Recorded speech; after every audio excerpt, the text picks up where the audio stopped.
From the east, house of light, may wisdom dawn in us, so we may see all things in clarity. From the north, house of night, may wisdom ripen in us, so we may see all from within.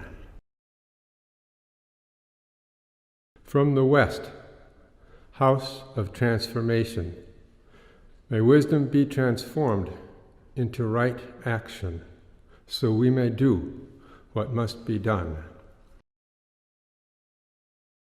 From the south, house of the eternal sun, may right action reap the harvest, so we may enjoy the fruits of planetary being. From above, house of heaven, where star people and ancestors gather, may their blessings come to us now. From below, house of earth, may the heartbeat of her crystal core bless us with harmonies to end all war. From the center, galactic source, which is everywhere at once, may everything be known as the light of mutual love. Ayum hunabku, eva maya e maho. Ayum hunabku, eva maya e maho. Ayum hunabku, eva maya e maho.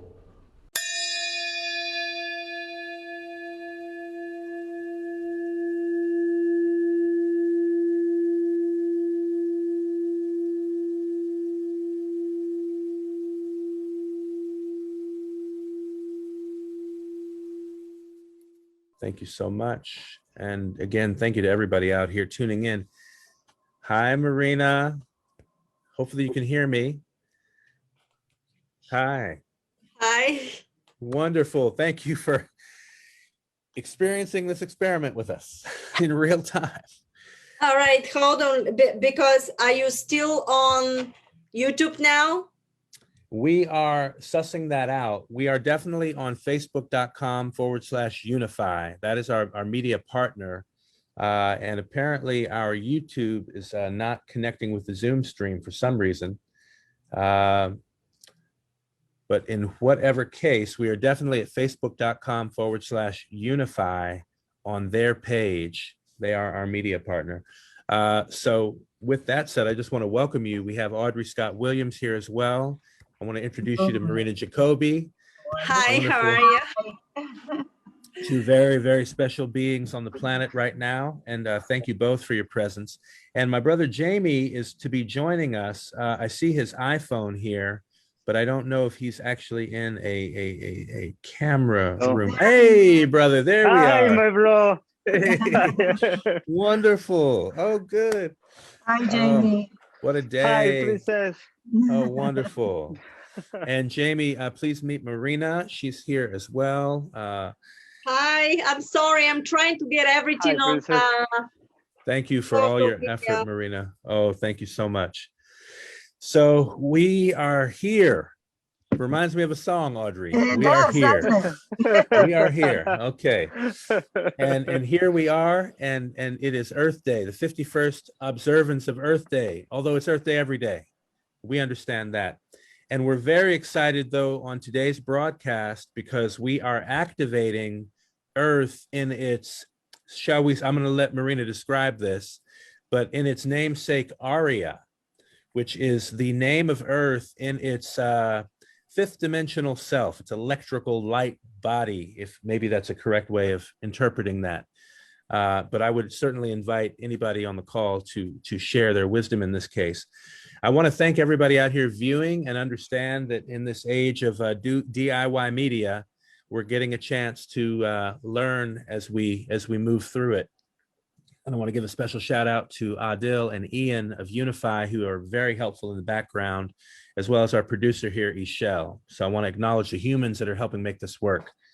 And I know our co-host is trying to get in, and I don't see him in the room. We actually have 70 something people here. We're going to invite everybody who's in the room to go to facebook.com/unify. That is our primary broadcast partner, and our broadcast is live. Our wonderful producer in the room, Ishel, say hi to everybody. You know Marina. Hey, I'm sorry, I'm linking social media. No, don't apologize. That's exactly why we're here on some level. Say, me too. we're all here. We're all here to actually anchor in this energy with our planet today, especially. And actually just, it's a good exercise for me because obviously with all the technology going in its own way, it's an opportunity to remember how to be grounded, even in the, pressure of the moment. So it's a beautiful opportunity and exercise in this case.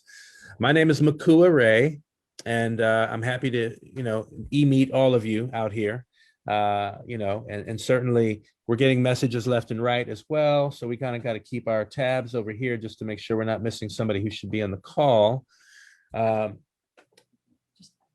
Okay, so we have about 4 minutes until what was a prescribed time that really informed us doing this exercise. And what is termed the liberation of your planet Earth. And I would like to actually, because of the timing of things, I want to actually invite Marina to share, if you're ready to, if you're comfortable, because I know at 2:22 on the East Coast, this is the window and the moment in which we've been encouraged to activate this space together. So may I turn it over to you momentarily? Yes, I just want to open the link for the pictures. Okay. But I have this behind me so I can just literally read it in his new codes. So I'm not going to share the screen. Okay. So we don't make some kind of a mess up with this. Right. I'll just spotlight you right now. We'll put the spotlight on you, and everybody in the room is holding space with you. Thank you so much. All right. Thank you very much. Hi, everybody. Very nice to meet you all. Okay. So today is to introduce myself. I don't know if you guys know about me. I did a lot of information from Pleiadians and different type of extraterrestrial groups, including councils. And I connected with different beings, and they taught me quantum structure, all the metaphysics, all the fields of how everything is connected. That's what I teach. And I perform energy philanthropy, which is giving from the heart and allow people to donate whatever you wish for your work. It's all backed up by quantum knowledge, what's happening in your hologram when you do that. They also taught me how different numbers and sounds create metaphysical holographic structures into numbers. And I have videos about that, how sound converts into geometry, numbers, and all the stuff. What is the science behind all that? So when I give codes like this, when I channel directly codes like that, usually that channels a holographic imprint. That holographic imprint becomes a reality, like a sonic vibrational signal into your field of your reality. And if you do that into the collective, becomes extremely potent in a quantum structure and manifests it in the collective with 100% manifestation. Because in order something to manifest and crystallize in a quantum structure that we are creating from our consciousness and thoughts, that creates magnetic and gravitational field. And when we take an action, that crystallizes that magnetic blueprint in Trinity structure to create a holographic imprint. This holographic imprint is shifting moment to moment to moment and creates a parallel realities of similar vibrational sequence of the previous thoughts, emotions, and deeds. That creates timeline. This timeline, to become permanent, needs a steady vibrational sequence of a laser symphony of vibrational sequences that creates that. So when we download codes like that, that is actually creating matrices of reality, because we're moving above the 5D structure of reality. I'm sure we're all aware of all that now in this level of knowledge. So the codes are helping us to modify the entire structure, because we're fluctuating from all these realities, which is reality in the reality. And why is that? Because the negative structure is also creating reality to move towards their timeline. And the 5D dimensional, when you in the heart with your thoughts and actions, creates a parallel version, but is above the fractal momentum of the 3D structure reality, which is artificial, based on fear, deception, and everything else. So this is done here in order to enhance the momentum spinning of the vibration, so we can move faster and shrink the time, because there's no time in a quantum field, to make a potency reality in the collective. So we as a collective to imprint this holographic imprint. The original code was given here for everybody when we did all that in the beginning. And then they gave me this code today, which I printed, but they told me to put that by the power of 10.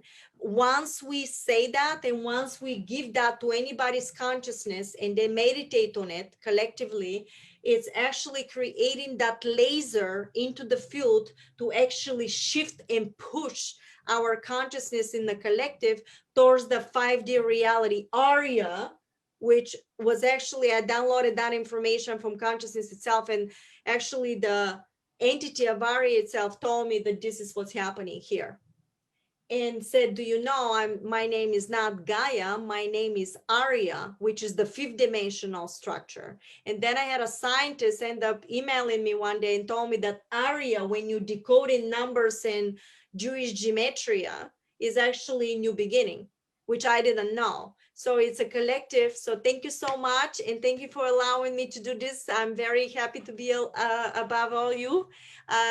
Thanks so much. Thank you very much. We're here with you. Absolutely. All right. Do you want me to do anything else, or? I was going to ask if we could actually activate the code, because I know by speaking the numbers, it will have effect, right? So if that's part of this moment and the momentum of this moment, maybe we could do that. If you could help lead that, that would be wonderful. Yes, because the sound, when we do the sound, becomes becomes like a sound vibration, is like a sonic. It's spinning this way and penetrate, and that creates the symphony of all these numbers is going to create this like a laser, like a one tonality. And that's why it's important to say it, think of it. And when we do in the collective, we create an incredible potency of vibration that is actually penetrating through the platform of the fractals. So the numbers are, if we all can repeat at the same time, will be great. You know, thank you so much. Absolutely. Thank you, Marina.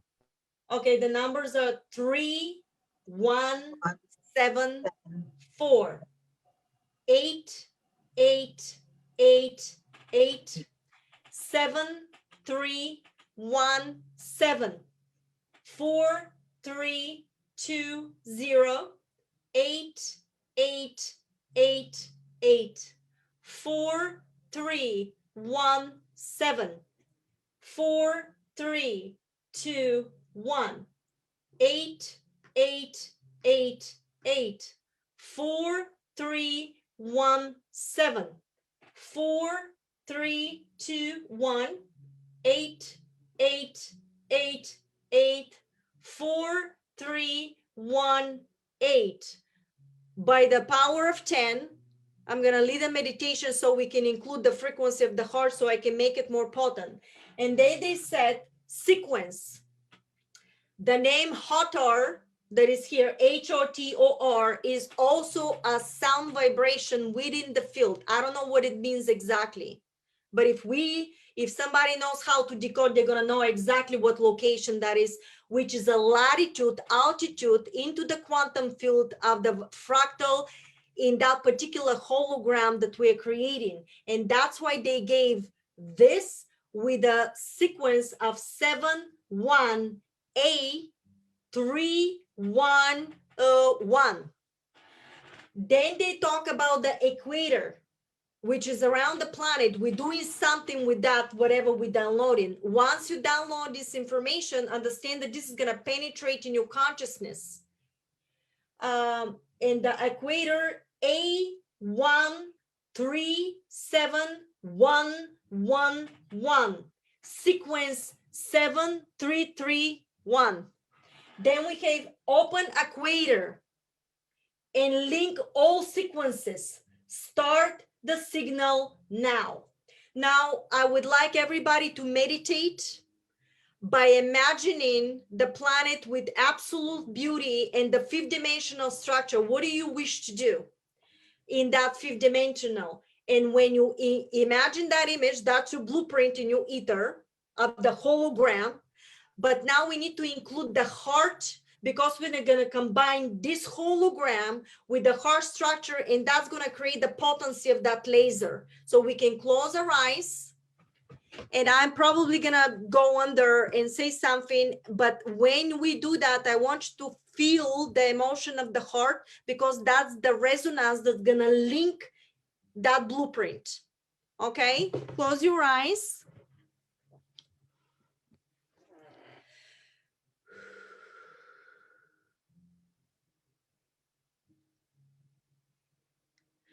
Now start feeling into your body and hear the sound vibration of your energy field. Feel the heart of joy. Let the body vibrate from your heart into sequences of joy. Call the sequences of joy. Feel the emotion of love and let that current go through your body. Feel it. Start breathing through it. Breathe in and feel the joy. Breathe out. The feeling of breathing in should fill you in with the goosebumps of it. You're going to feel the energy. You must reach that level of sequence of energy. Breathing in, breathe out on a sequence of joy and love. Go on. Breathing in, breathe out, enjoy. Feel and increase the frequency of joy as much as you can by imagining the new planet Earth.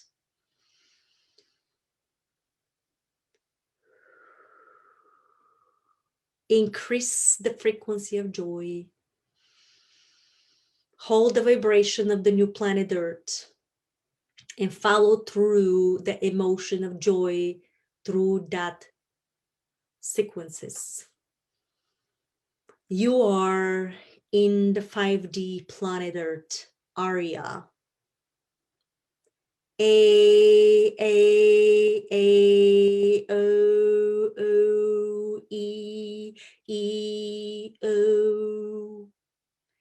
Signal 1-1-3-3-7-7-1. Increase the potency of joy. New Earth. We are here to combine the sequences of 3373 in the new Earth area planet form. This new format will increase in your consciousness as a new beginning at the fractal momentum of the now. Continuum of 17738. Feel the new planet Earth and download codes in potency of 33713. 888 will combine the frequencies into very potent fractal. Join the unity, increase the planetary form. And now you are in location. Now meditate for a sequences of how you imagine this planet Earth to be. breathing in and out through joy. We give you 30 seconds of meditation.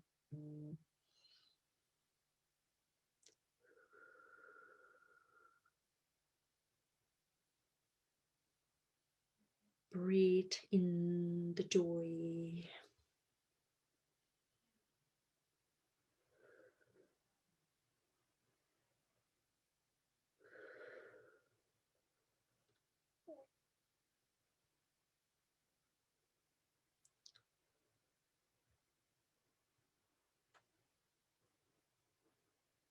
New Earth is vibrant, has new technology. You see your galactic family, and you are free from the tyranny. You must all take action and accept me as your new being, part of your consciousness. Arya is here. And you feel me through your veins of your energy. You implement me into your being as I'm one of you.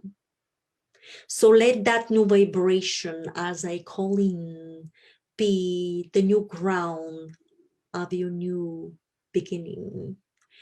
Know that I give you permission and allow your being to be part of me when all your steps of all your thoughts, your ground will be safe, your air will be fresh, and your skies will be free. Enjoy your new beginning. My water will have the new frequency of particles that will start penetrate every single cell of your consciousness body. The current will carry my new resonances. So accept that reality as true, and so it is. So let my day be in joy and love, and the new beginning starts now.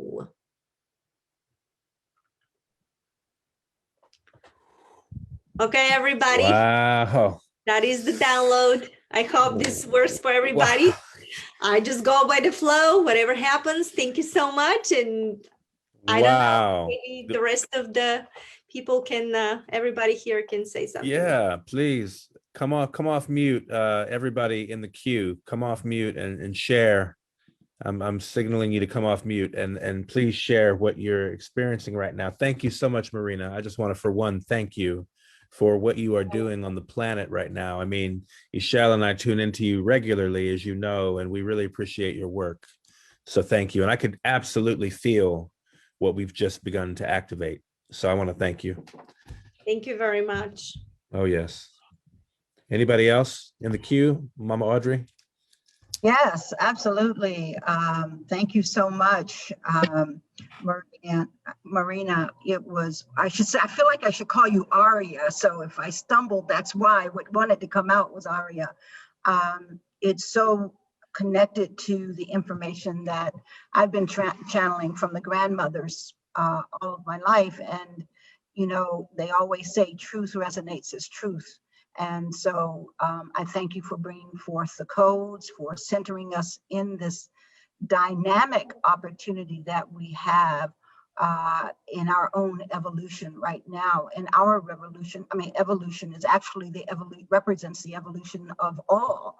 So the whole entire universe, the entire galaxy, everything is moving on the same vibration. Everything is seeking to evolve to our next frequency, our next dimension, if you will. So thank you so much.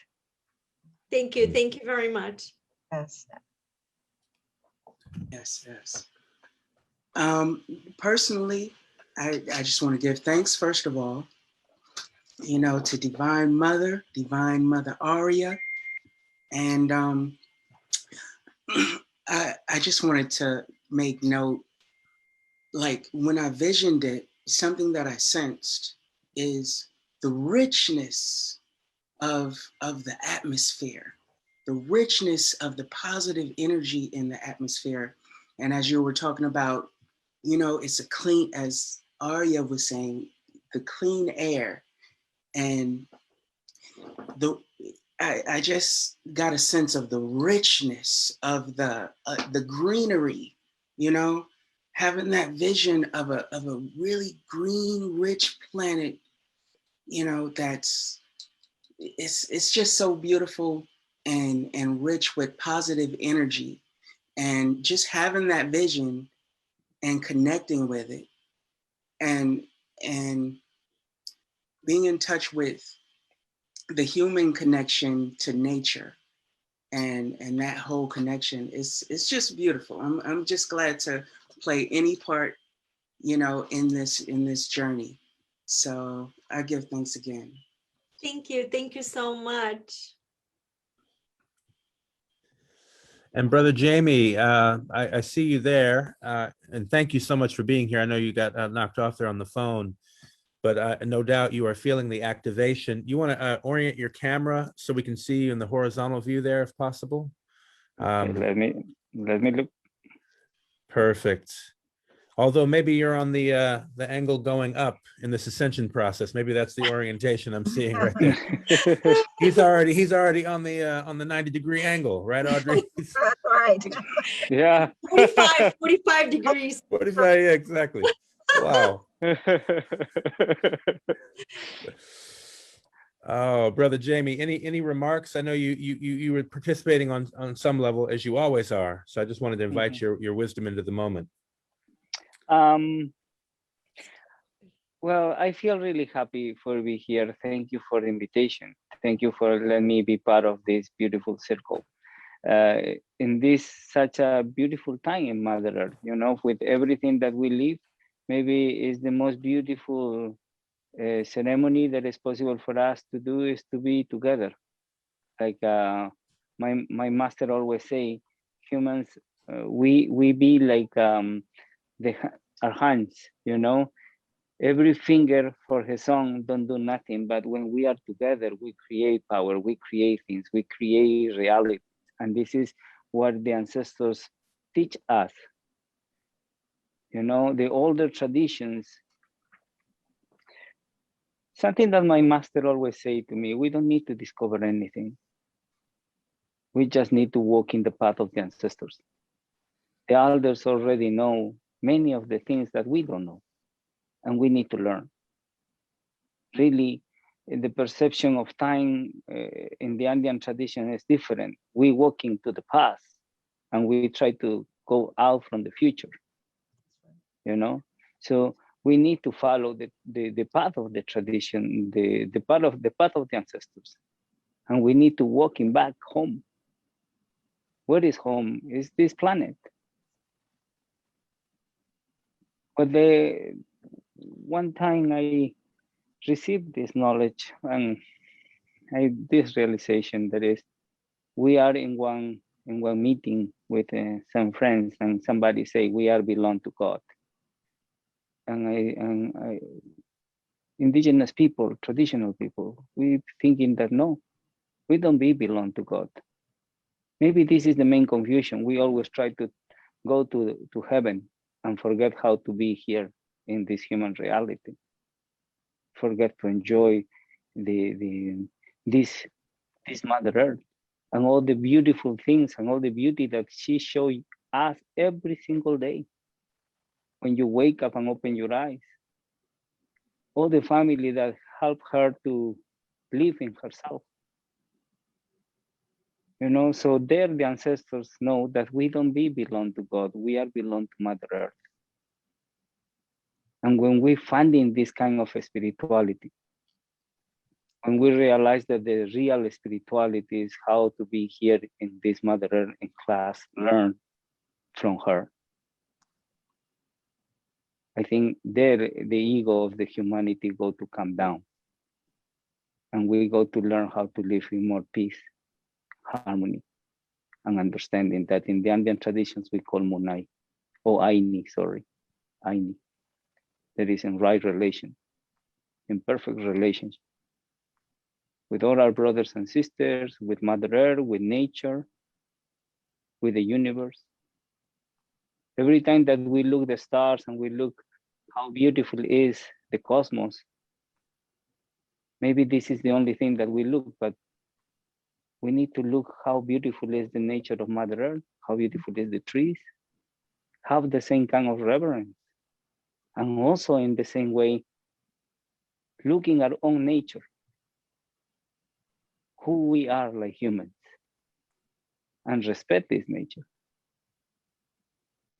And holding this nature like a beautiful treasure, the treasure that life gives to us. And the life that gives to us is a responsibility. And we need to be keepers of life and light. And this is what the older traditions try to teach. For this reason, in older traditions, you don't have the rights. You have responsibilities. And we don't have the right to manipulate and do whatever we do with Mother Earth. We have the responsibility to take care of her.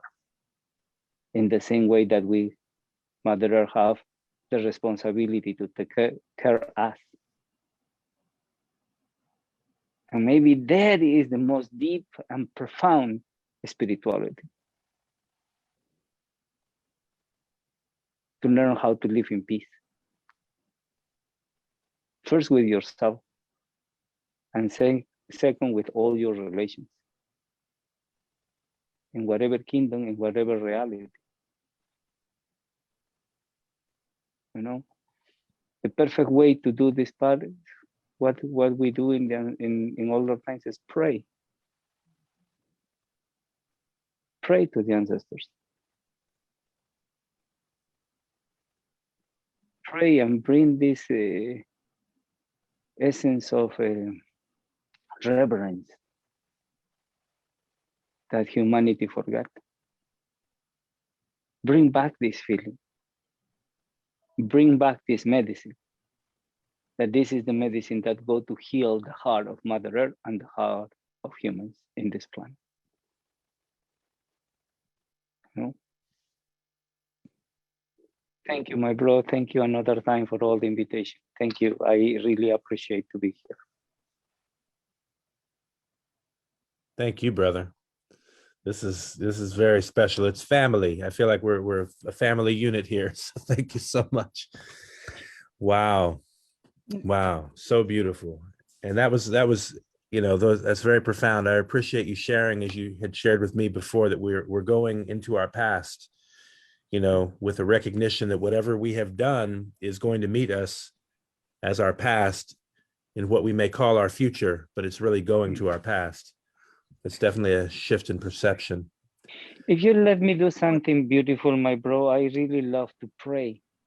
Maybe it's a beautiful way to say, thank you for everything and honoring Mother Earth. Thank you. Today, in such a beautiful way. Yeah, I Please. go to pray in my native language. Please, everyone, close your eyes. Take a big breath.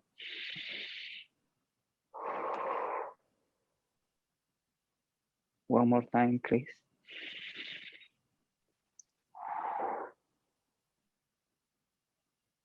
Last one.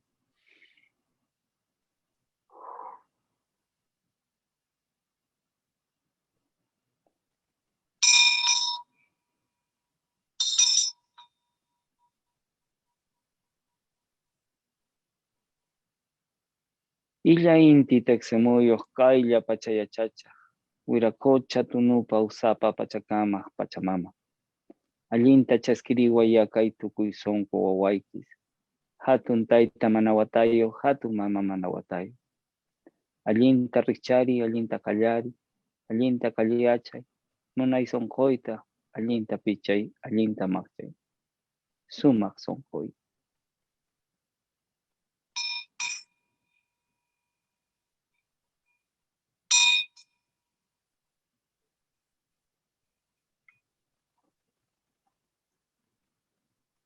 Put your hands in the middle of your chest. Feel gratitude. Feel this beautiful presence of life.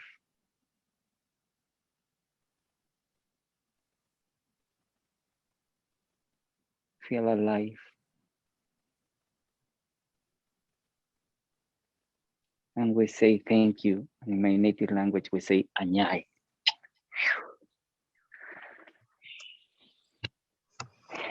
Such a beautiful the part of the pray, because always put me to.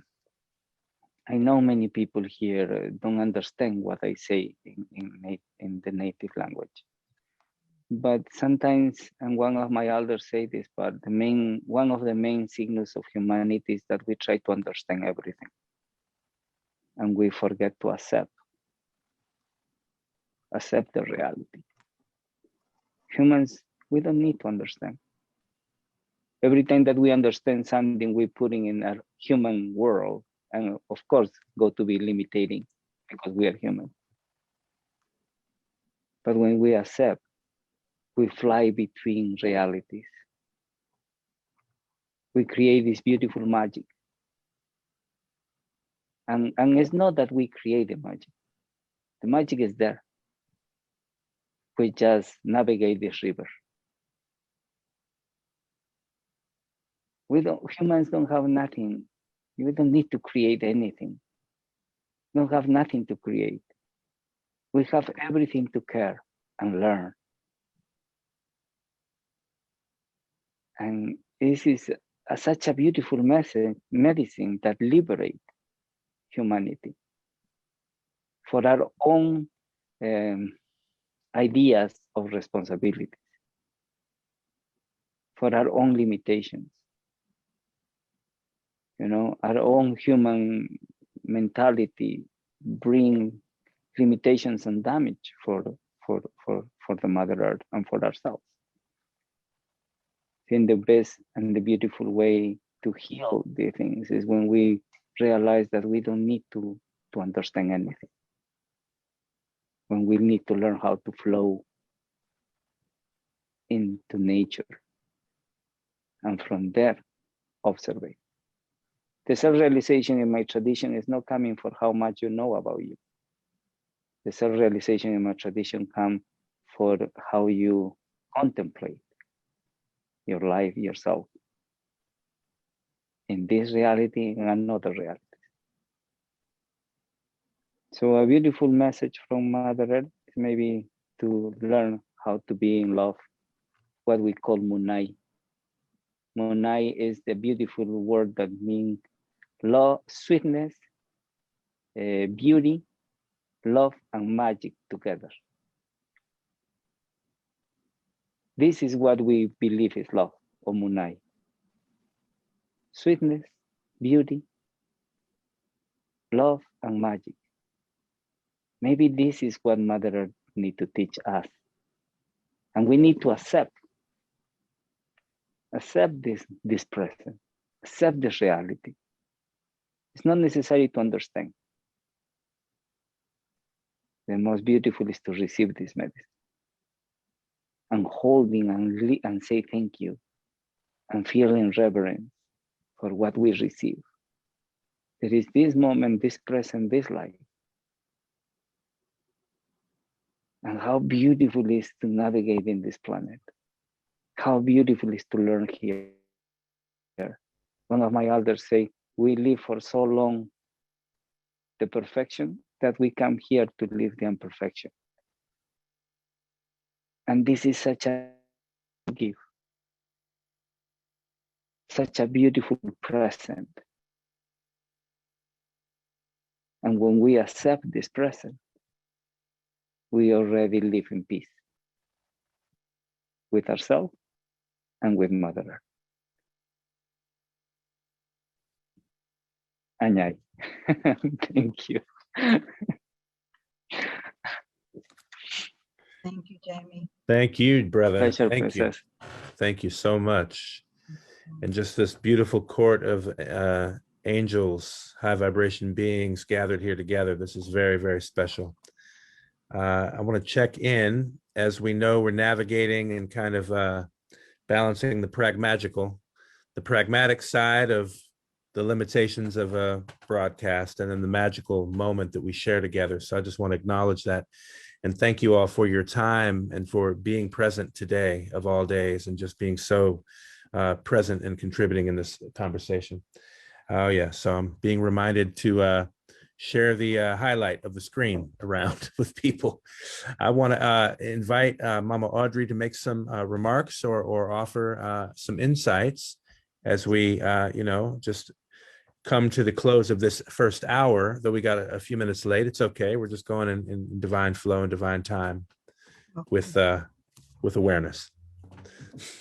Well, what a tremendous beginning. I feel so strongly with the heart opening and Jamie's prayer. Jamie, it's so good to see you, my brother. I've missed you. That I am activated is the only word that comes to mind. And let me just jump in because there's so much coming forward. I wanted to just acknowledge a perspective that from the grandmothers right now is that we are all there is. And by that, that means that we exist on every dimensional aspect of the earth, of the galaxy, of all creation. And that as we evolve within ourselves, because we're in a constant state of evolution. And right now, we're in perhaps one of the most powerful dimensional shifts. Aria certainly brought that forward to us in the sense that we are having an opportunity to, as Jamie says, remember the future so we can change the past, or remember the future so we can adjust the past.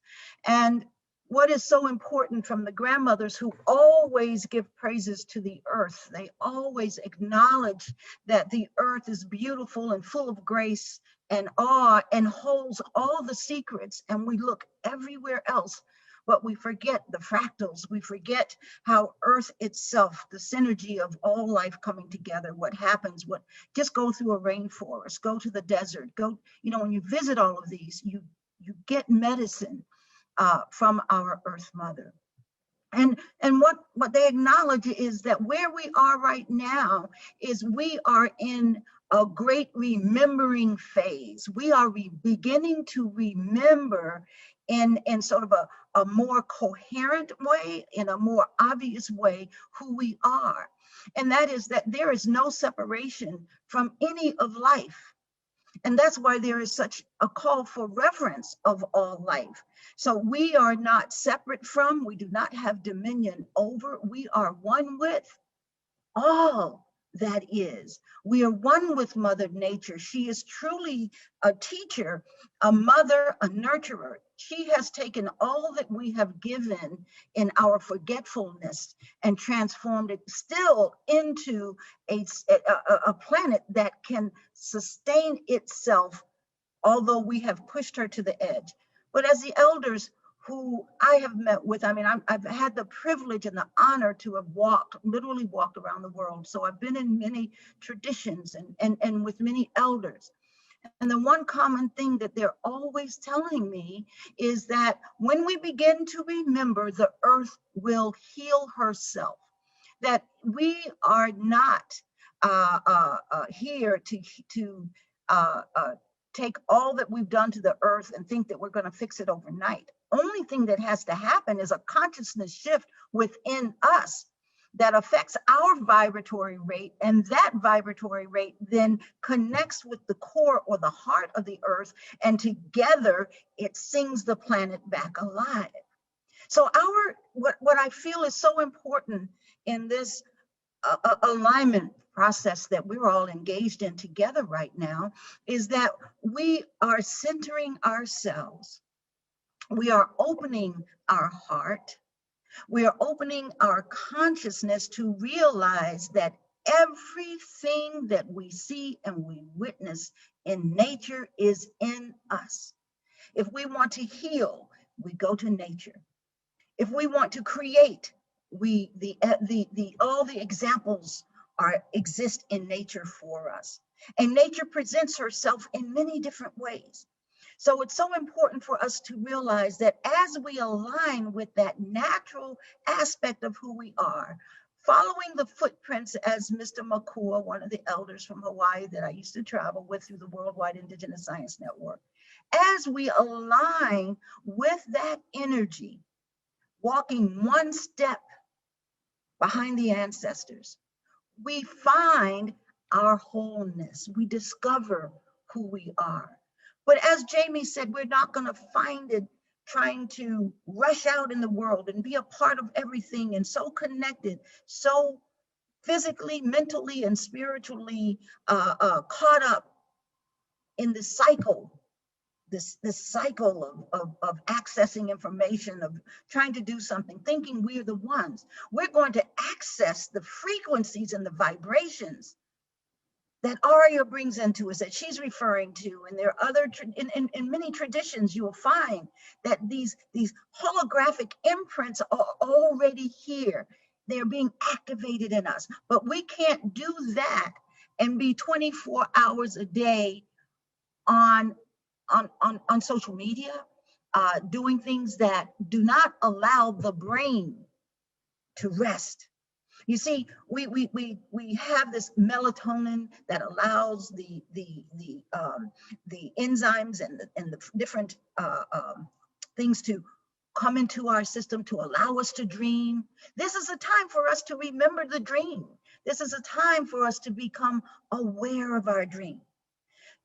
So what must we do? I mean, I think that's the question right now. We're going to do the things that we know to do to heal. We're going to clean up our mess. That's one thing that's for sure. But we have to clean up the mess inside as well. We have to allow ourselves to feel from within what wholeness is, to feel from within what love and care is, to feel from within how powerful we truly are, but not a power to control things, but a power to become better and better at allowing that which is meant to come forward through us. That's creation. That's creativity, because it's done on sound vibrations. It's done in our art, various forms of our art. It's done in how we choose to eat, how we choose to live. It's all about creation. When we begin to connect that every breath we take, everything we put in our bodies, even the colors we choose to adorn ourselves with, when we begin to connect with that energy, we realize that we are following the natural patterns of creation. The same thing that's in us is out in the universe. It's in the stars. It's in our ancestors. But, and the most powerful moment right now is us realizing that we are not separate for anything. We are our ancestors. So when we pray, we are literally activating the memory that as Jamie says, the future energy that our ancestors already walked, we're bringing it forward in us because we are they. So we are a treasure chest. Just as a grandmother say that the earth is beautiful and full of grace and awe, so are we. And so in coming to a close here, our charge right now is to activate who we are, activate our memory. How do we do that? We got to be still. We got to meditate. We've got to eat right. And eating right is what's right for each person's body, because we're not all the same. That's why nature is so full and so present. We've got to take walks in nature. We've got to reconnect. We got to go camping. We got to have sessions out in nature where we are touching nature, where we are standing under the waterfalls, where we're playing in the sand, where we're bringing our love to the water, to the soil, to the plants, and to each other. So during this time of remembering, let us walk gently on the earth. Let us revere the earth, our greatest teacher. Let us have the same care and love for each other. And I'm so reminded of a gathering outside of South Carolina on St. Helens Island when Mom Fatou Sek came to this country from Senegal. And Dan Cois turned up with the 100 eagle feather, the hoop of 100 eagle feathers. And he said to us, this is the time that we must forgive the unforgivable. Because when we forgive the unforgivable, we are free. And it's in this state of consciousness that we will activate all that is necessary, not only to sustain life, but to grant joy, peace, love, harmony, and a world that works for all, to all. And so it is. Ashe, Aho, Amen. Ashe. Beautiful. Thank you. Thank you. Thank you. Wow. Marina, I'm pulling you back up again. And thank you for staying here with us in this energy. And I just want to invite you, if you have any remarks, I want to make sure people know how they can reach you and follow up with you and everybody on the call. We'll go through each person, but I just wanted to bring you back up on Spotlight. Well, thank you so much. If you ever want to reach me, it's marinajacoby.com.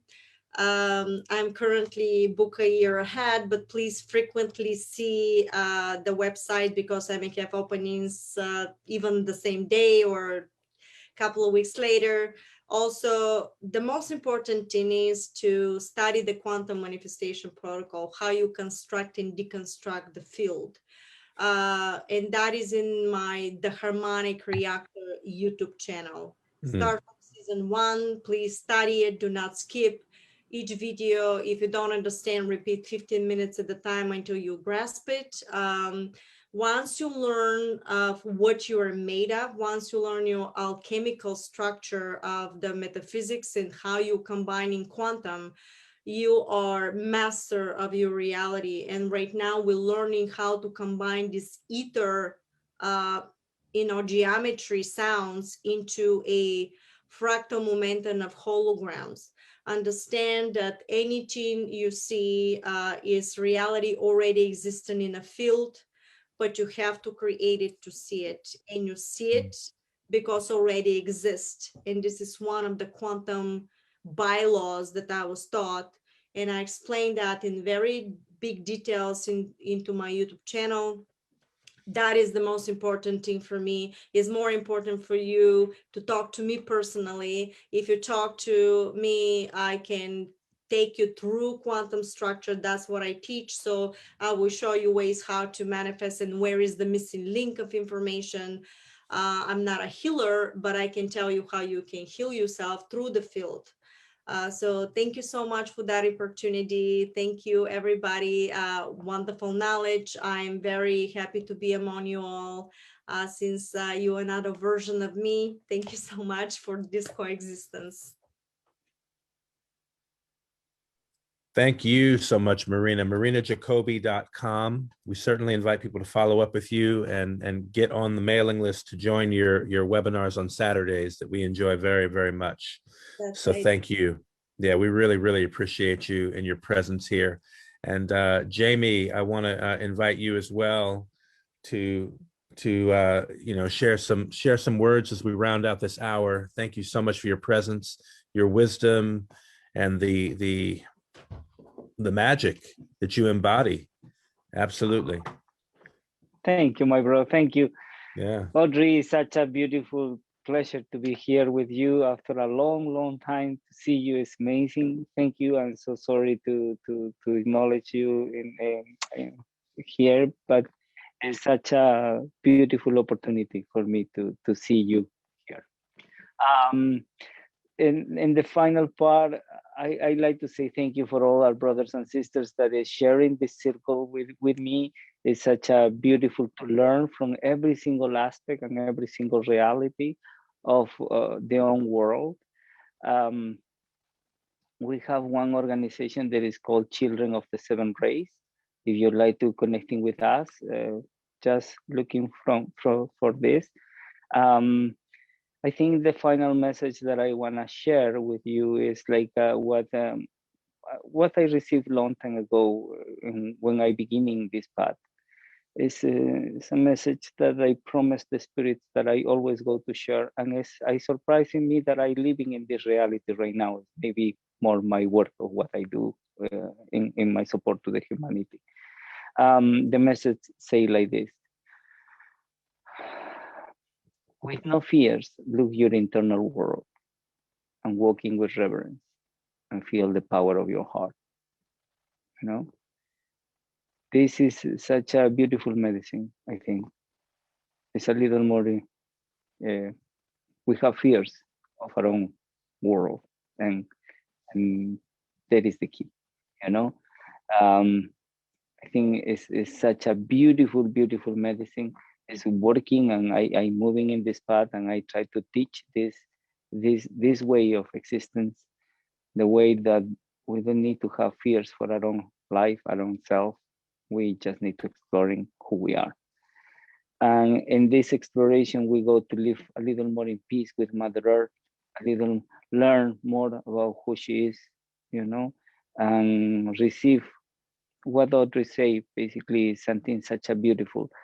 In older traditions, the most powerful word or sentence that all the elders always sharing is remember.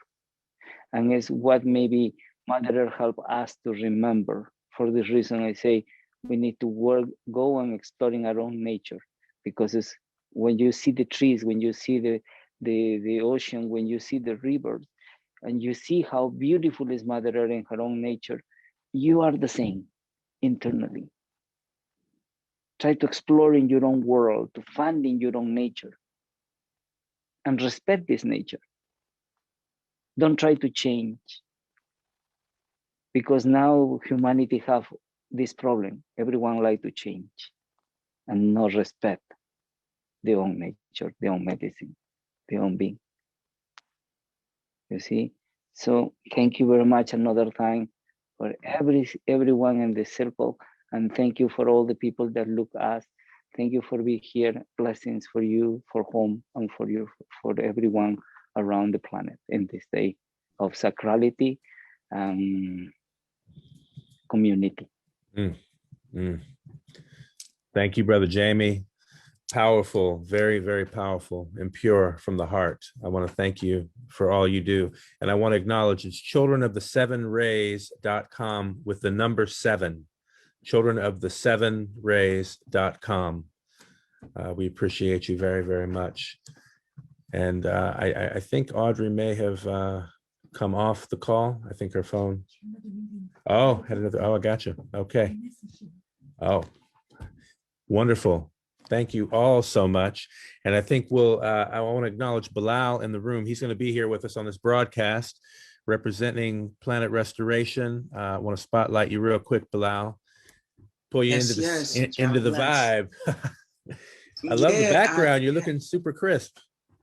Hey, I'm loving the flow, loving the energy. And one thing I was just going to mention, my last wrap up, is for those, you know, who know of the Essene gospel. It's another type of teaching of Yeshua or Jesus, right? In the Essene gospels, Yeshua, the way he heals and the way he deals with his manifestations and his healing and his works are through nature. You know, he deals with the angel of air and the angel of fire. And when there needs to be healing, like he'll take his disciples to the river and clean out all the impurities and all of these, you know, toxins and you know, all of this stuff comes out of them. And like that's a necessary part, though in the Essene Gospels, it just shows how those works are being done through the medicines that are provided by the earth, you know? So I just wanted to bring up that for anyone who's interested in studying. It's a great thing to study because it ties in nature and spirituality as it should be. So give thanks, everyone, and give thanks, Divine, for allowing me to be a part of something so massive. And so Marina knows the song Aria that we shared with you previously. Bilal is the producer and songwriter behind that song. So I just wanted to make that connection for you. That was in our first conversation with you, and it came forth from the Council of Nine about the name Aria. And we were, you know, we'd heard that previously, so we were inspired to write a song called Aria, right? And so that's just a wonderful synchronicity that here's the producer of the music right here, live and direct. Give thanks. Thank you all. Thank you all so much. And so I wish you all a wonderful, wonderful Earth Day and peace in your travels. And we're going to carry on with some more prayers that have been sent to us from people all over the world who've responded to the call to align with Earth today. We're going to go so far as to say align with Aria today. So thank you for that wonderful activation. And I hope people are taking note of the codes. Take a screenshot. In fact, let me do this for folks one time real quick. I'm going to spotlight you one more time, Marina, just so people can see the board behind you as well. And I invite you to go ahead and take a screenshot. And as you observe these numbers, these sequences are obviously articulating quantum structure, essentially. I hope I'm saying that correctly, but my understanding is that by each of these numbers serve as points in the structure that is what we're actually creating and how we're building and creating the momentum. So I just want to give everybody a chance to screenshot there while the numbers are big. So thank you so much, Marina. And Brother Jamie, and peace and love to your family, your beloved family as well. And Bilal, hang around with me. We're going to go ahead and play a package right now of some prayers and some well wishes to the world. And we wish Mama Audrey a wonderful, beautiful Earth Day as well. We know she had to jump off early. Thank you all so much. All right. Peace and love. Just free up the mind, shift to natural time. Happy Earth Day. My name is Lauren Van Ham, and I have the joy of serving the United Religions Initiative as Climate Action Coordinator. Today, I am speaking to you from the territory of the Ohlone people and from the Baxter Creek watershed, which feeds me. At its best, Earth Day is a moment when we shower our Mother Earth with loving acts and renewed commitment to revere her and to care for her. At its worst, Earth Day is a fleeting moment that pretends to make up for our ridiculous and dangerous acts as consumers. For years, however, our deep knowing of a different way, a more ancient way, has been building, and now the signs are visible all around us. It is time to rematriate. Rematriate is not in the dictionary, not yet. But the dictionary, it's a symbol of civilization, and we're being asked to wild ourselves in a way that is slightly beyond that. Repatriate, it's the word we know from the dictionary. It's associated with very patriarchal practices of destruction and colonization. But rematriation, it respects Earth, her cycles and her rhythms. It rejects destroying, possessing, claiming, or colonizing. And we've received instructions for rematriation many times on camping trips, in moments with our elders, stargazing at night, and interpreting our dreams in the morning. Where in your life, in this moment now, are you being called to acts of rematriation? Where are we being asked to behave in such a way that honors these instructions that we carry deep in our bones? Decolonization is about what we need to stop doing, but rematriation is about what we can start doing. And so today, each of you, all of us, I'm asking us to get a little bit more wild, to connect once more with that great grandmother root system. It's here beneath our feet. It's a pulsing map of communication. It reminds us that it is only an illusion that we are separate. It is an absolute delusion to live in scarcity.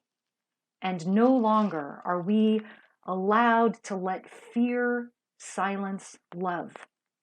The rivers, the flowers, the trees, the birds, all of our more than human relatives are showing us again and again that Earth has always been created from love and generosity and interdependence. On this Earth Day, let us remember what our mother teaches, and let's respond with expansive acts of rematriation. As 20 million women strong, let's come home to this ancient wisdom that lives in us, and let's share it with each being we encounter. I invite you to pray with me. Creator Spirit, Mother of Life, shake us from the harmful patterns that bind us. Grant us the courage we need to trust our ancient and wild wisdom. From this place of overflow, we joyfully join you in the dance of regeneration. May we rematriate today and from this day forward, together and interdependently, so that we can co-create the world where every being is allowed to thrive. Blessed be, so it is, and happy Earth Day.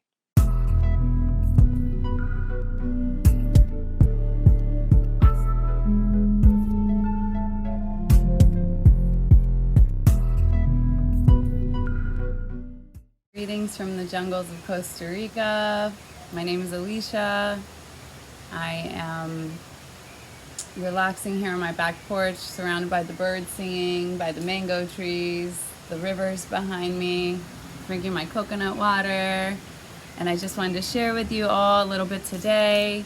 I was fortunate enough to stumble upon the Mayan calendar in the Gene Keys about 2.5 years ago when I moved from Austin, Texas here to Costa Rica, and they have been key in assisting me in my awakening process and whatever has been going on over the past 2, 3, 7, 8 years.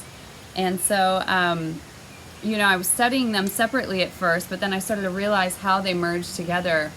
And what I noticed is using one of the matrices that's out there connected to the Zolkin, the 33 covers this area that we're in right now, Gene Key 33. And so in the 33, it's the shadow of forgetting.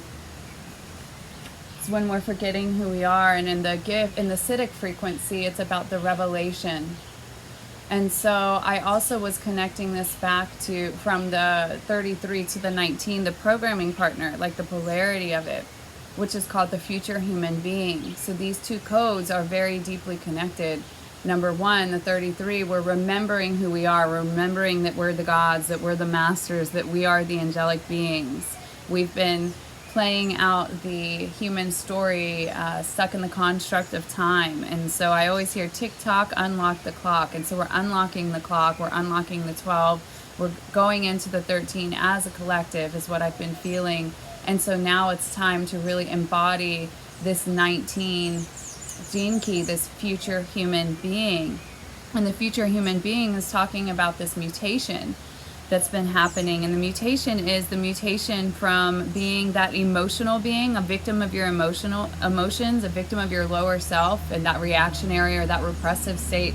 And us starting to learn how to use our emotions to teach us, to guide us, to show us, to help us remember, like in the 33, that we are the creators of our reality and that we are deeply connected with all others. That's ultimately what unity consciousness is that I am you and you are me. And so when we start to see that and we really start to believe it, and then we really start to embody that, no longer are we having conflicts with our fellow man, because we understand that what we see outside is a reflection of who we are inside, of what we have going on inside of us. And so this mutation is shifting us from becoming a victim of our emotions, becoming aware of how to use these emotions to shift our awareness into our higher heart. That's the ultimate first piece of this mutation that's happening right now. And so all we have to do in this time is really surrender. I know we've all heard this word before, but it's a time of surrendering. It's a time of letting go of the old stories, of everything that's ever happened to us in our past, of the things that have been keeping us locked in the old construct of time. We are out of that construct of time now. We can settle those debts. We can clean those closets. We can walk away. We can start anew. And so it's really about surrendering. It's really about leaving the old stories behind, even as far as like the things we need to heal from and the traumas and all of those stories. So I have a song, it's called Leave the Stories Behind to Unlock the Gates.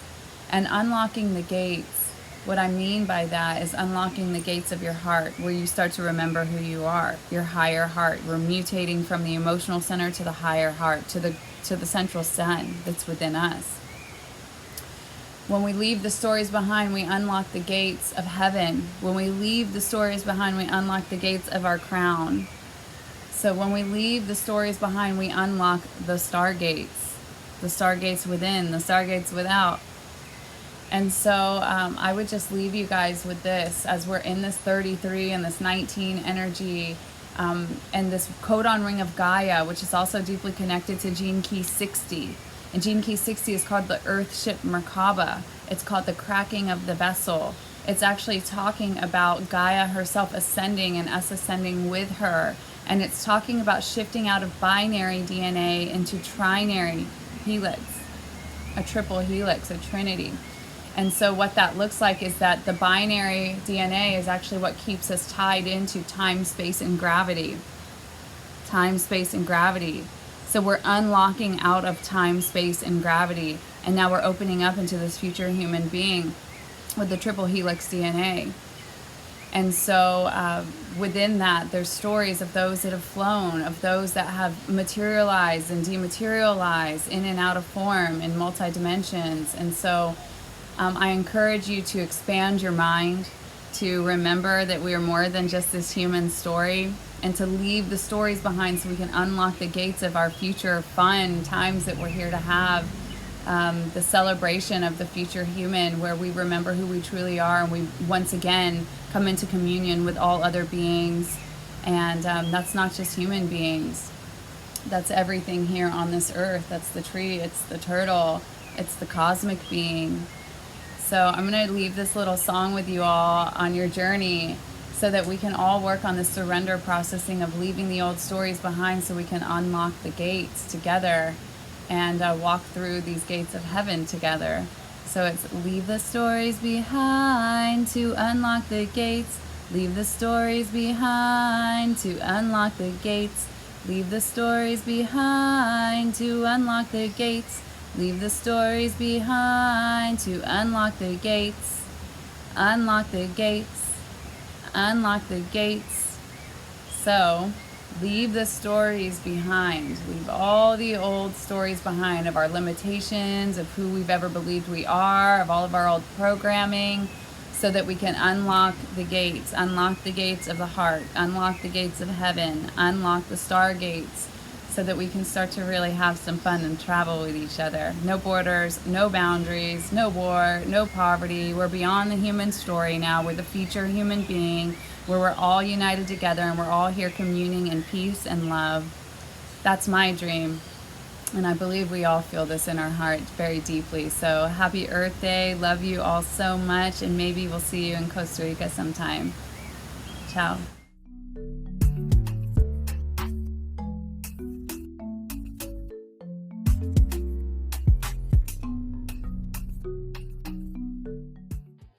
In the beginning, when God created the heavens and the earth, God saw that he had made what he had made, and indeed it was very good. Let us pray. We pray to you, everlasting and eternal Creator, praising you for creating the earth and all things in and on the earth. And most of all, we give you thanks that the scriptures tell us that everything that you made was very good. Creator God, we would ask for strength and guidance to treat the earth so that this creation of yours would and could continue its goodness. In so many ways, we humans have down through the years so mistreated and abused the earth. We ask, indeed we beg, for your forgiveness. We ask for guidance to help, to heal, and to love the earth, which has in so many ways become a worn, torn, and tattered place. We ask that we might be the humans that we were created to be, humans who care for the earth and for each other. We ask all of this in your name, praising you, O blessed and eternal Creator. Amen.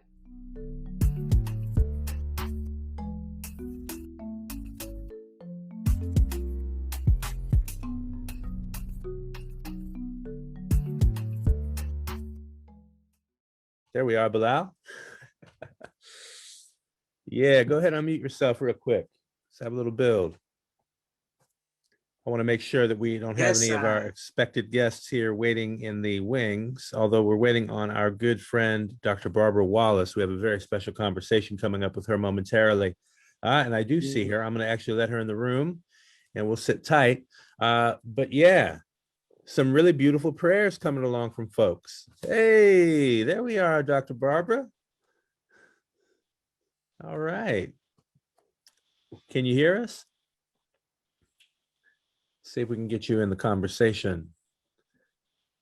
Are you able to hear us there? Hi. How are you? Oh, wonderful. All right. It's been a long time. Yes. Take myself off spotlight. Good to see you. Pleasure. Yeah. Thank you. Thank you for joining today. I love your backdrop. How beautiful. Look at that. Nana Ohema in the house. Well, I wanted to just welcome you here to the stage. Thank you so much for being here. I tell you what, we're going to play another little pre-created package, if that's all right, and then get into our conversation.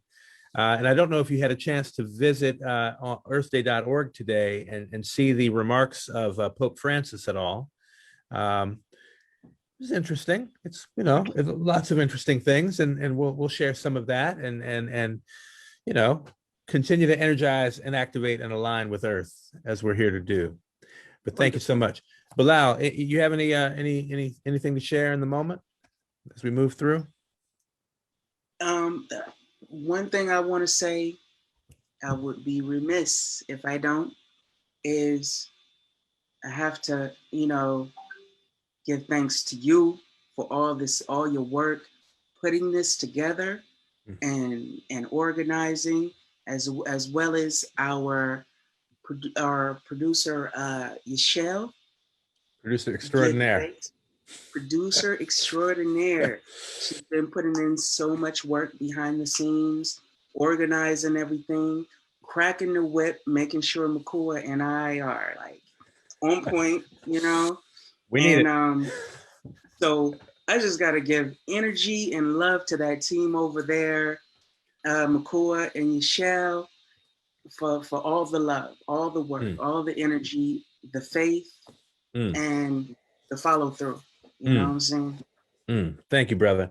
And I would say absolutely in Lakesh Alakin, because all the beautiful music people are taking in today, I want them to understand that it's come from this man's soul, this Bilal Samadhi right here.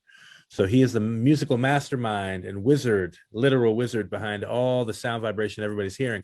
And why this is so important is because in this age of DIY broadcast, there you go, straight no chaser. He's like, want a song? I'm ready to go. But in the age of DIY broadcast, it's like you cannot play any music you don't own. And on one hand, it's like it's a bit of an inconvenience. At the same time, it's a blessing when your collaborators are like one of the most prolific song producers on the planet. So fortunately, we don't have a shortage of original content, and we're making new stuff all the time. So it's a real blessing, bro. And all the energy, all the synergy is great.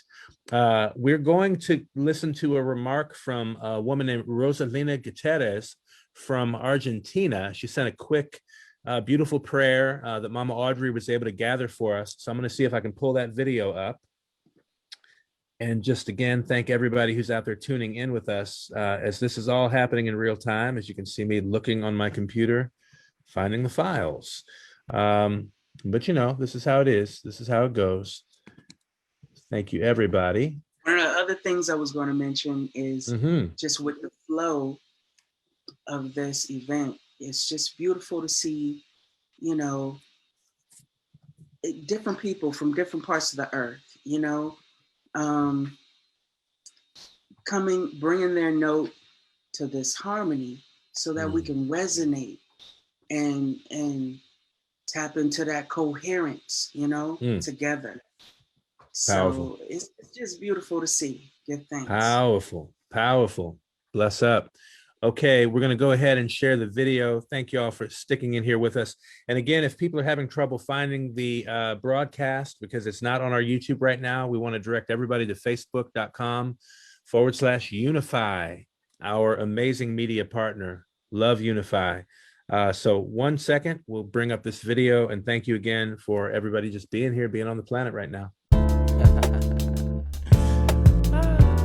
Awareness in love inspires growth, naturally seeing. Let's align, let's go, let's go. Just free up the mind, shift to natural time, with Mother Earth align, with Mother Earth align.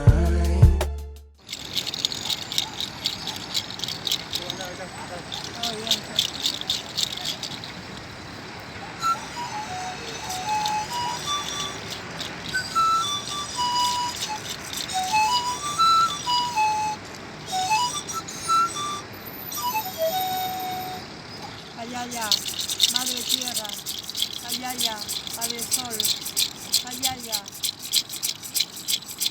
El espíritu del universo nos abrace a todos los hermanos y hermanas, a los ríos, que nos abrace, que la Madre Tierra en este día llegue a cada rincón, y que los hermanos y hermanas tomemos conciencia que somos parte de la vida, parte del universo.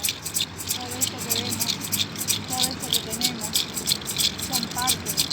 Nosotros somos hijos de la Madre Tierra, hijos del universo. Por eso, un sayaya grande en este tu día, Madre Tierra. Un sayaya grande para mis hermanos los pájaros, para mis hermanos los ríos, para mis hermanos, para todos los hermanos del mundo, para las bendiciones. Madre Tierra, conéctate con ellos al decir, sayaya viento.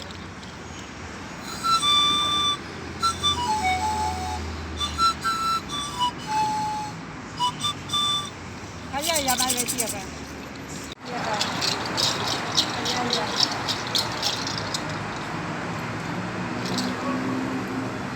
Ayaya, Madre Tierra. Para que haya sanación, para que tengamos comida. Ayaya. Madre Tierra es parte de nosotros, el aire, el sol. Ellos son parte de nosotros y nosotros somos parte de ellos. La conexión que tenemos con ellos hace que haya reciprocidad de la vida.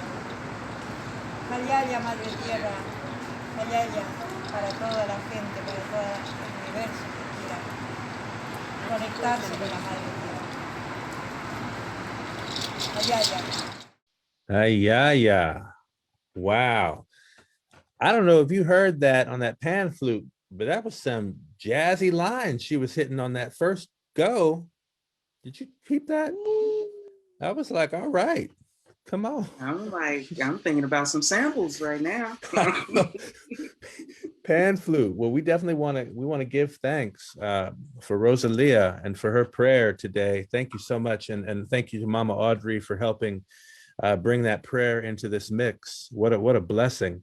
And, you know, I think just without further ado, this would be a great time to have a conversation. Although I need to see if our brother Ruben is here, because he definitely wanted to be part of this conversation. And he is, you know, he's another one of us. And I want to just see if he's here in the queue. but otherwise we'll need to locate him. So I think if that's all right with you, Dr. Wallace, we're going to locate Ruben. He's a very integral part of our work and what we're talking about and collaborating, and I don't want him to miss this conversation. I do have another package to queue up. It's beautiful, inspirational. So let's do that and then come back to make sure we have Ruben with us.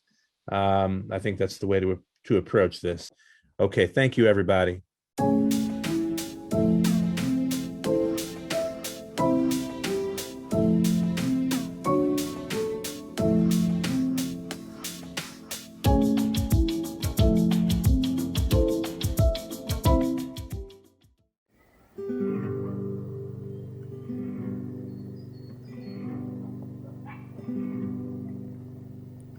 Hello everyone out there, beautiful people, how you doing? This is Alex Sarah from Barcelona,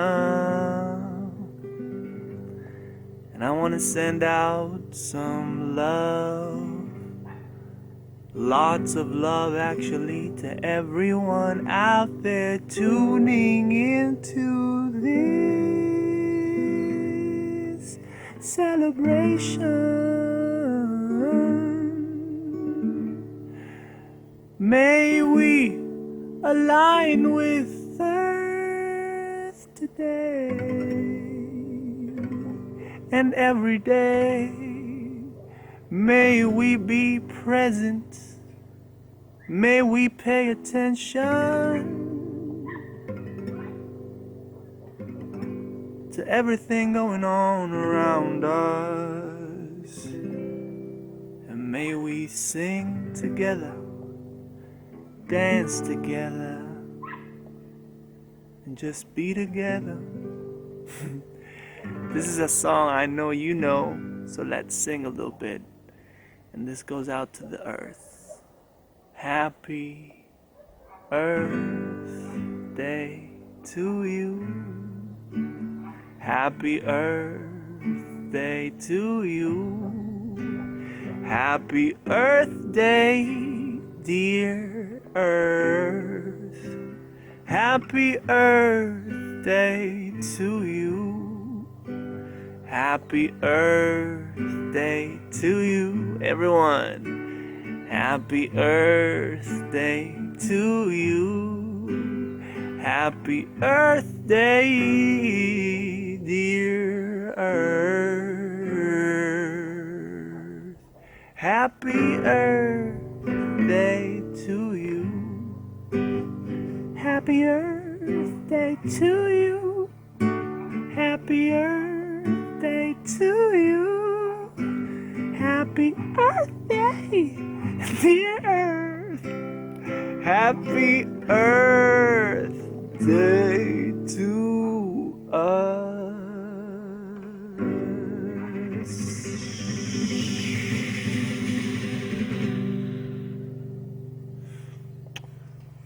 One love.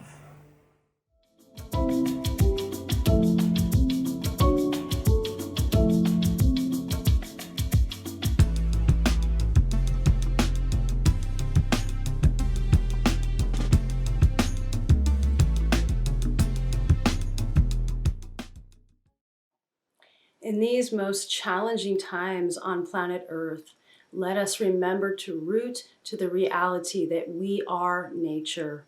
We are the earth, we are the universe. The Yucatec Mayan word for human being translates as cosmic vibratory root. We are all citizens of the earth and citizens of the universe.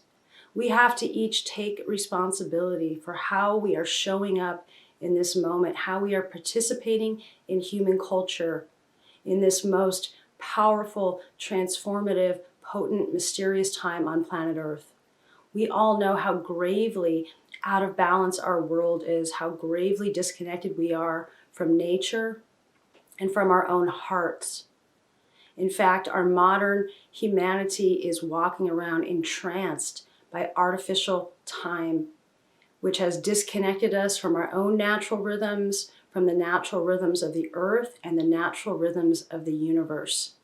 But these natural rhythms are always inside of us, waiting for us to align with, to breathe into our hearts, to listen to the earth and the universe inside of us, and to find our hearts and ask, what is inside of us to give to the whole of life? What service do we have? What gifts do we have to bring to life?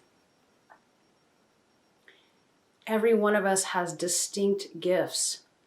These gifts are encoded inside of us.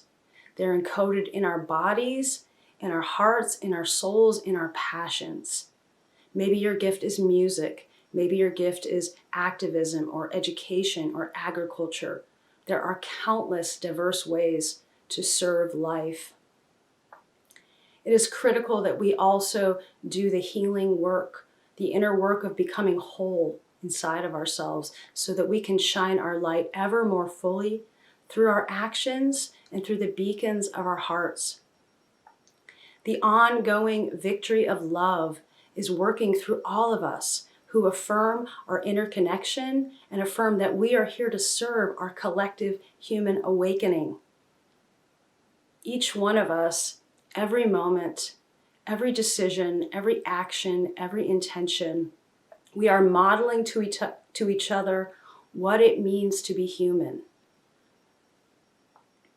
In a dominant culture of materialism, of ego, of separation, of greed, of toxicity, of unconsciousness, every one of us who takes a stand for our interconnection and affirms that we are here to follow our hearts to guide us, we are part of the solution.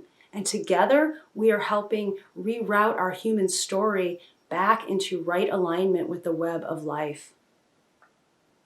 As Bolivian shaman Chamalu says, everything we do to the earth, we do to our bodies. Everything we do to our bodies, we do to the earth. As Jose Arguelles says, the goal is to transform our planet Earth into a living work of art, meaning a beautiful masterpiece of harmony. So our personal harmony adds to our collective harmony. Jose Arguelles was a unique messenger who taught us that our relationship to time programs our minds. He pointed out that our modern human culture is unconsciously living in the artificial time frequency, the man-made 12-month calendar and the 60-minute mechanical clock, creating the artificial time frequency that sets our human species apart from all of nature. He also brought the teachings of how to resynchronize with the natural time frequency of the earth and the universe, and how to awaken out of the spell of cosmic amnesia. This antidote is called the galactic calendar or the 13 moon calendar. In the artificial time frequency, we relate to time is money, and we are trapped in a purely linear experience of time. In the natural time frequency, time is art. We are art. Life is art. The bottom line is that the artificial time frequency programs our human culture to be inherently out of harmony with the living frequency of the earth and the universe. It tunes us into a daily discordant soundtrack that produces stress, anxiety, disconnection, dysfunction, confusion, and meaninglessness. Conversely, the natural time frequency plugs us into a daily, harmonious, inspiring soundtrack that reminds us that the microcosm of our lives is one with the macrocosm of the universe. And this unification lives inside of our hearts. Our hearts know that we are nature, that we are the earth, that we are the universe. Our hearts know we are interconnected. Our hearts know how to love ourselves, how to love each other, how to love life. Our hearts know what is encoded inside of us as our divine gifts to bring in service to life, in service to our collective awakening.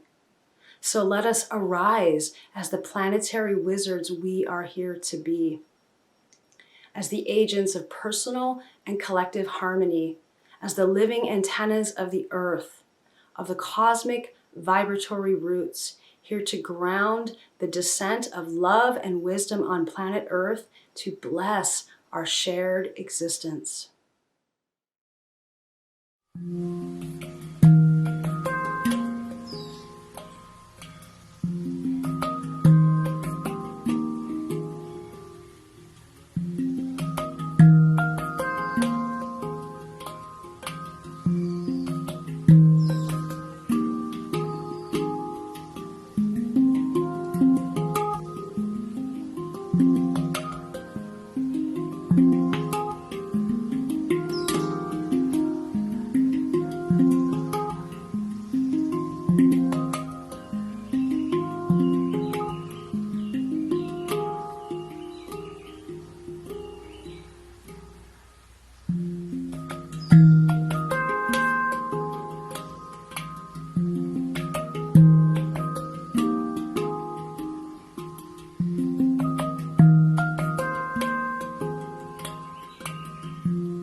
Today I decided on this beautiful Earth Day that it was time to do a burn ceremony in gratitude, in love,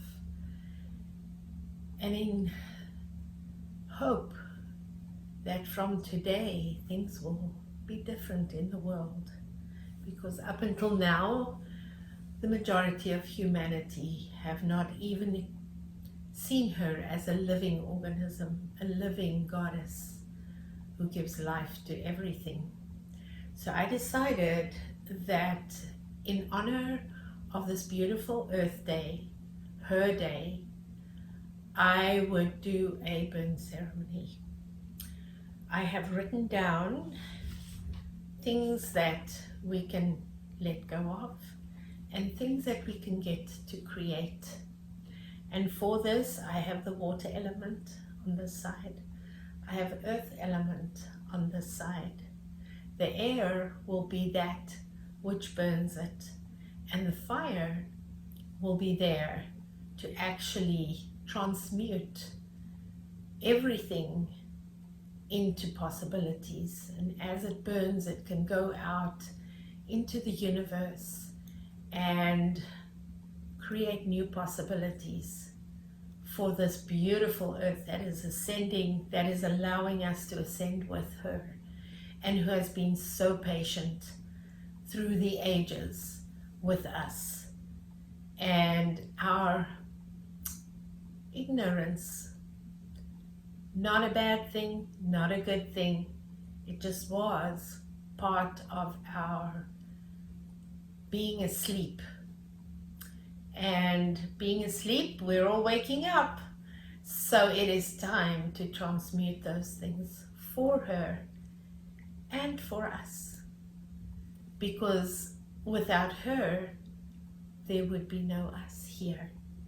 So we are transmuting this in the most loving, kind way, with our hearts wide open. Mine is wide open in true, deep love.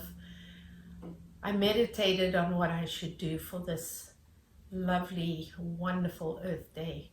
And this is what I was told to do. So I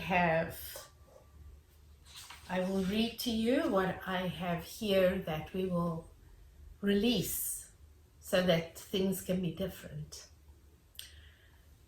Oppression imposed on her through thoughtless human acts. Unconscious participation in greed and destruction, harming her beauty. Ignorance of her life and support that she has given humanity through all of this. And the destruction in all of its forms created in blindness, using her selfishly up until this moment. So up until now, that has happened. And I am willing for humanity to free her today from all of these thoughtless acts. Now we know better. And in this transmutation, I send it into space to be transmuted. And then I have written what we get to create. Now we get to create freedom, connection, and love for her support and all of creation. Deep inner connectedness as humanity wakes up to her beauty and that she's actually alive. Forgiveness to humanity. An awakening to the reality of her life-giving gifts. A deep sense of gratitude for her patience through the ages. Her understanding that without our understanding, that without her, there would be no life as we know it. And with this, I send this into the ethers so that it may manifest from this day forth, and that people may wake up in droves on how lucky we were, that she has so much love for us and so much patience, and that she's so kind. And with this, I open my arms to receive that today, here in this space, and all of the space where we are living. I love her. I've had a deep connection with her all my life. That is where I feel safe. I feel her safety. I feel her love. And I know how amazing she is as a mother. And so it is. Aho. Karangamai te mauria ia kia papatua nukue.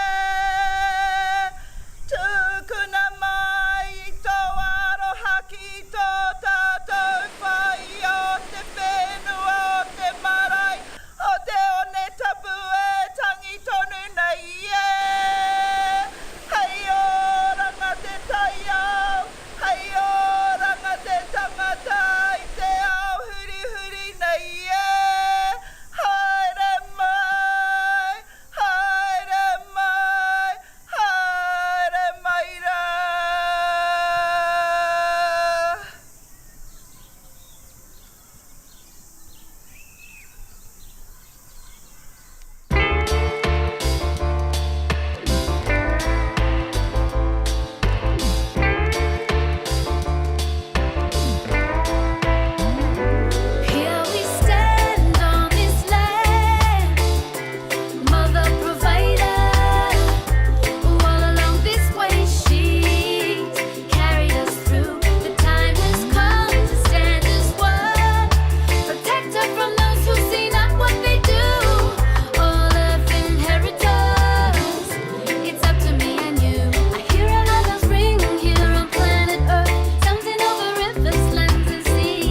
mother provider.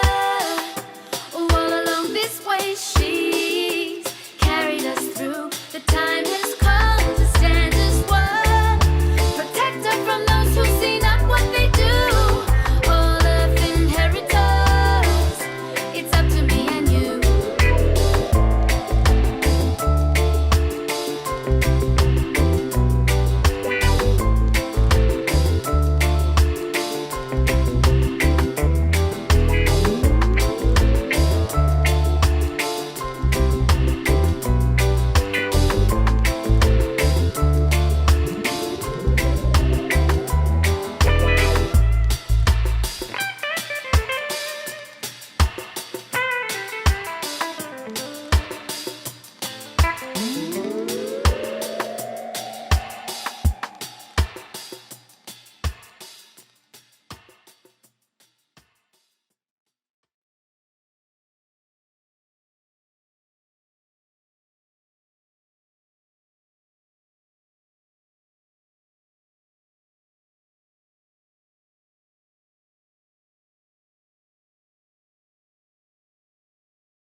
All right, all right. All right, how are we enjoying the show, Barbara? How's it going? Everything is in divine order. The music, the global representation.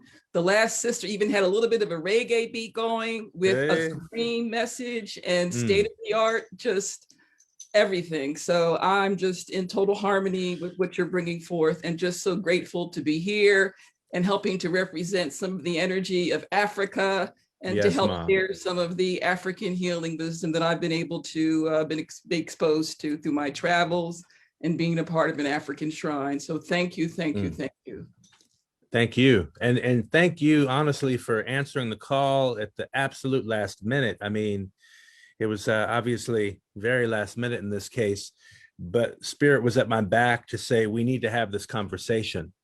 You had reached out some months ago, and it's not because the interest is not there, it's the timing, and it feels like this is the time to make this presentation to the world.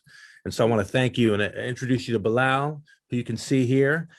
Bilal Abdul Samad, Bilal Samadhi, and our brother Ruben will be coming in. I have accepted him into the room, so hopefully his device is working here. We were waiting for him, so let me see if I can. Okay, let's see where we're at. It's very, very auspicious if he can join us. Yeah, so many powerful synchronicities, you know, especially today. I mean, there are so many layers, and Ruben, as being a sort of master time tracker, is going to bring some of that to the conversation as well, that directly relates in a very profound way. We'll hear in a moment to why, you know, we wanted you to be on this broadcast today. So to our listening audience, I just want to introduce you to Dr. Barbara Wallace, also known as Nana Ohema, if I may say that. Yes. Thank you very much. In fact, that's how I know you and how I was introduced to you about 8 years ago at this point. I mean, 7 years, I guess it's been, when we had a very sacred gathering in Northern California in the Napa Valley region called Hidden Seeds. Yes. Where we convened a group of about 35 traditional leaders from around the world, came together for ceremony for about 3 or 4 days. And I remember there were fires going on around us while we were there in ceremony. That was kind of a harrowing opportunity to, you know, just to be present in the grace, you know.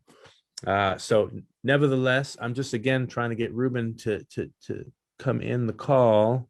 Don't want him to miss this. And at the same time, I don't see him in the queue. So we'll just hold out and see if he shows up. And I know that you wanted to share screen as well. So let me make sure that you have the ability to share screen. Okay? Okay. You do. And why don't we just give a little bit of background for folks, and maybe we'll get Ruben in here at the same time. Oh, wonderful. Look at this. You were not joking. Well, I can, believe me, I can skip. And, I just wanted to, the result of our meeting in Northern California when there were fires all around was that the group had committed to prioritizing, really seeking an apology, but even more than that, a revoking of the papal bulls. And so, yes, as you can see here, I'm representing there. I did at that time, and now for 21 years, as the Abrade Hima Latte Ghana, I am installed as a Queen Mother there. So I just wanted to just do a really short teach-in because thank you. What I wanted all of us to know is that as much as it may be about letting go of our narrative, in the United States right now, we are very much in the energy of the aftermath of the George Floyd verdict. And we're very much in the energy of people taking responsibility and for there being accountability. And so there's something about knowing the root causes of the causes. How did we end up having this epidemic of police violence? How do we end up having this systemic racism, this structural racism that is causing so many people pain and death and injury? And so if we know the root causes of the root causes, then we turn to the Pope. And we turn to these papal bulls of 1452, 55, and 93, known as the doctrine of discovery, which he had really committed to asking the Pope to revoke. And so we ask ourselves, how did enslavement come about? How did indigenous people ever get discovered in their own lands? How has there been this massive genocide, death, and destruction? How were lands just taken? How was Mother Earth literally raped of her resources? And how did there end up being this whole brutal system of colonization? And so we can go back to Pope Nicholas and the permission he gave to the King of Portugal that wherever he found a Muslim, anyone who was a non-believer, and of course, how can you be a believer in Christianity if you're on your own land and you never heard of these people or their concepts? And so it really facilitated the Portuguese slave trade. And from there, we had another Pope, Nicholas V, who basically authorized Portugal to extend their domination throughout Europe, to seize lands. And then we had, Spain getting in on the action in 1493, and Pope Alexander literally splitting the globe and saying, okay, Portugal, you can have this half, and Spain, you can have this half. And so part of what I representing the Action Group on Racism and Oppression as a public health crisis, and my role at Teachers College, where I've been director of the research group on disparities in health since 2003, is that launched yesterday a petition. And so you can just memorize tinyurl.com, Pope-revoke-petition. And our goal is to get 4 million signatures. And why? Because as the petition will explain, it's not enough that there has been any kind of apology. Of course, as people of African descent, if there's anything about us, we know a great deal about pardoning and forgiveness.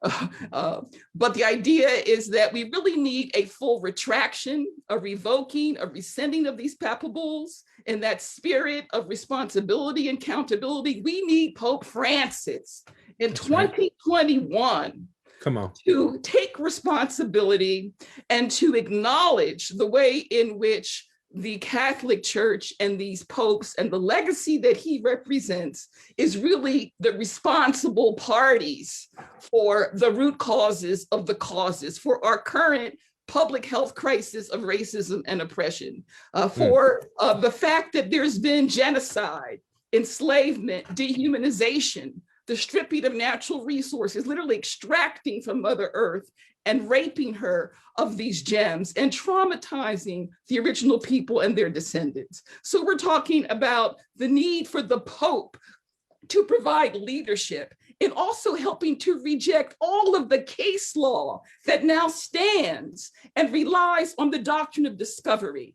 And we also need for there to be leadership regarding relief and reparations for the damage that has persisted.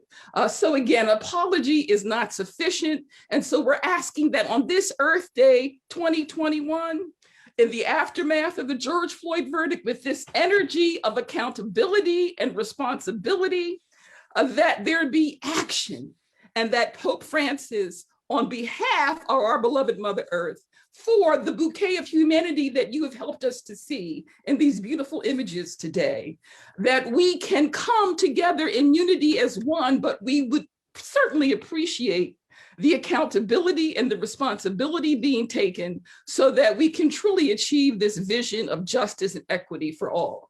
And so just to represent the African healing wisdom, and also to acknowledge that just as there are rituals that were performed in these videos today, that we can recognize that in Africa, in Ghana, the Akan, the Gwayan spiritual tradition, for those of you who know about the legacy of Komfo Inachi, that there are those individuals who are still performing rituals for the healing of our planet, for the healing of people of African descent, for us to be able to manifest the goal of unification that we're talking about. So I just wanted to acknowledge Nana Karantama, who you see here, and her book, Awakening, where she is able to channel and bring forth the wisdom, in this case, from Nana Sujabi, who is an oracle, who's known as an Abusum, and that in this book, Awakening, part of what we're being taught is the importance of daily spiritual practice, of meditation,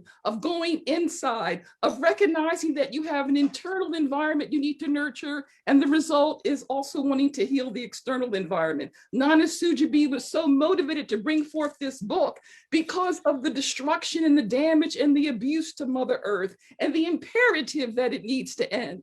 And one of the most important exercises in this book is how we can hold in mind any image that we want. We can visualize holding the keys to that apartment. We can visualize having that partner. We can visualize the unification of humanity. We can visualize having that job, and we can combine that with gratitude and with an expression of joy. And we can say, thank you, thank you, thank you, as we hold in mind those images. But meanwhile, we are living not only during the time of the ascension of Mother Earth, but we're living in a time of the Great Awakening. And so that's how we can all become co-creators and manifest with those who are here to assist us, our ancestors. And then in Celestial Prophecies in this book, we basically have prophecies of all that's manifesting now. Mass demonstrations, Mother Earth needing to reclaim her land where there's cement and steel structures. And in Celestial Prophecies, ultimately, there is a prophecy for the unification of humanity. And so we can offer today a visualization for all of us to share, which is that if we can imagine skies of blue with streaks of pink and silver, and a valley with green, beautiful grass, and humanity of every color, shape, hue, human beings of all sizes, standing together, huddled, and whispering in gentle tones. And Nana A.C. Ketua, another oracle, explains in this book that it can take sometimes hundreds of years of holding in mind an image to manifest reality. But it is now time, it is time for us to all hold in mind this image so that we can help bring about the unification of humanity. But again, what would help is that we don't forget the narrative of how we were enslaved, how there was genocide. Just as we see where George Floyd's face was pressed into cement, we saw the Native American Indians who were in ceremony, that the spirit of our ancestors there on that land. I am on the land of the Lenni Lenape, where I am now, and that we have to acknowledge that there was a genocide, that there was enslavement, that there was dehumanization. And it's that narrative that can help us to then move on so that we can visualize unification, so that we can know, as Nana A.C. says, We are stars. We are stars, and we're here to align with the worlds above, the worlds below, and we are here to basically radiate our light and to assist with the healing of Mother Earth at this time. But at the same time, Pope Francis, take some responsibility. Pope Francis revoked the papal bulls of 1452, 55, and 93. And so I just wanted to leave this up just for a second before we leave the screen, because you can get these books at Star Spirit, www.starspirit.com. You can also contact me, and you can arrange tele-spiritual readings with the King Shaman, who can allow you to gain wisdom.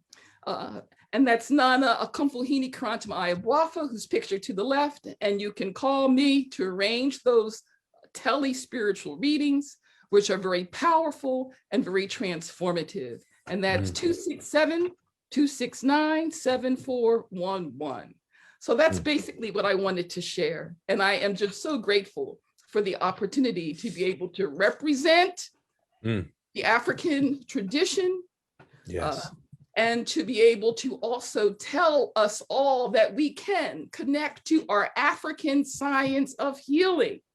And that it is important that we do so, because even since the George Floyd verdict, there has been murder after murder every day since then, where Black people are dying.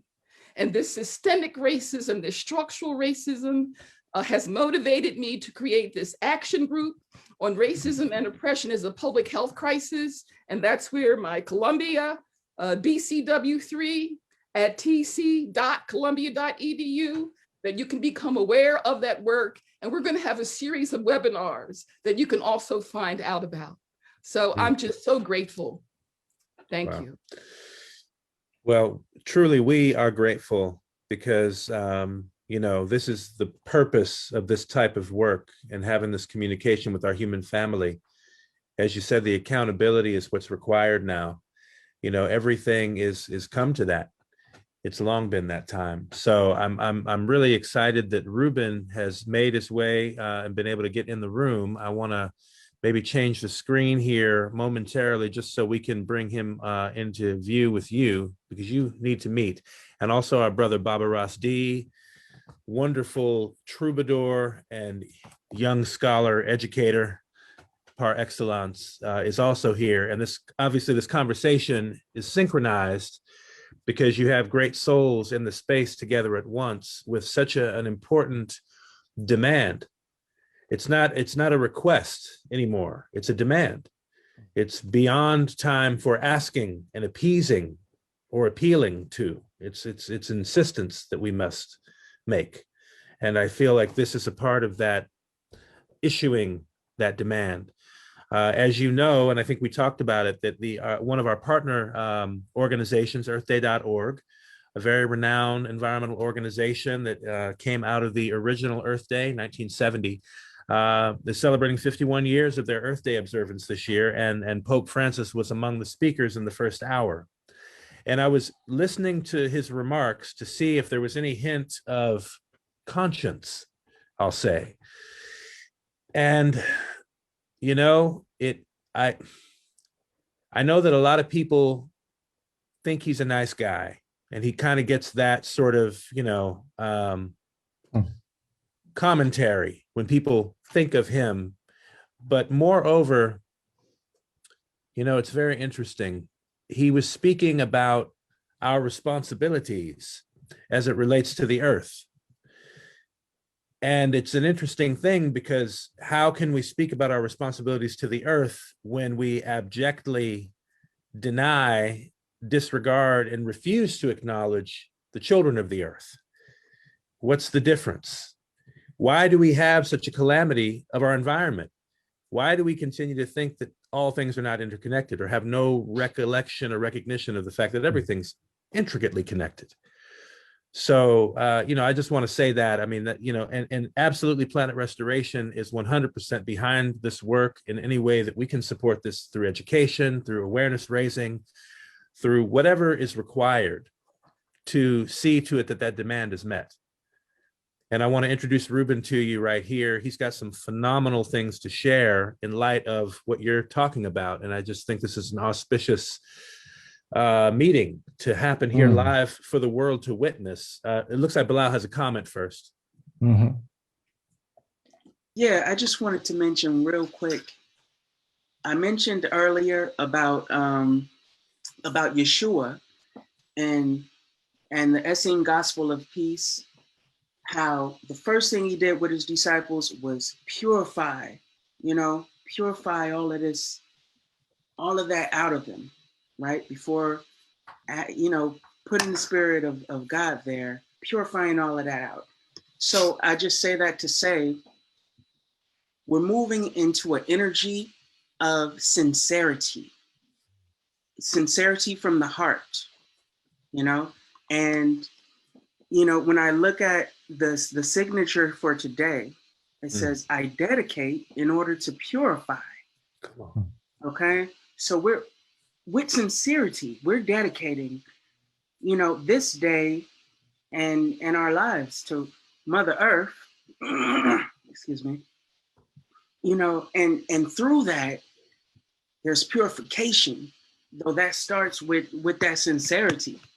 So I feel like this energy and this calling, I just honor everybody who's played a part, and it's a real focus that will have real effect.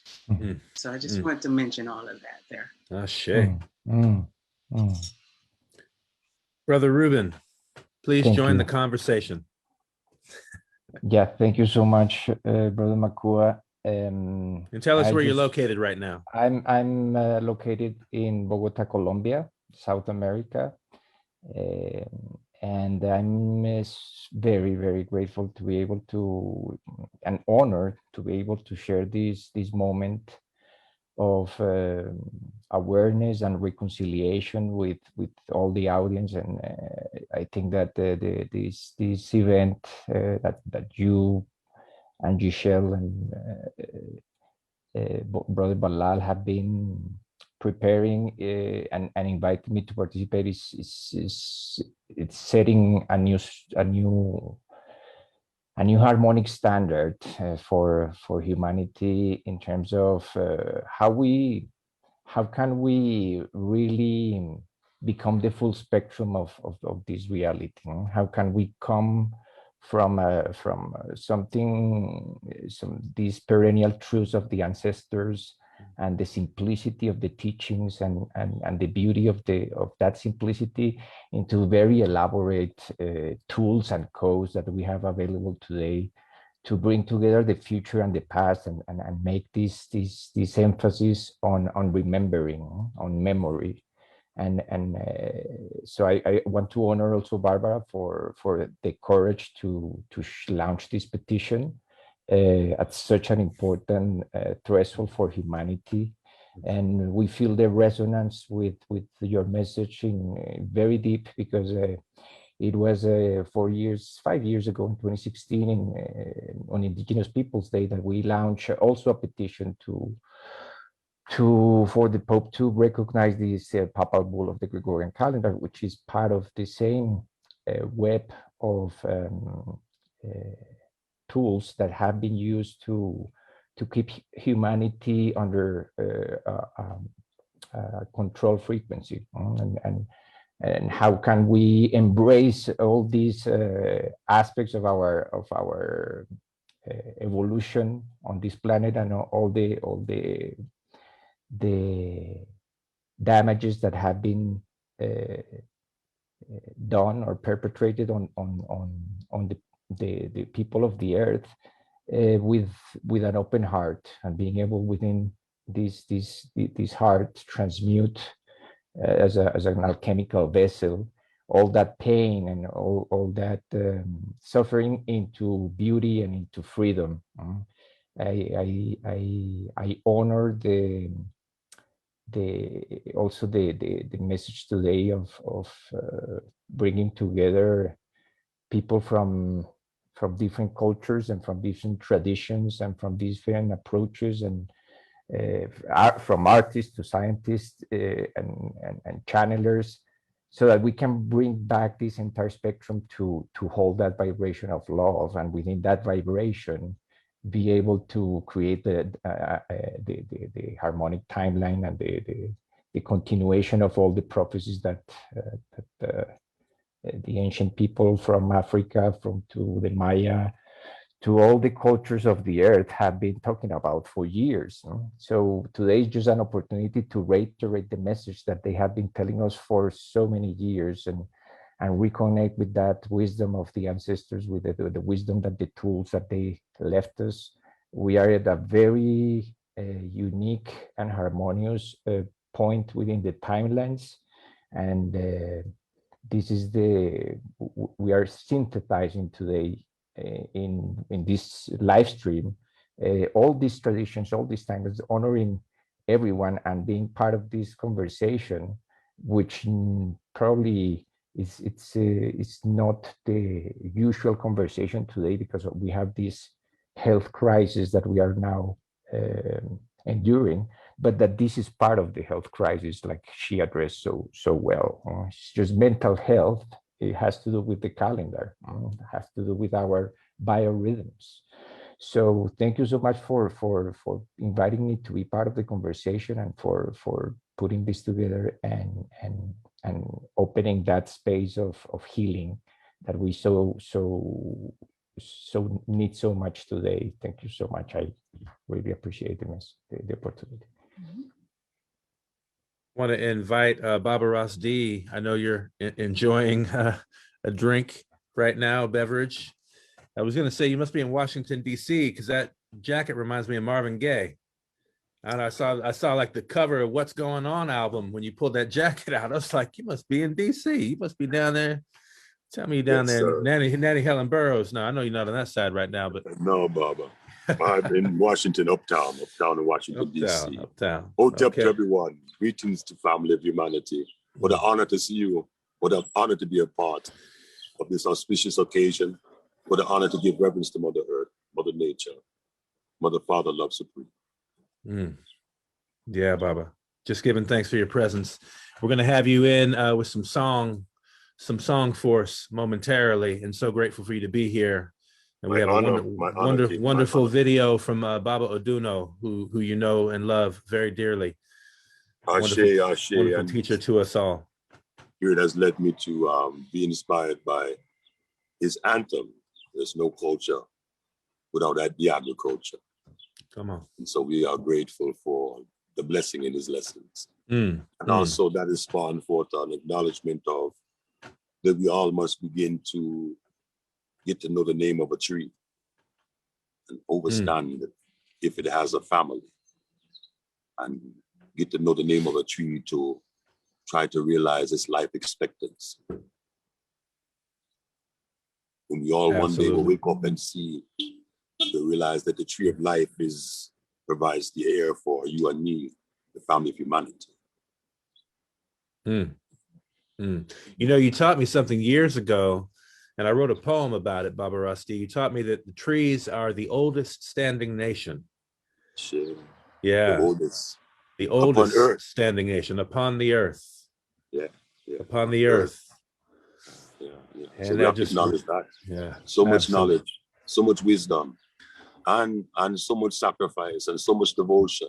Because the trees share the sacred space of the same, space that we share as a family of humanity, without fighting for room. Yes. They know how to intertwine. They know how to share space. They know how to hold space. And they know how to keep space sacred without, as Baba said, they have practiced and mastered the science of sincerity. So the trees know the way and the pathway to be sincere.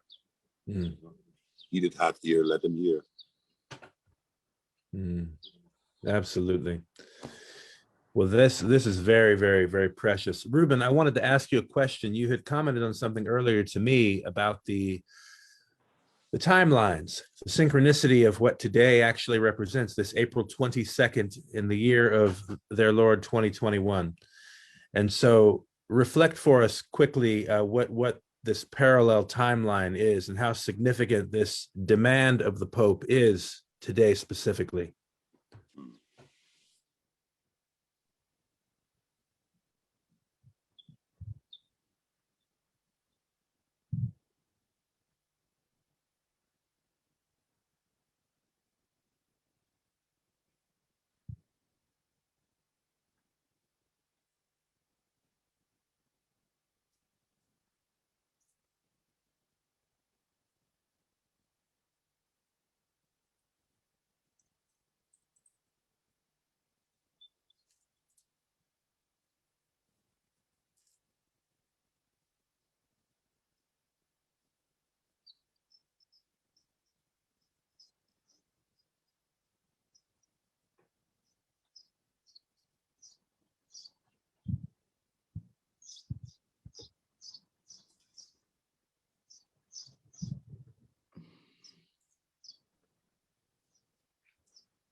Greetings, family. I don't know if I could be heard, though. I think we're having some small technical difficulties, though we're working it out. Hello? Right now. Can Here you we hear go. me now? I'm back? Yes, sir. Perfect. Can you tell me where was the... We didn't hear any of it. Yeah, Oh, we didn't hear any of that. I'm sorry. I'm sorry. Okay, so I'm going to go back. It doesn't matter. We are all being able to bring back into memory, because that's the challenge of technology. It's part of the conversation. So we will go back into the role of technology.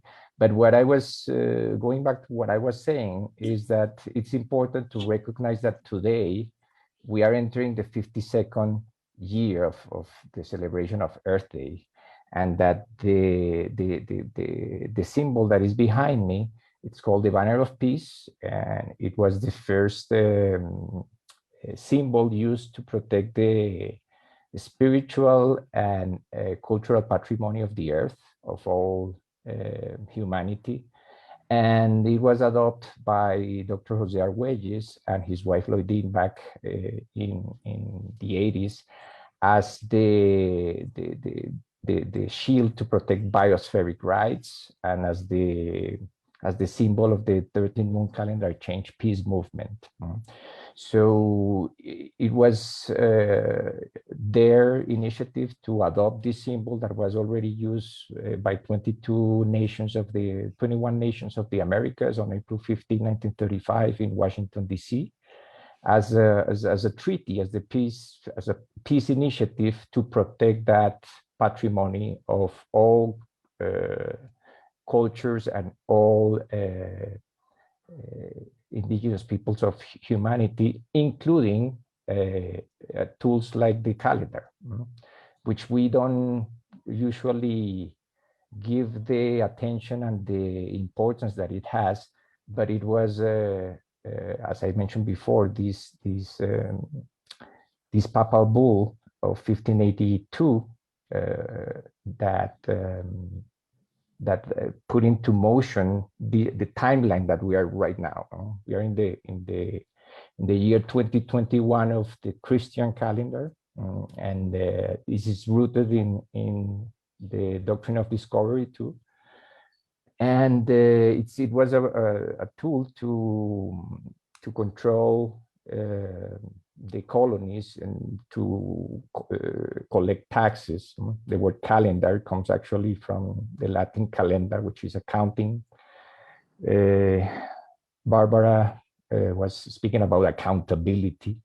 So we have been keeping a sacred count of days. There is, as we hold a sacred space here, we are also holding sacred time.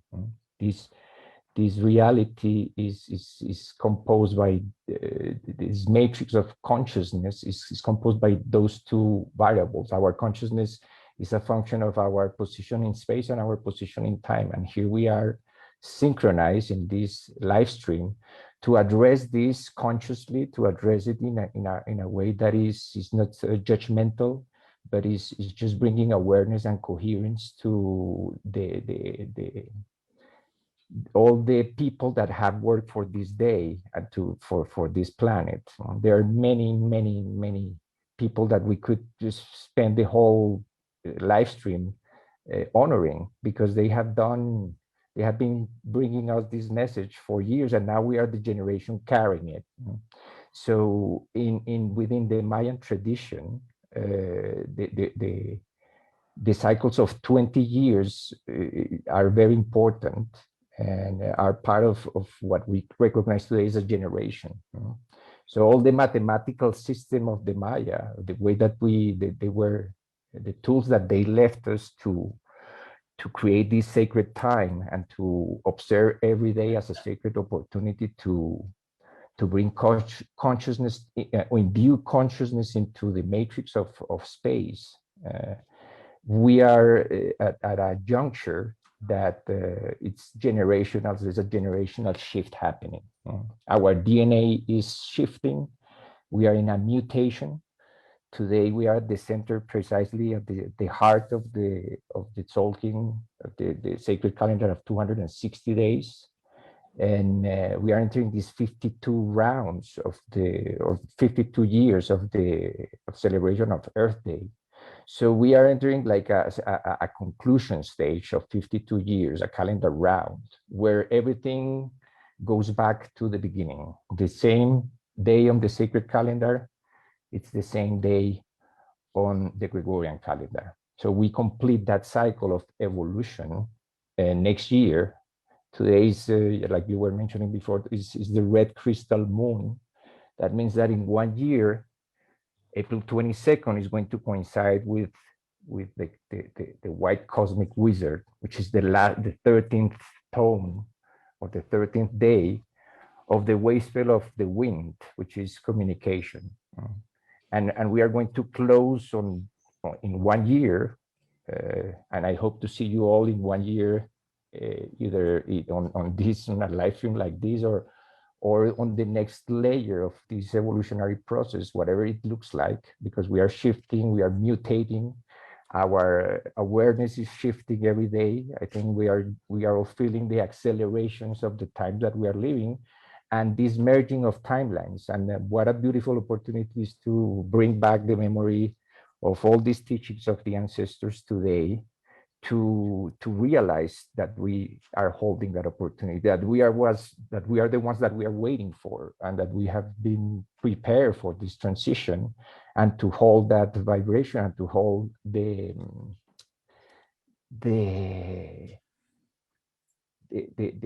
pristine purity of the time when the earth was bringing all these creatures into life. We are part of an evolutionary process that we are just the last stage. So in doing some background research for this, to honor this day, I decided to also to look back to this book that Jose Arguelles wrote in 1984, called Earth Ascending, and in it he presents the map of evolution that we are transiting, and we are within this map. We are at the stage of synthesis. We are synthesizing all knowledge, all traditions, all religions, all cultures into one stream of consciousness that is one with the earth.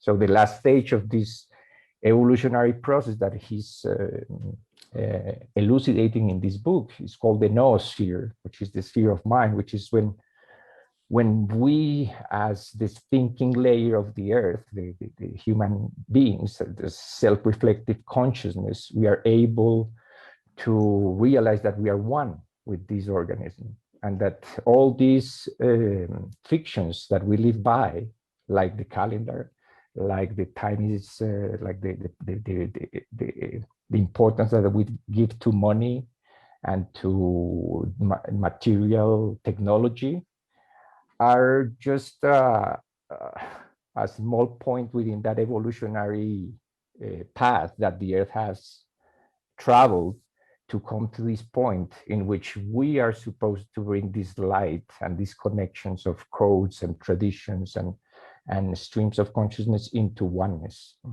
So what an honor and what a gift, like one of the opening speakers was saying, Jamie, to receive these gifts and these presents that the earth is giving us every day, and within that appreciation, be able to forgive and forget all the aspects of the old paradigm they already play their role in the process of evolution. And we are, after 2012, what the Maya were leaving us is a map to navigate the new hologram or the new paradigm out of those fictions and bring this consciousness of sacred time and sacred space into a whole new dimension.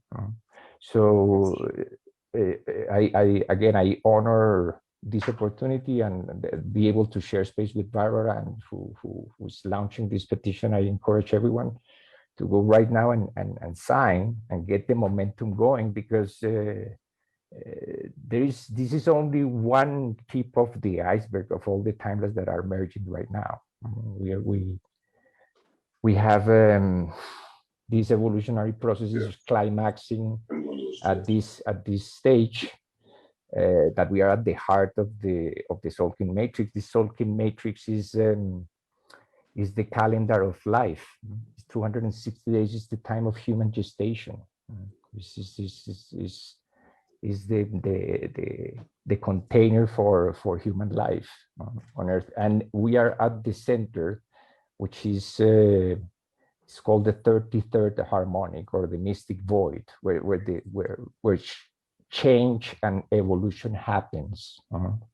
Within the Mayan cosmology, also the Earth is known as the energy that drives evolution and synchronicity, and these are a moment to bring together the past, in the future, in the present moment, and honor that symbol that also represents not only the union of art, science, and spirituality, but the union of past, present, and future as one continuum.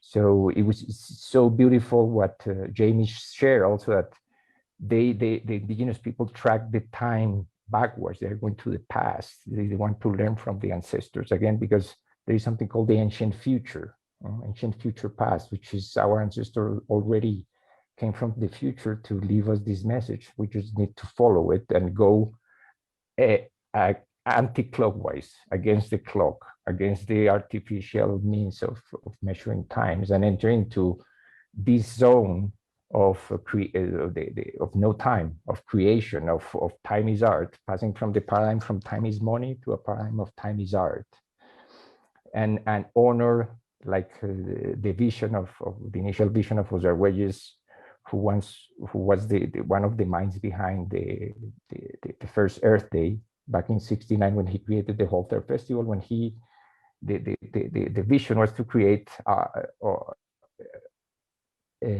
a work of art out of the earth. Even the word art is embedded in the earth, and that's why we decided to include or highlight that in the logo of the event today, to understand that this is the brother Baba Ras also was speaking about the art of what to communicate, what to hold, and how the art of contemplation is opening that space of just holding space and holding a vibration of love to be able to enter into this next level of evolution that we are opening today, and that we are closing next year with the 52 years of Earth Day, honoring that vision of the first people who saw this opportunity or this day as a way to bring awareness into the fact that there's only one of us here,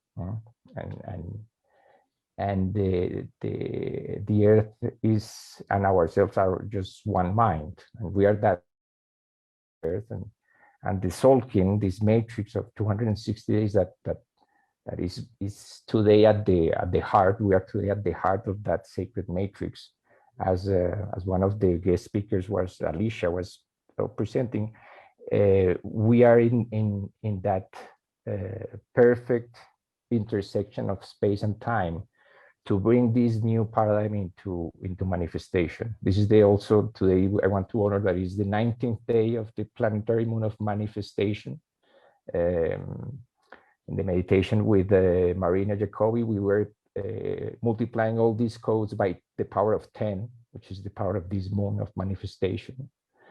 And we are merging timelines. That's what these events are for, to bring all these perspectives, to be a reflection of each other. We are also in the mirror wasteful. So we are here in these little Zoom rooms, are kind of the little house of mirrors. We are all seeing reflections of each other right now, and realizing that we are one. We have this sacred opportunity to make this conscious, and in that way honor the memory of our ancestors and from the past and from the future.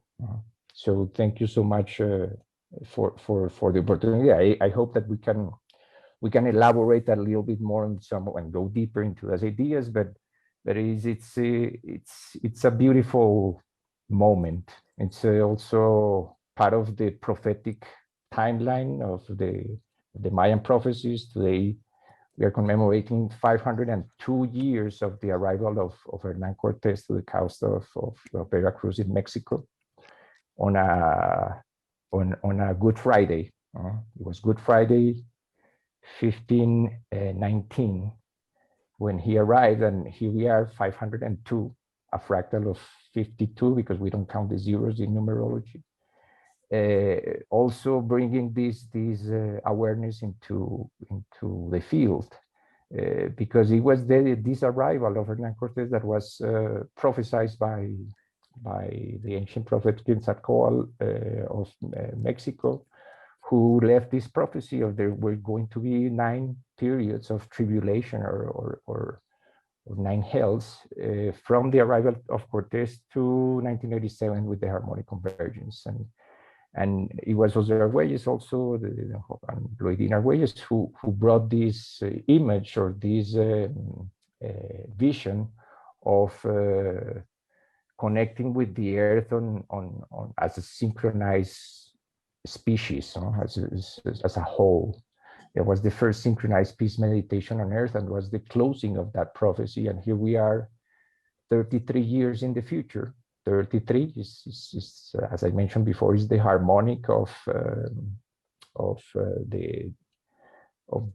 heart of the Solkin, and we are new Sirius cycle 33. So it's like nested cycles within cycles, and we are in this beautiful creative void to paint a new reality and to imbue that reality with our thoughts, our ideas, our visions, and our forgiveness, which is so important right now. The being compassionate with as we observe everything that is happening, and people making their own decisions and making their own minds.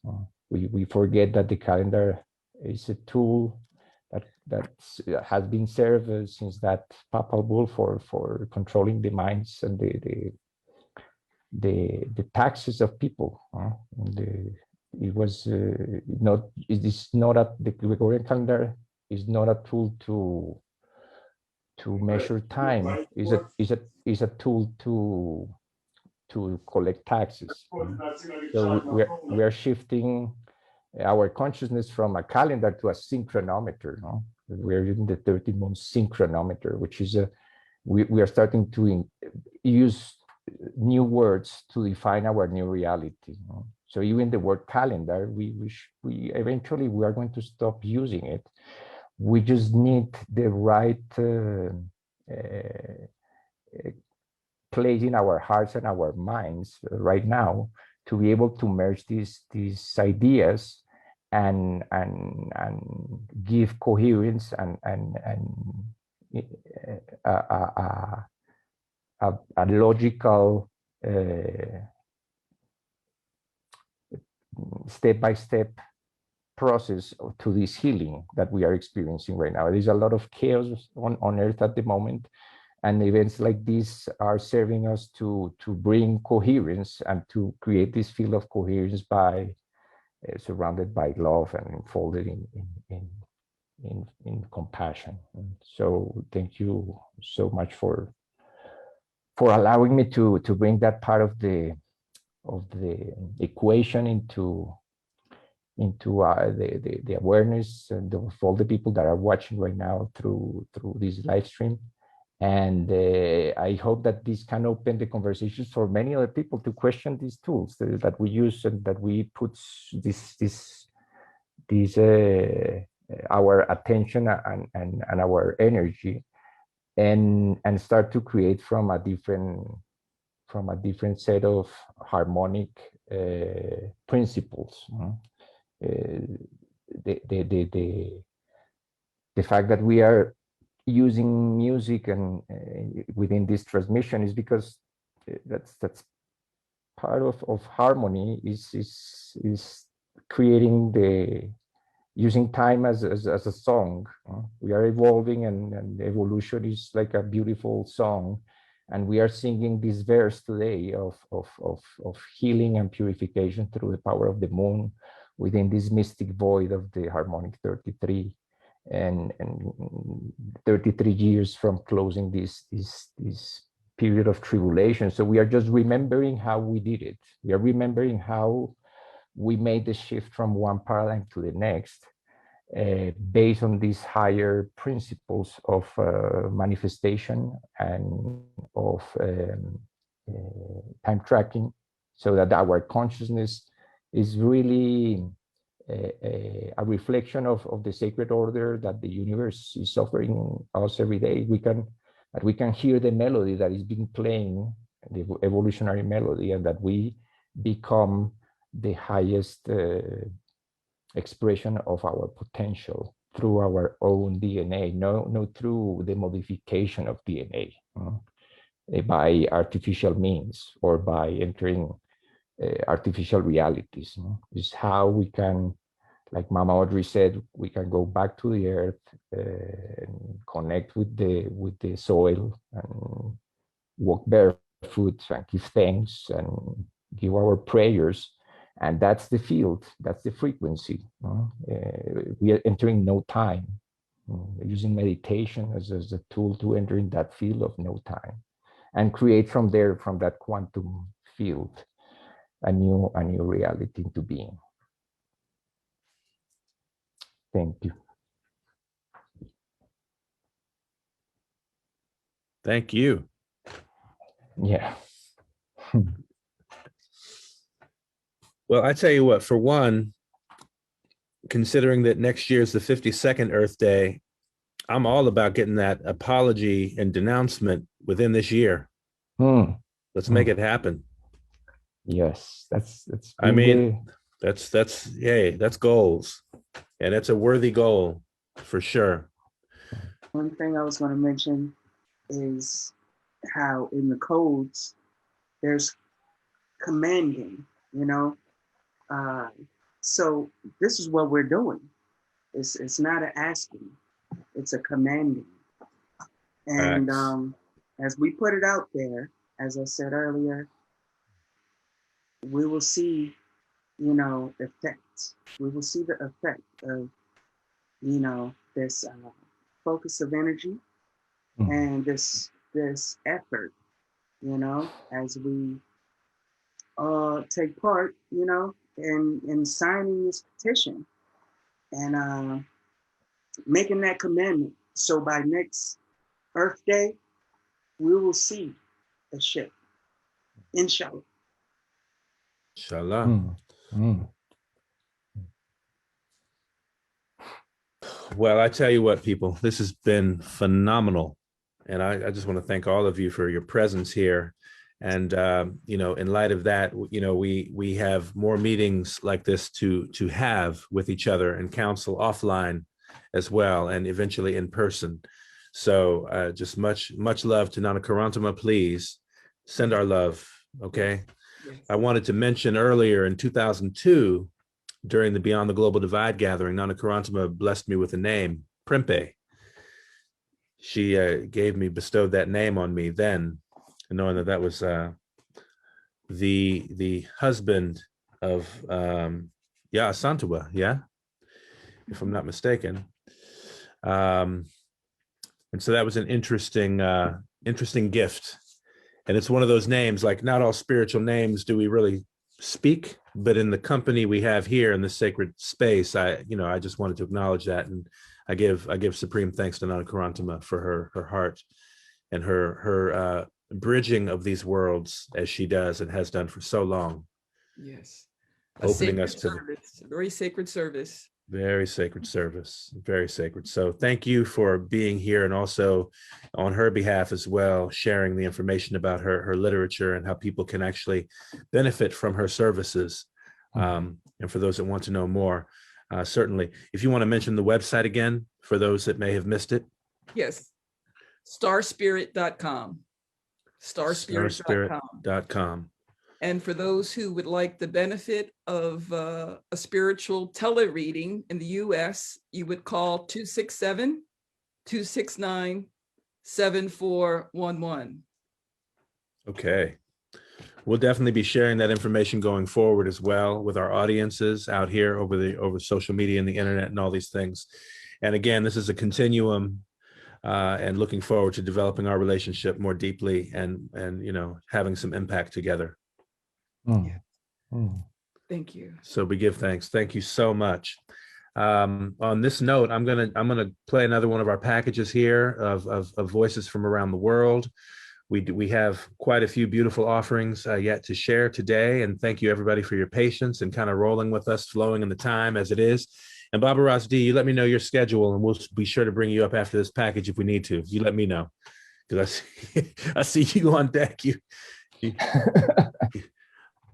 I know your time is precious, Baba, so I want to honor that.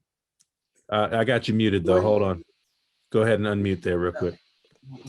I was trying to make certain that my phone wouldn't run out of charge. That's what I was doing, Baba, trying to move to where I can get the phone service. And I got it on charge, but I don't know if it's charging because I'm with you guys right now. I'm just praying that it will be in divine order. We'll be able to share. Yes, absolutely. And we will. We will. Thank you so much, Nana Ohema. We love you. Thank you. Thank you. One thing I wanted to share before we go into this information packet is I want to invite you all to join us. Planet Restoration /YouTube. We have a conversation. We keep this conversation going every Monday with PR 1328. It's an ongoing show. We're building energy, and this community, we're energizing it, and we're keeping it going. We're keeping the conversation alive, and we're painting the vision board in beautiful ways. So join us and be a part of that. Absolutely. Yeah, we want you to be part of the vision board, part of that council, a vision council out here. And we're all part of that. Yeah, good looking out, Bilal. Definitely check out youtube.com/Planet Restoration, all one word. Follow us there, like and subscribe. Check out the music there. You'll find the Sirius codes, the Great Conjunction music you're hearing today. All original music, all high vibration, high resonance, and something for everyone to enjoy. Without further ado, we'll go to this package here on our journey of aligning with Earth. Thank y'all so much. Blessed love.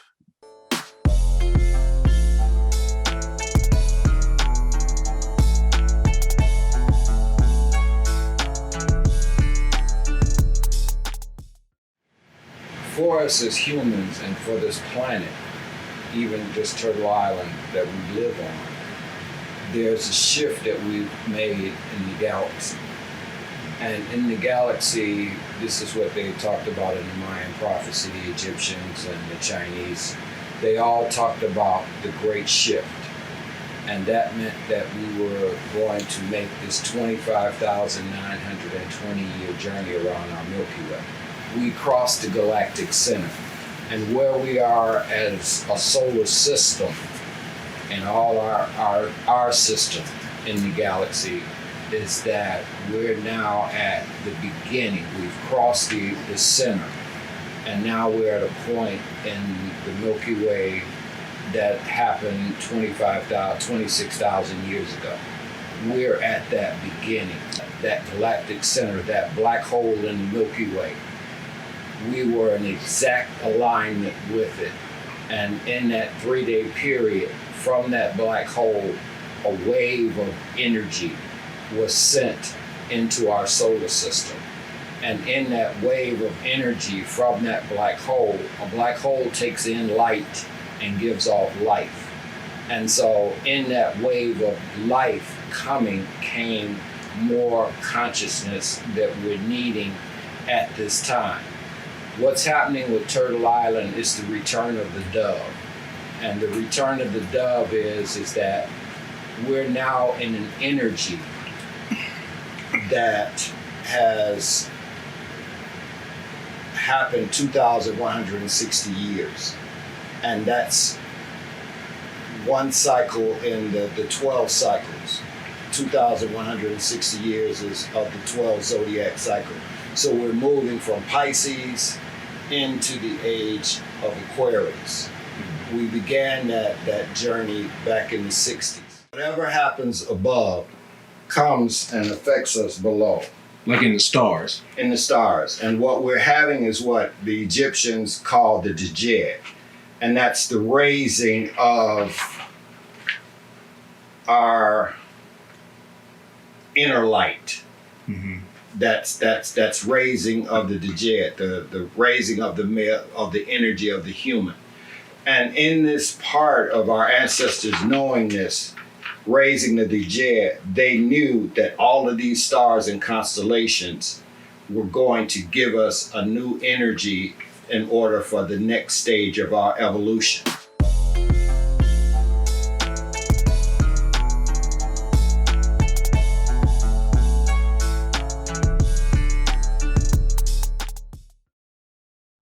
Dear ones, we will speak to you today on a topic no one really wishes to discuss. We will speak about your propensity to draw conclusions which do not serve you. We mean that we see and feel many of you focusing upon that which does not resonate with your higher frequency self. We would recommend that if you wish to serve humanity and yourselves at this time and pave the way for the next phase, you focus upon what that next phase will look and feel like. We understand that many of you hold the vision for the new earth and new way of being and interacting there. Now it is time to align with that vision. You do this in ways that are resonant with that new earth, and that is how you draw yourself into it and draw it into your current time. We will explain how this would look from your perspective. You wish to live in a new earth paradise. You imagine yourself as you would be at that time and in that place, in whatever way you think it will be. You bring those thoughts and feelings back into your present life and live it as if you are living in the new earth now. We understand that your surroundings are not always such that you can do this with complete ease. But we will tell you that if you live from a perspective of expecting others to act as if they too are from New Earth, then you will experience New Earth relationships.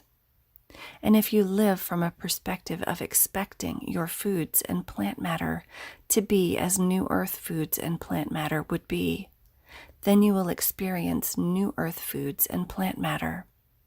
Do you see what we are getting at here? When you live from the perspective of being in the New Earth today, you bring it into your reality today. And we think you would much prefer to live in New Earth right now than waiting for someone to deliver it to you at some unknown point in the future. We look forward to watching your success in this endeavor, and we thank you.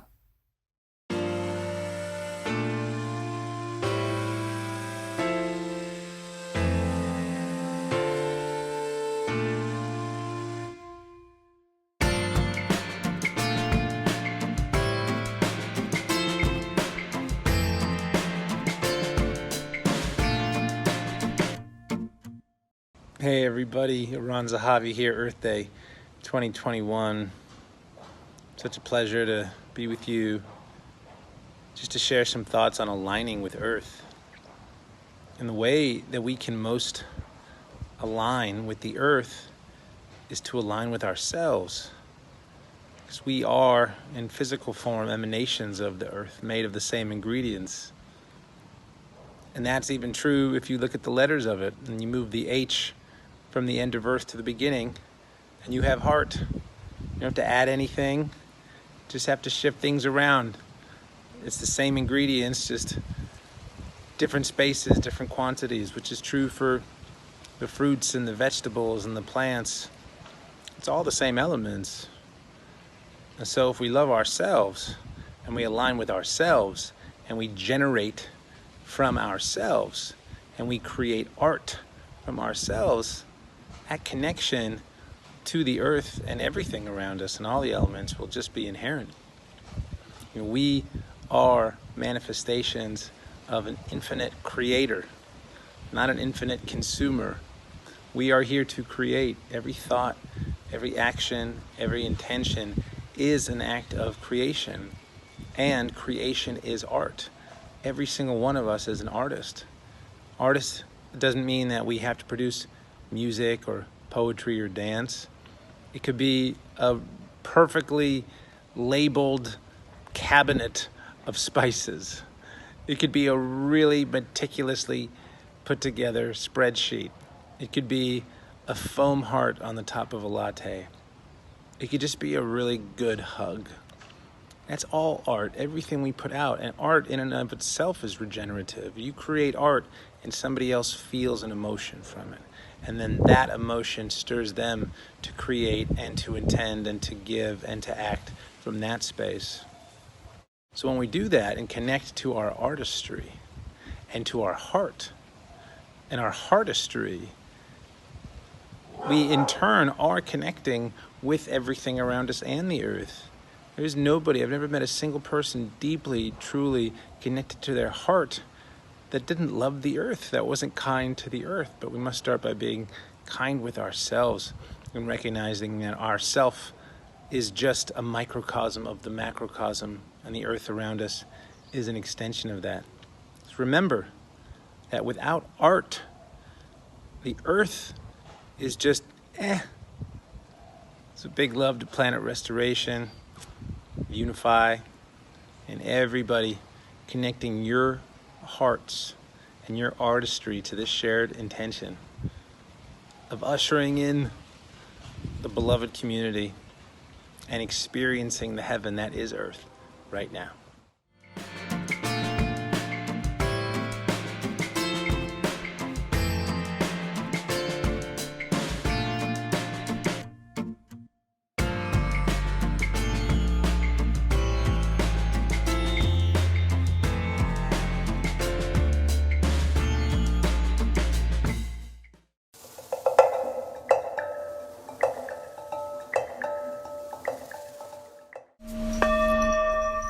from Cenote Chel, we would like to wish everyone happy Earth Day.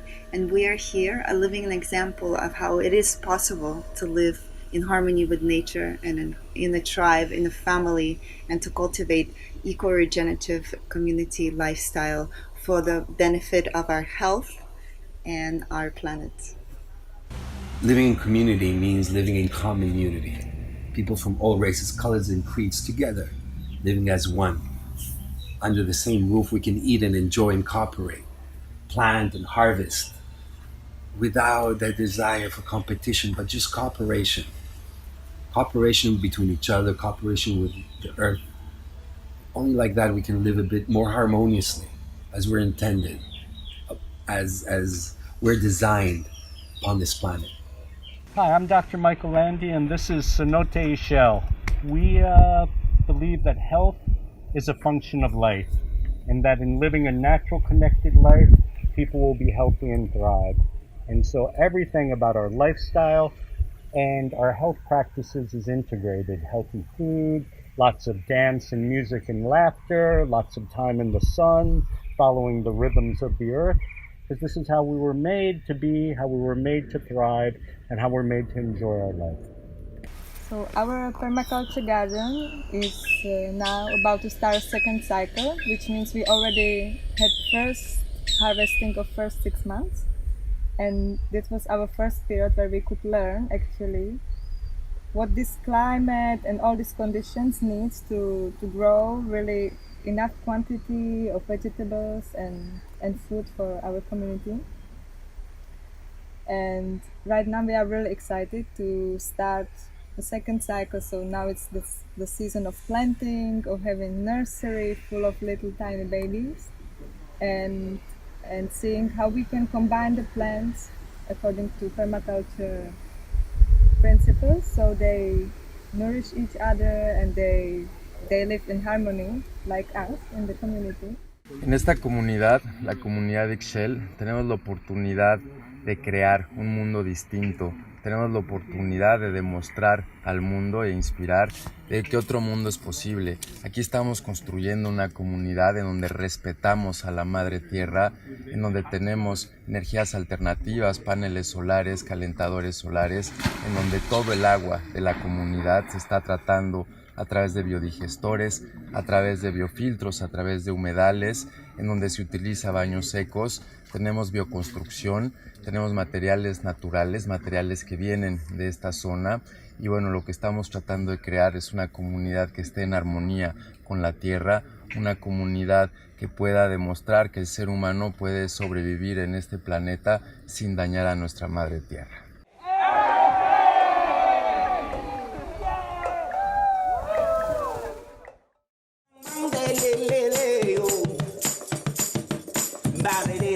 Watch your body to be, get you out of body, the body don't see. Go, be right and wrong.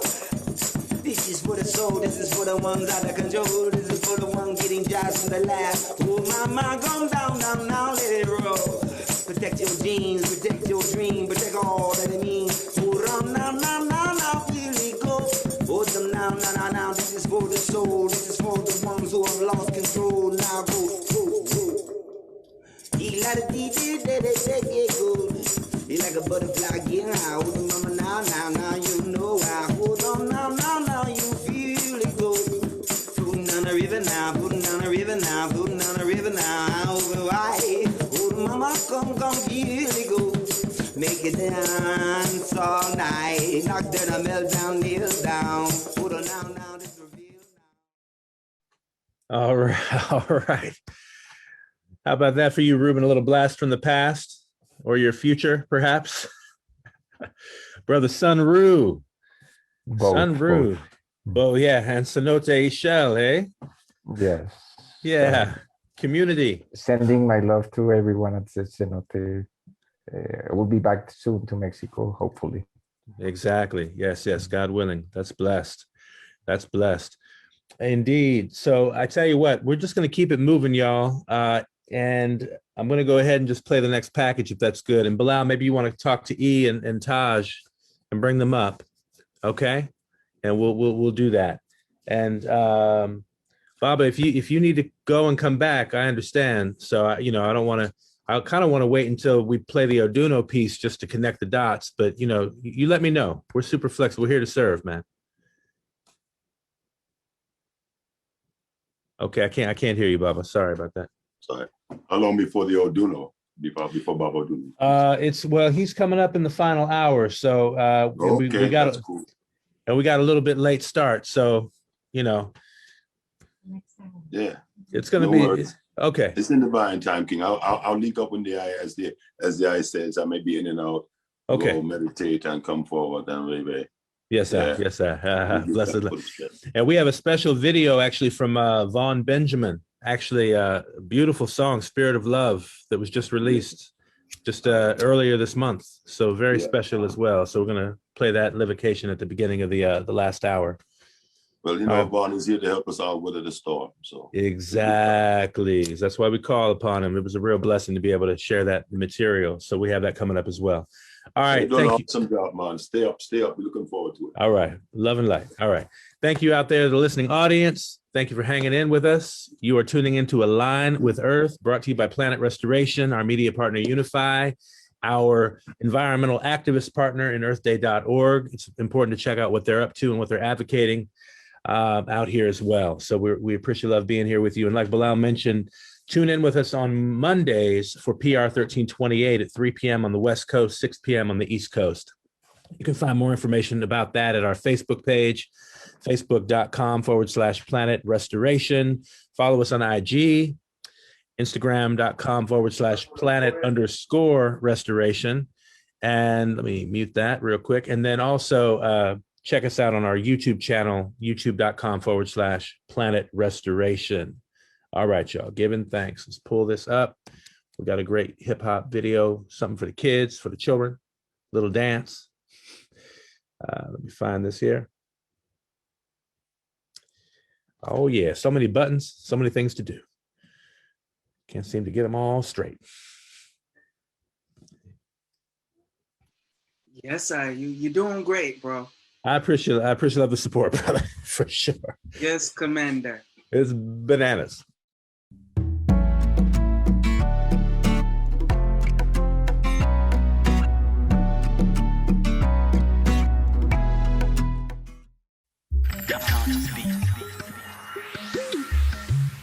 Hello, future.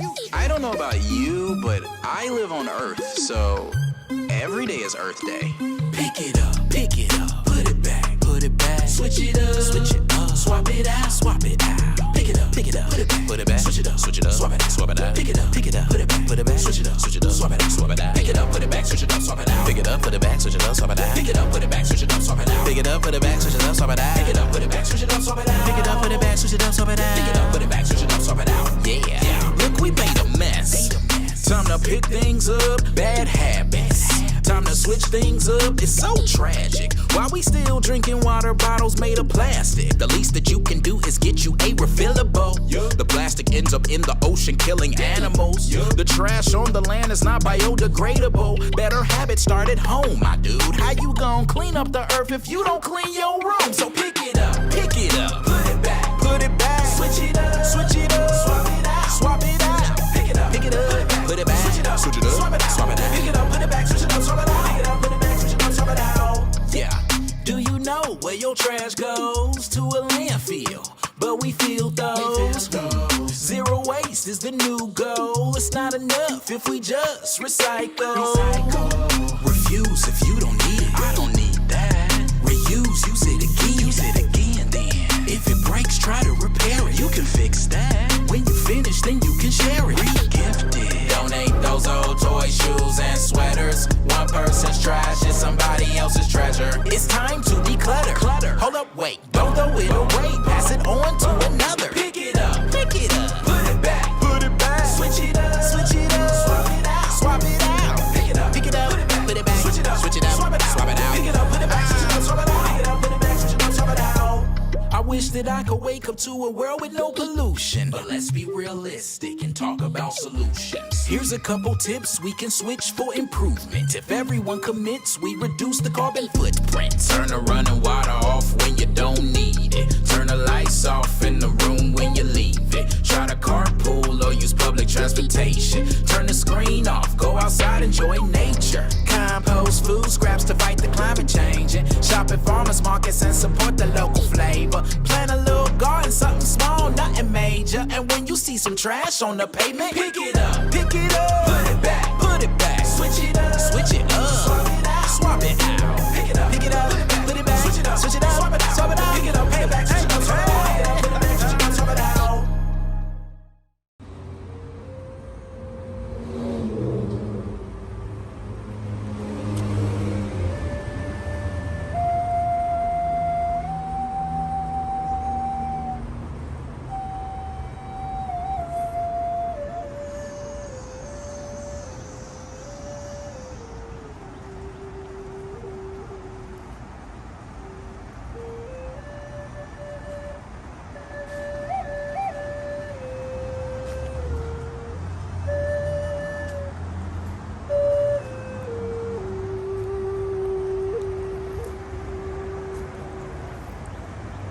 We're here at the Johnny B Treehouse in Tampa at Yurt Yoga Village. This was Johnny B's last treehouse, and the theme of this event is aligning with nature, aligning with the earth, and that was the concept that Johnny B and I discussed when he built the treehouse. Is he gave me the idea to use it for meditation, yoga. I was just thinking it would be great for my kids. But through that idea and loving the treehouse so much and the experiences that I've had up there, I expanded upon that vision and built a yurt as well. So, thanks to Johnny B's visions.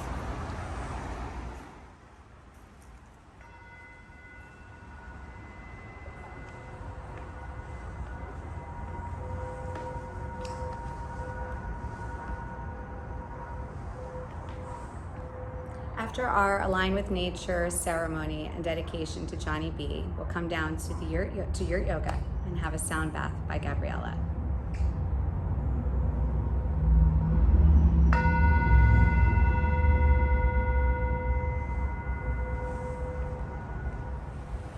Check out yurtyogavillage.com. We offer several modalities of healing, including Kundalini Yoga, Reiki, sound baths.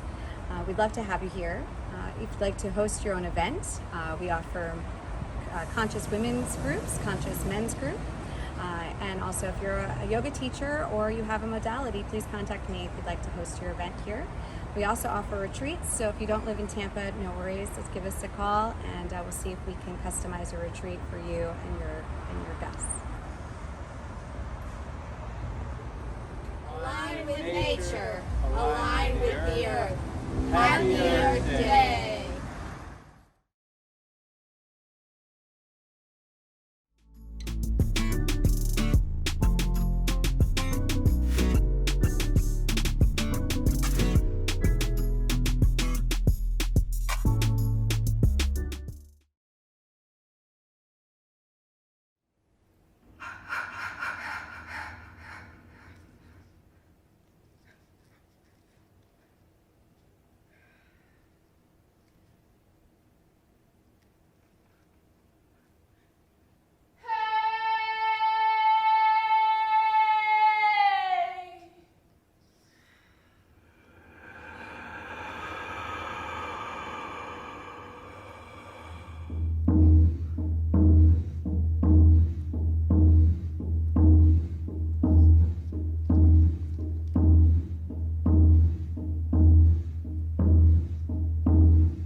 Water is the rebel element. It defies the laws of physics and gravity, and you can't kill it. Without it, there is no life, and it came from outer space. It reincarnates for all to see, and by molecular count, we're 99% of it. Rebellious, eternal, and alien. Just look at the power we're filled with. My name is Veda Austin. I'm a water researcher from New Zealand, specializing in crystallography. I'm about to share some of my work with you that has never been seen before, beginning with the kind of water we use every day when we turn on a tap. Here we see the crystallography of municipal tap water. I'd like you to notice how disordered the ice looks. It's interesting to see a visual representation of the kind of water many people are drinking. Here we see the crystallography of water that has gone through a lot of plumbing and processing. It contains fluoride and heavy metals. Notice how cloudy it is. Now let's compare that to spring water collected directly from source. Notice the clarity and formation of star hexagons, as I like to call them. They indicate structural integrity. Here's another example of spring water showing the same beautiful geometric patterns. Seeing these photos of spring water and tap water is like looking at order versus chaos. Next we have the liquid crystal architecture of water taken from a little stream that ran through a forest here in New Zealand. Notice the ferns and the star hexagons, typical of unprocessed water. It seems that the water has created a piece of ice art. I'll add that although the structures are very nice, you can't be sure if the water is safe to drink unless you get an analysis done from a laboratory. This video is from water I collected from a puddle of rain.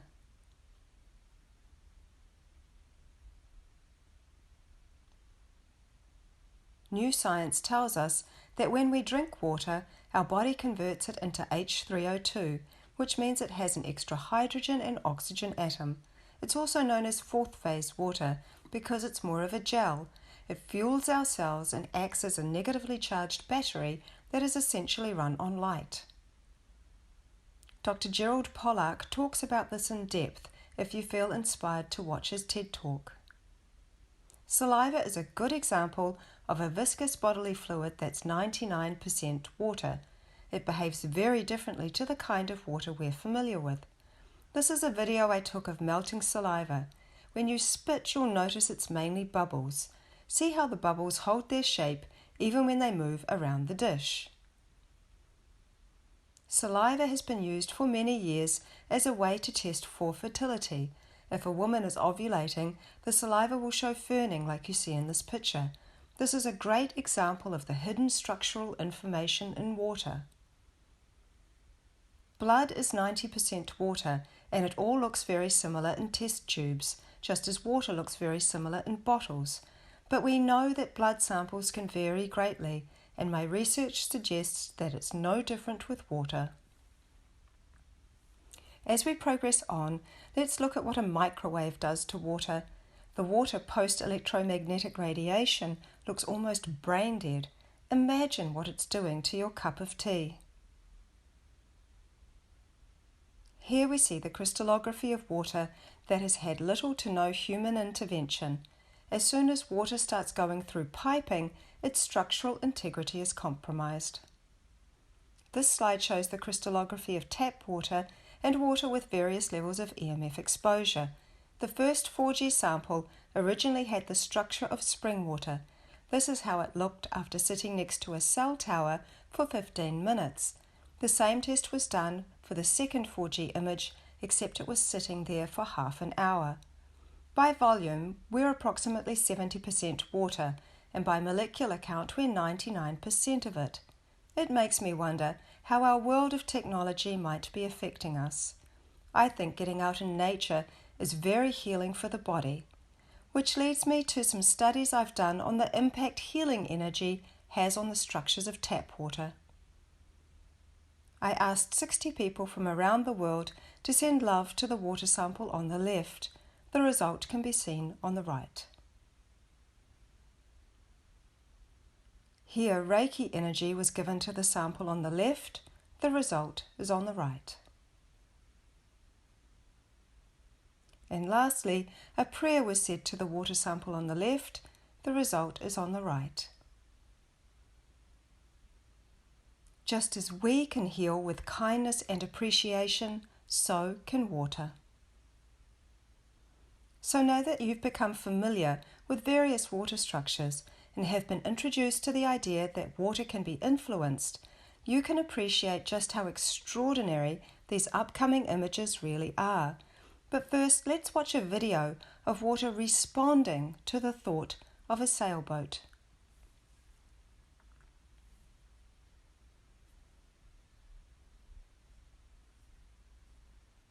For this next video, I used tap water with very poor structural integrity, as you can see.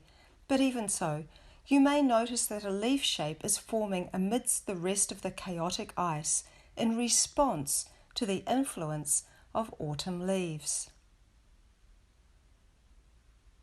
It appears that water can use its building blocks of ice to create imagery as a response to human consciousness. These next photos show the influence on the right and the response on the left.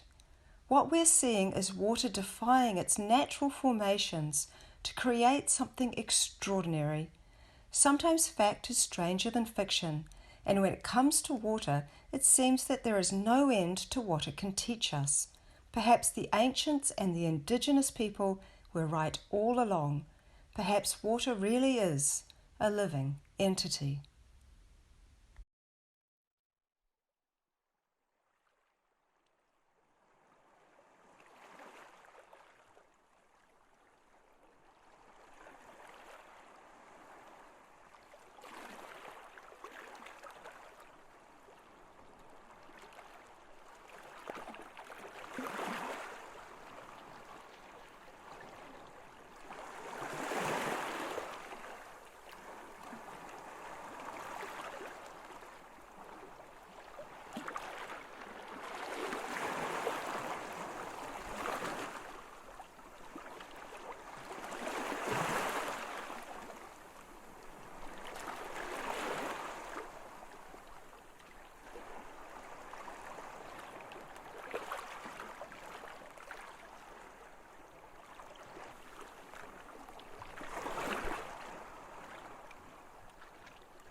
Yeah.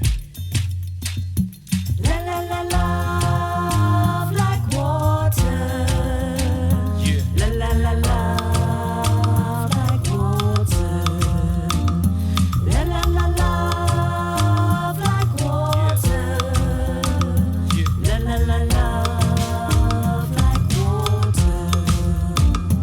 We are water. From the rivers to the sea, we flow like water. What else? Ever flowing energies, we are water. We move in perfect synergy. Love like Birth in the water, straight from the womb. Swimming with the cycles, sun and the moon. Tears of joy fill up the room. Celebration of life in the afternoon.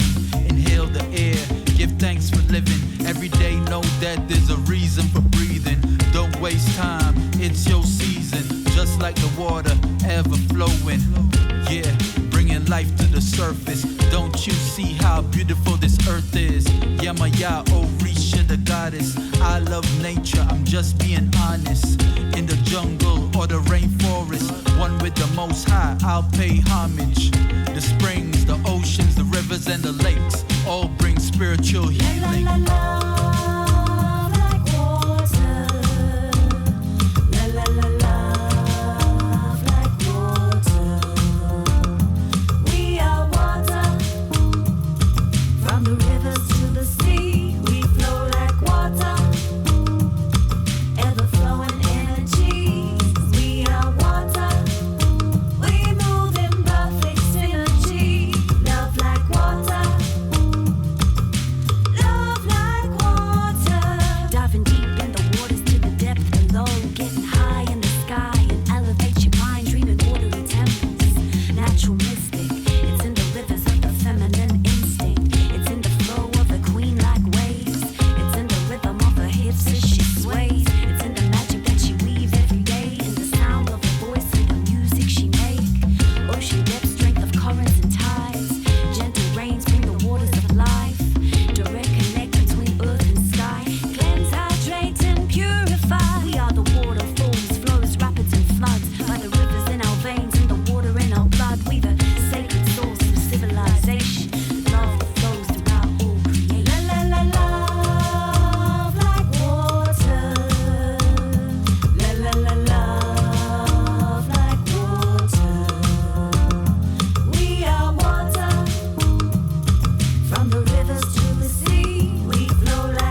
breathe. The weapon that they use is called technology, electromagnetic frequencies.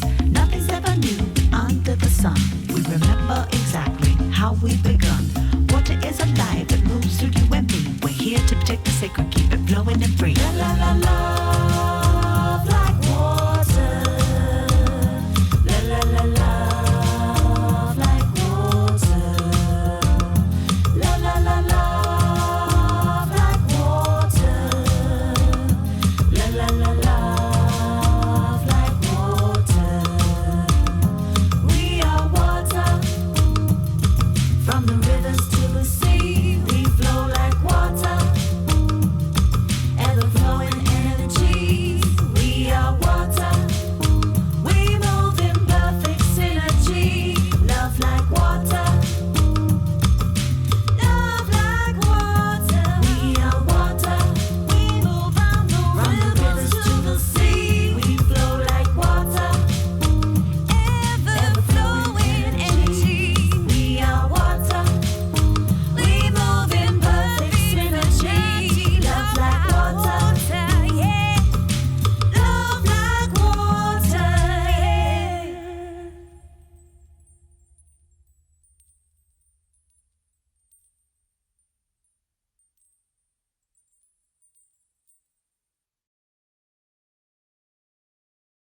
All right, all right. Some vibes, eh? What's the verdict? Loving it. Vibes. One thing, first thing I gotta say is our brother Aaron came Right. with some wit. I love everything he said. It was perfect. It was perfect. It's It was beautiful. perfect. And he summed it up. About He the art, and the earth. and the earth. And the earth. Amazing. So let me let I see Taj Samad over here. Gotta let the brother in the room. And we're about to go into we have Shanti Villa coming up. You know, Jeffrey Davis gave us a beautiful video. He goes in. Yeah. Nice. What's up, Taj? Yeah. Jedi. Yo, what's going on? What's up, brother? Good to see you here. And welcome to the studio. Yeah, peace. Thanks for being here with us. And yeah, thanks for coming into the conversation here momentarily, because I know we have some things surrounding Mama Kali. We have a powerful clip with her and want to go in. I know Essex will hopefully be able to join the conversation briefly. But I tell you what, we're going to keep it moving. We have our brother Kuroji Patrick, a boy called Patches. We're about to bring him up next. So bringing the fam into view. See what we're doing here. Okay. Yes. Navigate, sir. Navigating. And thank you out there to all our listeners sticking here with us. We appreciate, love you, and hope you are receiving something of benefit from this broadcast today. We, aligning with the earth and all the things that we're doing together. We give thanks. I'm here to talk to you about Earth Day and the importance of taking care of our Earth. Flowers, trees, just the grounds in general. Without the Earth, none of us would be here. So I think it's up to us, as a whole, to make sure that we're kind, gentle, and nice to the Earth. If you like playing at playgrounds and parks, imagine what they were before they were playgrounds and parks. Imagine the animals, the squirrels, the birds, the insects, yeah, even the pesky ones. It's important that we, as a human race, take care of the Earth. Mother Earth is our friend, and she loves us. She gives us oxygen and food and places to take in deep, fresh air. So, do your part. Take care of the Earth, and I'm quite sure she'll keep taking care of us. Peace out.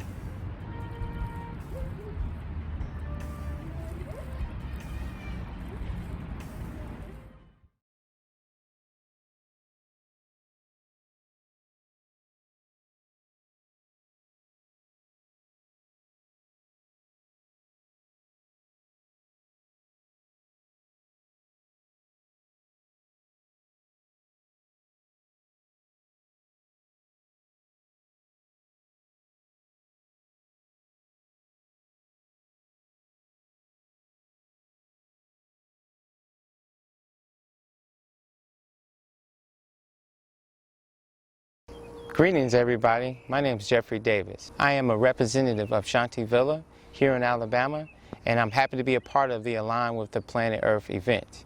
I would like to extend to you some of our thoughts and answers for the questions brought to us with this event for 2021. I'm going to get started reading these questions and my answers as well. So please, hopefully you can find something that will be useful to you. What does the regenerative future look or feel like to me? The future that we see from a regenerative perspective will be one where we are no longer just takers, but caretakers. Caretakers in the sense of giving back to our Mother Earth and being a part of man's natural role in the order of things. Next question. What am I motivated or inspired to do in order to be part of the solution at this time on Earth? Giving nutrients back to the planet and addressing multiple levels of pollution. As a human being, we inhale at least 11,000 gallons of air a day. We have contaminated the planet tremendously on the levels of air, water, and soils, and even thoughts. To truly have a regenerative future, we should have a method to address each of these on the head.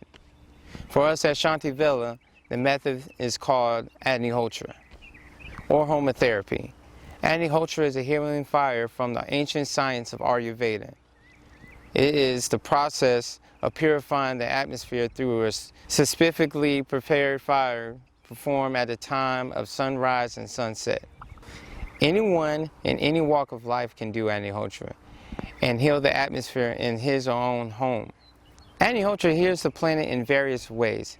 It nourishes plant life, neutralizes harmful radiation, neutralizes pathogenic bacteria, and also purifies water and harmonizes the functioning of prana or life energy. Thousands of people from all over the world have experienced that Agnihotra reduces stress, increases clarity of thought, improves overall health, increases energy, and aids in drug and alcohol de-addiction.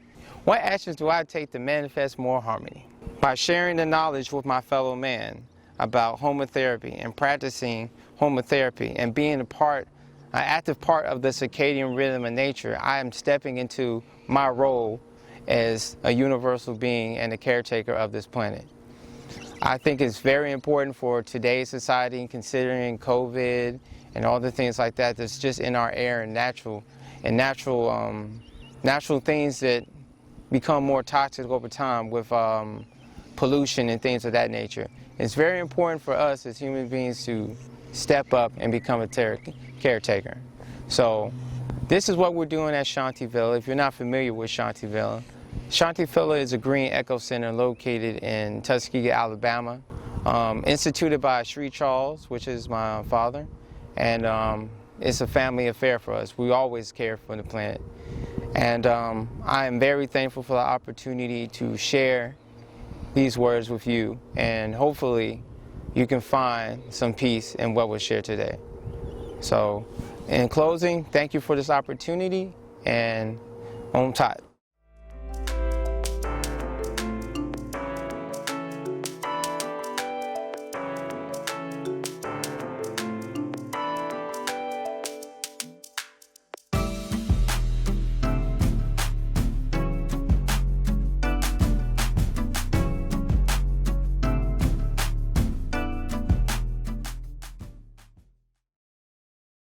Greetings, everybody. My name is Courtney Dow, aka Lololi, and the song I'd like to share is called Fear to Love.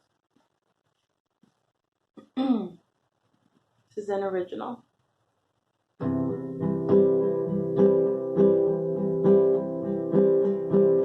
And they could buy all the rivers in Babylon,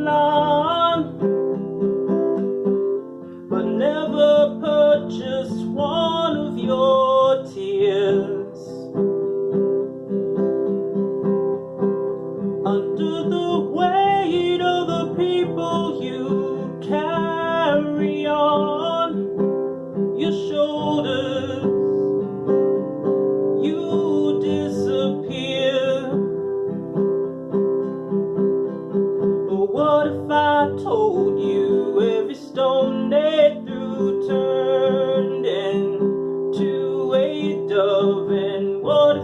showed you how to turn all your pain and fear to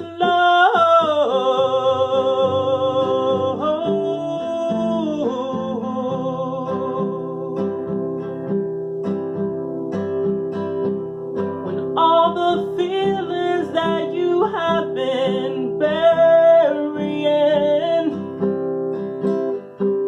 are resurrected soul, heart, and mind. Be calm, my beloved, be joyful, carry on. If I could only give you one thing, I'd give you time. But what if I told you every stone they threw turned into a dove? And what if I showed you how to turn all your pain and fear to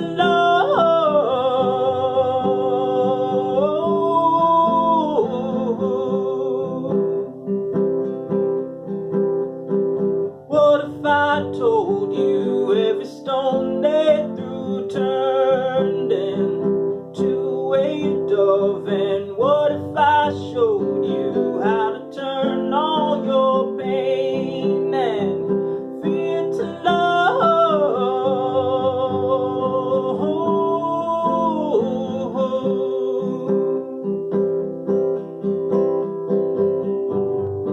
Would you let love in?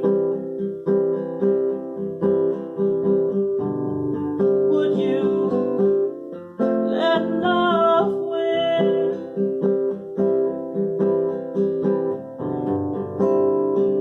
This one time and be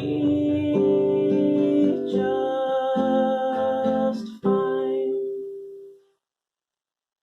Thank you. Happy Earth Day.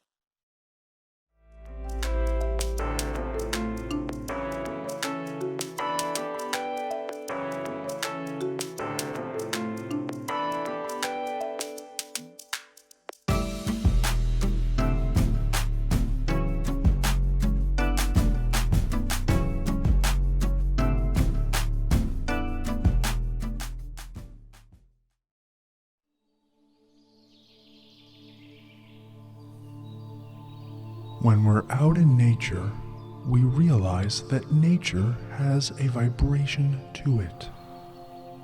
And if we stay long enough, our consciousness will begin to harmonize with that vibration. Our minds will attune to the frequency of nature, giving us a sense of calm, clarity, vitality, and a feeling of connection and even inspiration. The natural world has a sort of magic to it that cannot be denied or artificially recreated. And that's why so many of us enjoy spending time in our garden, or amongst the trees, or with the waters of the earth, or wherever we can connect with that magic. Because we want to be vibrating at that frequency, because it is our natural state of being.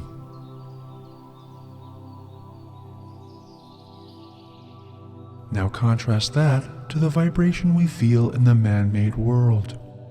We have created a culture that is systemically integrated with the frequency of the machine. Our consciousness has become attuned to the vibration of an artificial reality. Our minds have become distracted, fragmented. Typically, we are left feeling disconnected, dispassionate, and even depressed. More often than not, our man-made reality takes us out of our natural state.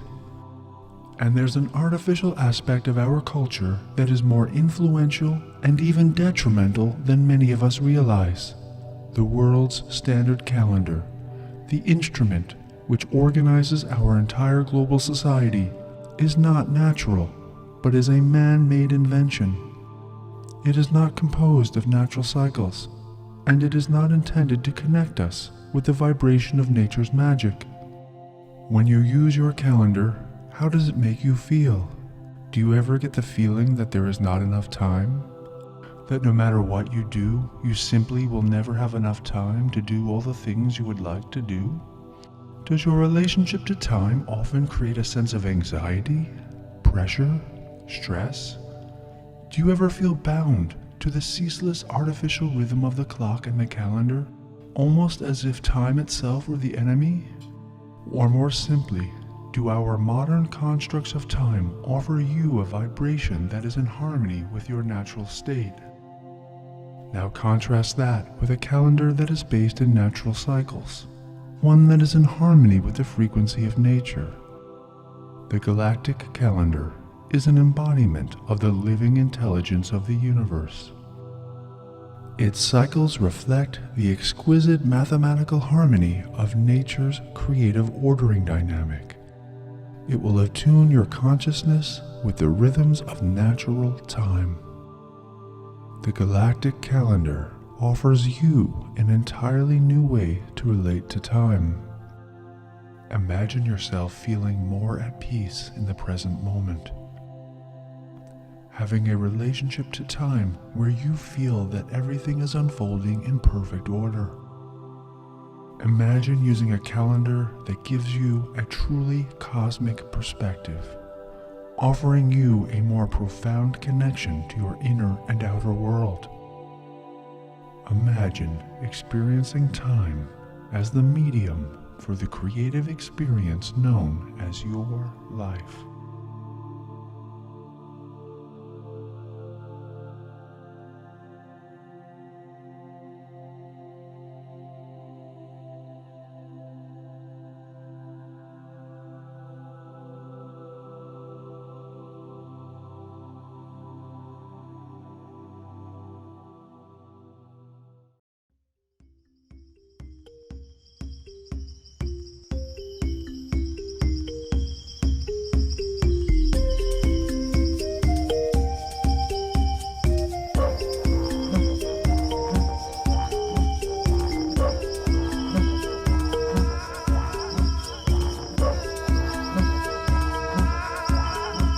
As we walk through the land, there's so much to see. Everything's growing like you and me. Flowers blooming, trees waving in the breeze. Birds way up in the sky, flying high and free. Ooh, yeah. From the mountain top, rivers flow to the plains. This is the way that life sustains. When the rain comes, nature starts to sing. Celebrating Earth is a beautiful thing. Celebrate Earth Day every day. Come on, every day. Everybody sing this song. Celebrate Earth Day every day. Every day. Everybody sing along. From the city to the farm, there's one earth we share. Come together, people from everywhere. Pachamama, Mother Gaia, she has so many names. It's from a fertile soil that everybody came. We love recycling, planting trees and going green. Driving less and biking more helps keep the air clean. Living in tune, what a joy it brings. Celebrating Earth is a beautiful thing. Celebrate Earth Day every day. Every day. Put your hands together, children. Celebrate Earth Day every day. Every day. To celebrate this love we build. Celebrate Earth Day every day. Every day. All around the world. Celebrate Earth Day every day. Every day. Every boy and girl. Come on. Yeah.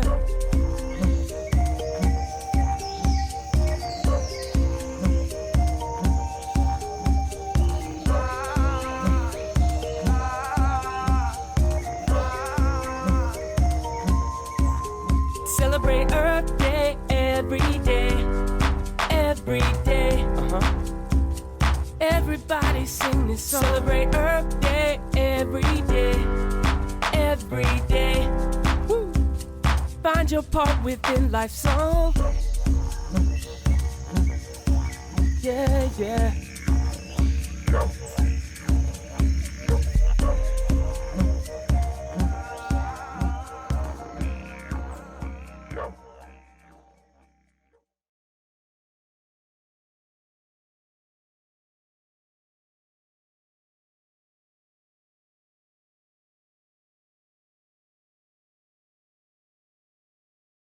Greetings. I am Nyame Selassie, and I am part of a movement called Eco Barrios. Eco Barrios translates into sustainable communities or ecological communities. This movement was birthed in Colombia, Cali, Colombia, in South America, and has spread throughout the Americas.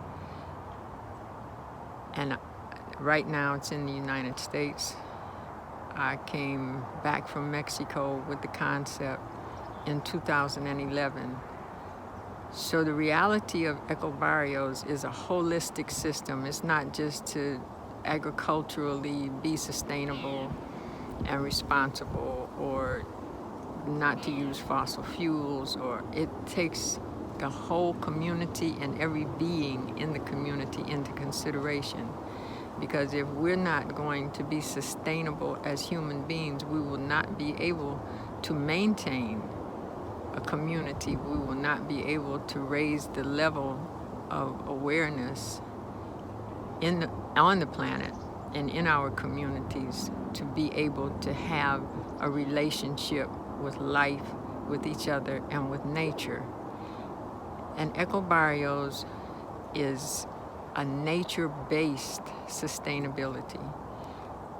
Certain areas, there may be systems in place that don't allow for a total sustainable off-grid living. But as much as we can do that earth technology as opposed to manufactured sustainability, then those are the flows and the processes and protocols that we use, because a manufactured solar panel is a manufactured solar panel, and it still puts pollution in the air.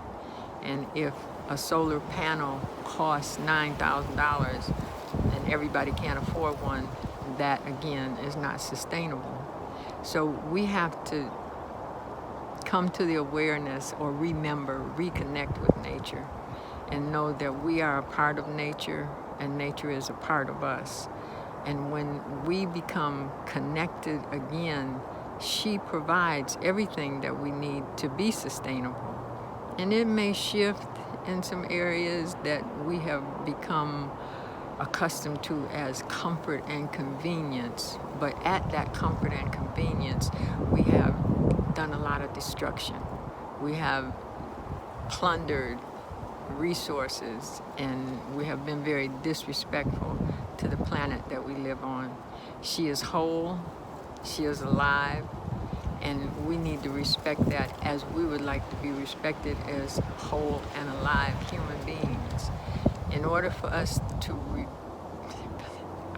reclaim our humanity, we must become connected to nature again. We must take our children and teach them from an early age that they are not separate, that the earth is not the other.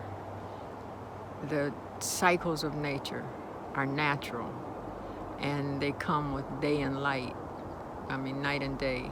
They come with seasonal changes of certain things dying and being reborn in a springtime. And that doesn't fit into a construct of time. Time is natural. Time is a living entity. And time exists without a clock. And it's not a thing you can divide up. It's a construct, and that's evident by the fact that on this planet we live in at least 3 different timelines: 2021 and 1475 and 2012, and all of these exist right here at the same moment.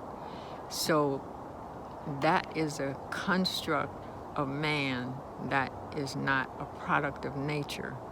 So we have to be able to take what nature gives us and live in harmony, in accordance with that, to be able to truly go into a sustainable lifestyle, which will raise the vibration and allow for this to be a kinder and higher reality for us and our children.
Desde el cielo están rezando,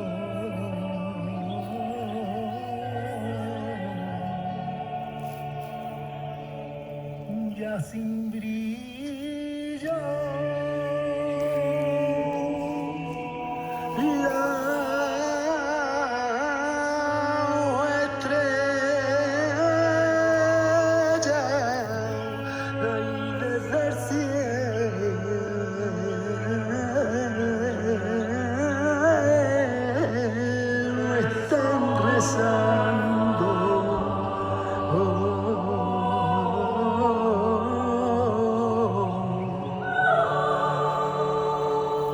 Y en mi ser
If you want peace in the world, we must find peace within. If we want inspiration in the world, we must find inspiration within. If we want a change in this world, it must begin with ourselves. For we are seeds, seeds of consciousness, seeds of this new earth. And when we follow our inspiration, when we follow our divine joy, when we follow what brings us alive, we grow the gardens of the new earth. We grow this new earth for all humanity to experience love, peace, joy, abundance, compassion, and so forth. But this seedling and this birthing starts with you. So may you shower your seed with self-love, shower your seed with kind words, and know that the universe always begins within. I love you all. Let's bring the new world. Wow. Where to begin? That was. Now I know y'all are loving Earth Day every day. It's our favorite perennial song. For all the listeners out there, we have the one and only Purple Crown, Taj Abdul Samad, singing the vocals on our favorite Earth Day anthem, Earth Day Every Day. Taj, let the people hear you. How you doing, brother? Go unmute. I'm gonna ask you to unmute. All right. How's everybody doing? Wonderful. Yeah. Happy Earth Day. Happy Earth Day, brother. Yes, sir. You know, we have that annual hit song. The annual hit song that all the kids love. Day. Yes, sir. The Bilal loves to hate. Exactly. Hey, as long as the kids love it, then hey, they're the tastemakers. They're the tastemakers, man. They tell that's it's it. fulfilled its purpose, you know. Absolutely, facts. Mm-hmm. Absolutely. Wow. Yep. And how about some of the other vibes? There were some vibes in that. Oh man, package. Courtney Dow, man, she dropped a heater, bro. Turn your pain and fear to love. Yeah, that was a heater right there, bro. Would you let love in? Mm-hmm. Ooh, yeah, she's amazing. She's an amazing songwriter, amazing human. Honestly, I've known her for many years and had the great pleasure years ago of actually doing a songwriters workshop with her and Cuckoo. You guys might remember Brother Cuckoo. Remember Cuckoo? Yeah, the three of us used to host a little songwriting workshop vibes back in Washington D.C. So I see we have Brother Essex in the queue. I'm going to let him on in. And we're about to get into the package that features Mama Kali, which I'm happy to say, plus our new friend Phoenix Rising, who Bilal has met and knows now from PR 1328 show. Brother Cuckoo. Yeah. Cuckoo, yeah. The three of us used to host a little songwriting workshop. Oh, I see you got me. You might want to use headphones there if you can. In the queue, I'm going to let him on in. I'm going to go ahead and mute you. All right, there we go. You're going to have to use headphones when you come in.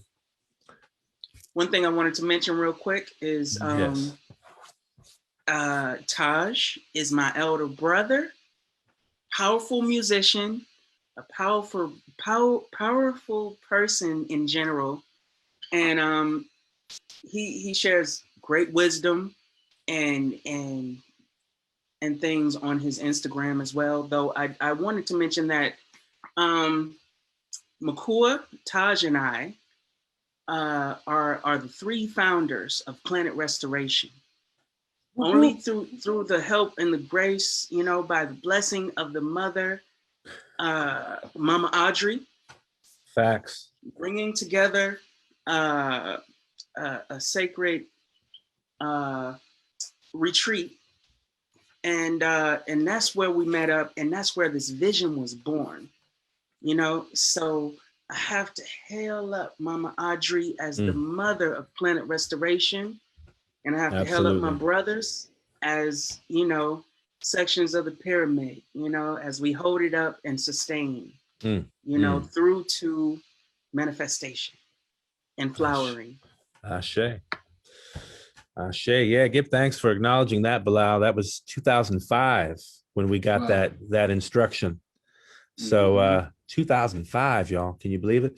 Yeah. And it's the idea whose time has clearly come. So here we are, and now joining us in the flow is our brother Essex.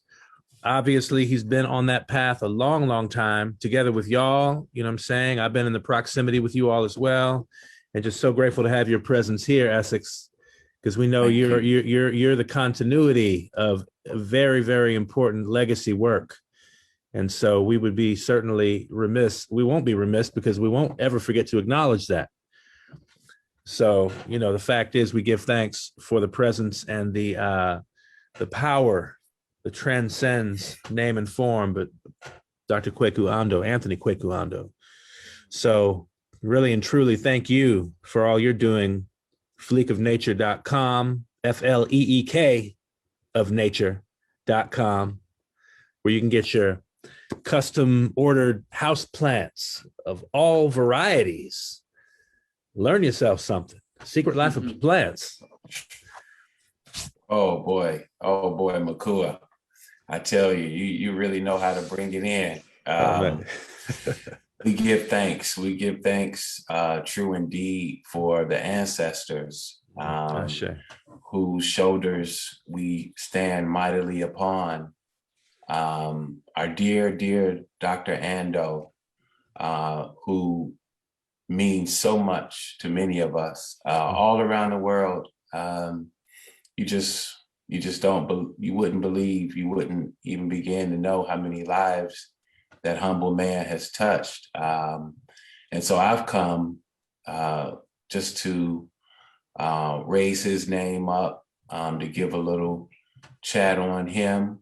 And if I could just jump right into that, you let me know if that's okay. Yeah, I think so. Why don't we do that? Because in the next package we have an interview Bilal conducted with Mama Kali. So I think that would be absolutely appropriate to posit that right here if you're ready. We're ready.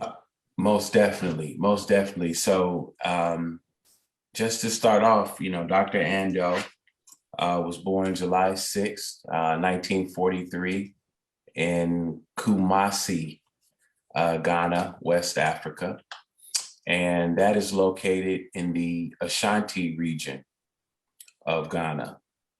And I think it's very important to point out that later on in life, he would go on to write a small piece talking about the parrot's beak and the cat's claw, which are two common names for the botanical name plant Uncaria tomentosa, which this plant is found in South America as well as in the Ashanti region.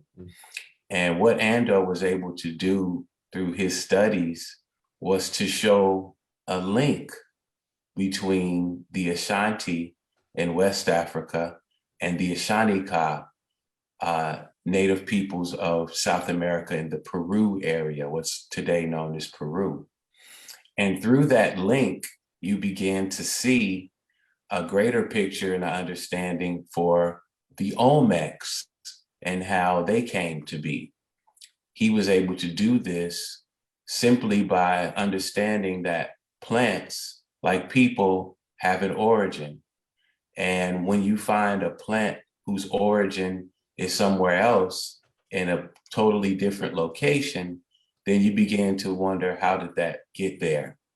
And so you will see many links. You can find many links when you find plants that aren't native to certain areas appear.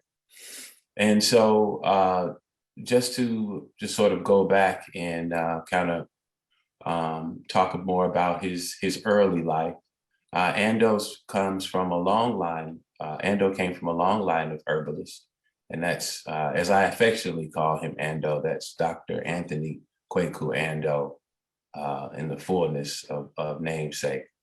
But his father, Joseph Ando, was also a botanist, and he worked at the forestry department for the Ghanaian government. And as a result of Ando's father, Joseph Ando, being in that position, he, of course, would do is what we call take your kid to work, right, day, except he did it on a many basis. And so much so that Ando became very astute in the knowledge of these plants at an early age, to the point of prodigy levels, where he would, just astound his father's peers at how much, this young boy was able to speak about these many plants in the region. And so on a little note, I like to mention that at a young age, he wrote a letter to the President of the United States. At that time, I always say I'm going to do the research and even look at the book again and see who that president was. But he wrote to the President of the US as a young boy, basically, talking about his life and how he would one day want to come to America. And would you believe the president wrote him back? Now, how is that for a story of a young lad to actually reach the ears of the president? But I think that was just more of a sort of precursor of what was more to come, with this mighty man. And so as he moved on and his understanding of plants and his sort of amazement of people with his knowledge, he was pegged and pursued by Kew Botanical Gardens, which is a very prominent botanical garden in the UK, who showcases over more than 27,000 different plant species you can find there under that roof, which is pretty amazing in itself. But he found himself there as a young man, late teens, early 20s, studying in Kew and amazing them at his knowledge. And I think where things really took the pivotal turn, where he sort of adopted what you might call a sort of revolutionary stance of his concern for the people, as much as his love for the plants. What you have to understand is once you begin to have a love of plants, not just a like of plants, then you really start to, I think, understand some of the real intricacies of people themselves, and our frailties and our subtleties and our struggles. And so I think by him moving to America from Africa as a young man via the UK, he was struck by those struggles of, his brothers and sisters here in the States. And then, of course, he met Mama Kali, who we affectionately call Mama Kali Seekin, who he married. And at that time, she was a young Black female growing up in the Black Power, Black Panther era, where she was a member of that movement in San Francisco. So here he finds himself Ghana to UK to the BP movement, this plant man. So in life, later on in life, you begin to see how many of his speeches, his books, though they may be botanical in their nature, many of the stories and folklore that he brought in tended to pertain to, uplifting, his people and sharing stories and knowledge that you just would not find in any other place. I like to mention his book right now. Many of you know The Science and Romance. Let me get it just right. Can I? Okay, if I hold it. Wait, there we go. The Science and Romance of The Science and Romance of Medicinal Herbs Used in Religious Ceremony. Excellent, excellent book. And he details not only the 21 sacred herbs of the Yomi era, which is the Santeria sacred sort of recipe that they use in their ritual, but he also goes into detail many, many different awesome plants in not only Chinese, but Spanish and African dialect, as well as their English counterparts. And so what I've done is, and I can't wait to get this available to the people, is I've digitized this book. And when I say this is like one of the few copies that exist out there, I've digitized it, and I've even found where there were, some sort of typographical errors. I've made those updates, but The Science of Romance will be available for the people, and I just can't wait to make that available, because in it, there's so much folklore. There's so much through plants, as I tried to illustrate earlier, that through the understanding of their origins and how they moved about, there's a story within that. Like I was speaking with Brother Bilal earlier this week on, there's a story within the book where he talks about the Prophet Muhammad, and the Prophet Muhammad was a spice trader and also dealt in camels, so we all know that spices were a very big thing, and still are to this day, but it basically personalizes and really makes, this great, prophet,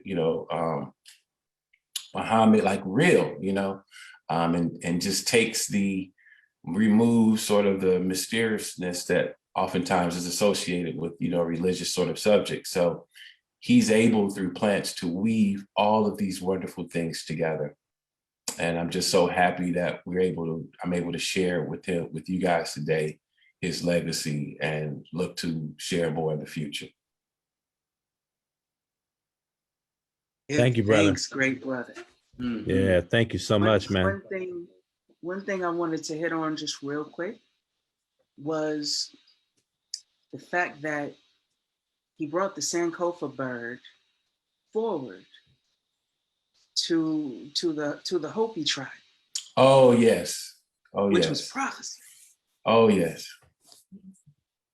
In the cosmic prophecies, he touches on that piece.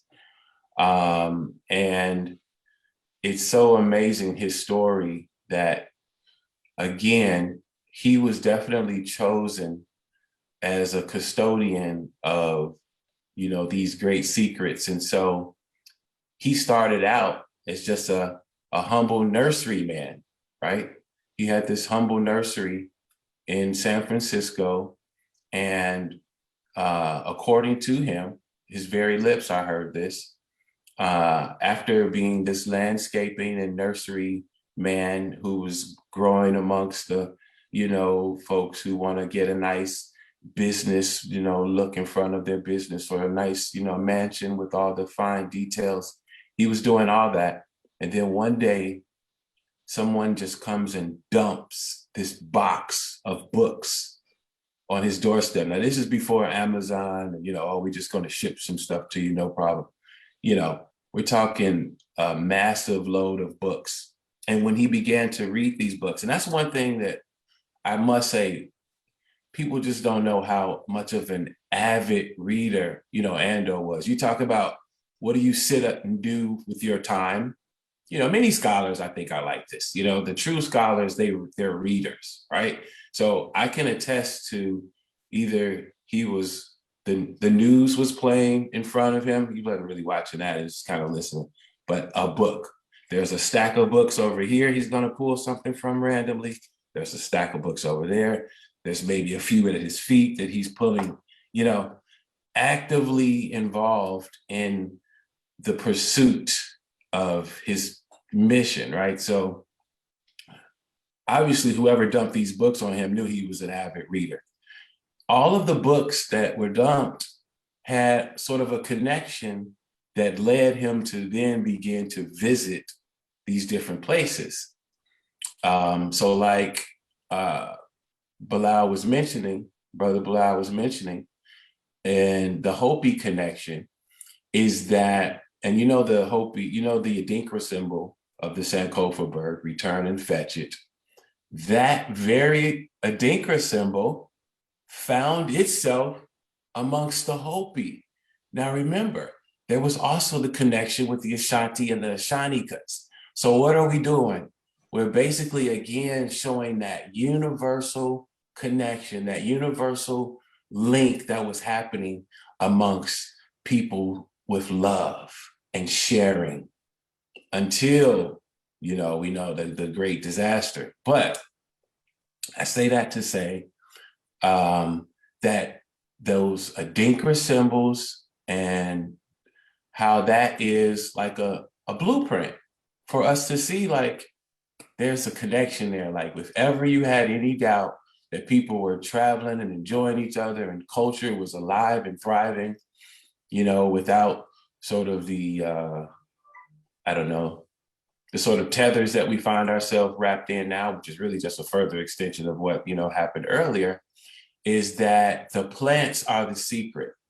And if I could just mention in the Science and Romance, it's one of those books that it is for the scholar of botany as well as the student, because there are even worksheets he put in there. Like, it was like he was literally giving us a toolkit to say, this is where you start at. This is what a monocot is, a dicot, you know, all the way to these. Here's the list of the sacred herbs that are used in a traditional ceremony of Santeria type levels. What kind of power is that? You know, and I'm not talking about, oh, some kind of herbs that you have to go so far to get. I'm talking about sage is in that order. I'm talking rosemary is in there. You know, these things that we look at as just common household herbs. Yes, look at them. Look at them right there. And, you know, I love this photo because it captures Ando in so many ways, right? This house, this is on the land that we affectionately call the land. These are all my youth. And we had them all at home.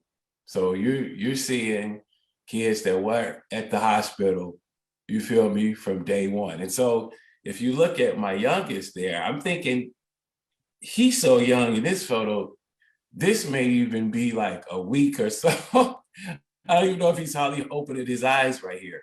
But there's, you know, my beloved Ando right there, so just cheesing. And when I tell you, like I said, he takes care of thousands of plants and keeps them all alive. You can't tell me what love he doesn't have for the people. So he's beaming right here. There's Mama Kali in the background. And I used to have to tell him, no, Ando, you can't give them any more chocolate. They can't have any more chocolate, Ando, okay? But yeah, that, when I tell you, a giant of a man, and people respected Ando on so many levels. When I say people, I want to say like the other greats, you know, the other scholars, you know, they would just come, and I had so many opportunities to meet, you know, Khalid Muhammad and Dick Gregory, because he came through and stopped through, and we just have casual conversation. Al Bilik, Asa Hilliard. Asa Hilliard, who's the brother who got abducted by aliens? My man. Riley Martin. Riley. Riley Martin came through. Mountain Eagle Woman. Oh yeah.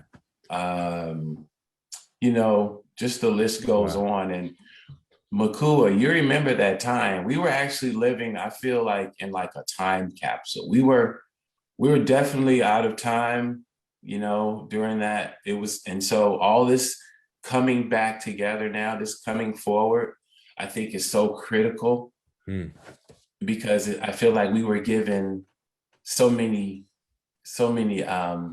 pieces of the puzzle now that we're wiser now, and we've got all of these tools at our disposal to just utilize them. Yeah, absolutely. I mean, yes, it's obvious. Here we are, right? Wiser, got some grays going on too. You know, adding them on. Yes, indeed. One second. Absolutely.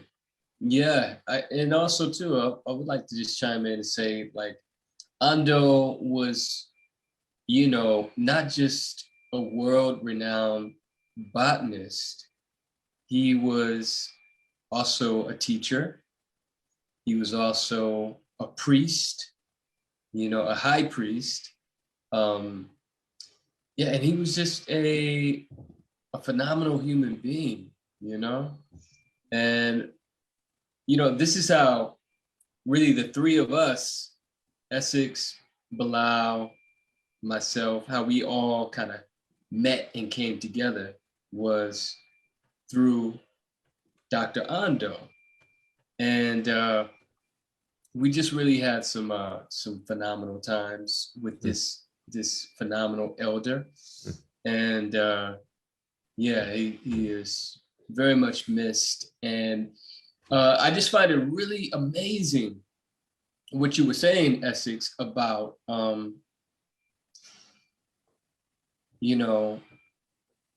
really tracking the history of peoples by tracking the history and movement of peoples throughout the world, by tracking the movement of plants throughout the world.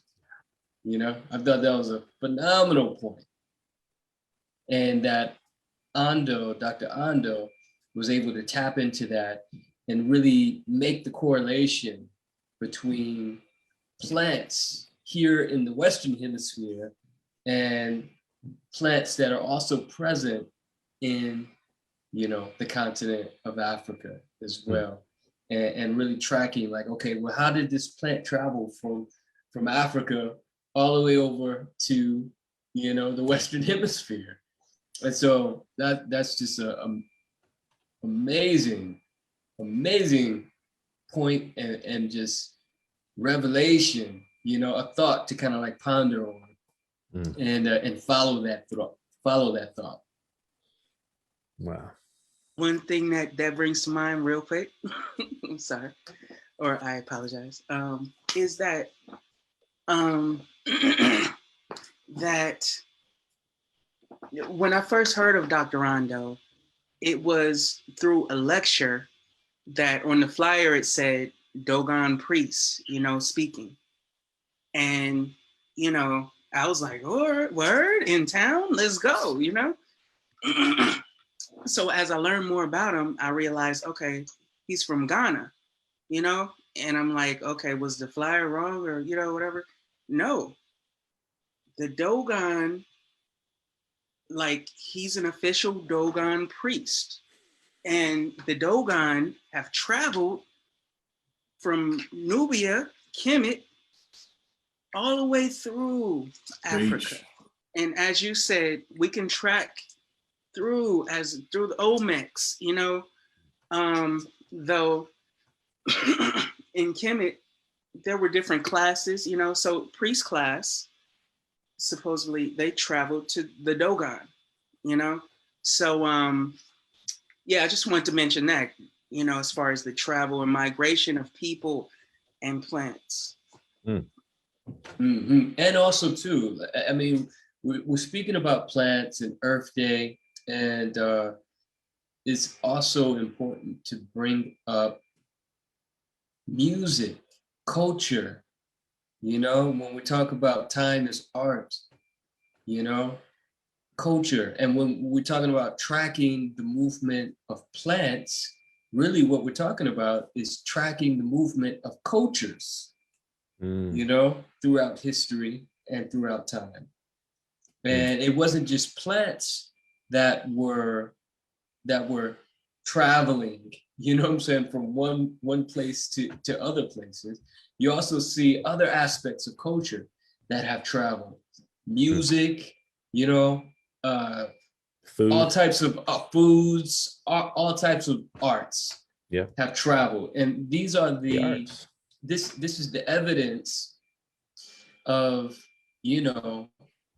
really the history of Earth and how culture has kind of migrated throughout the planet. And I mean, just to speak a little bit about how Makua and us, you know, met, it was through music. It was through music.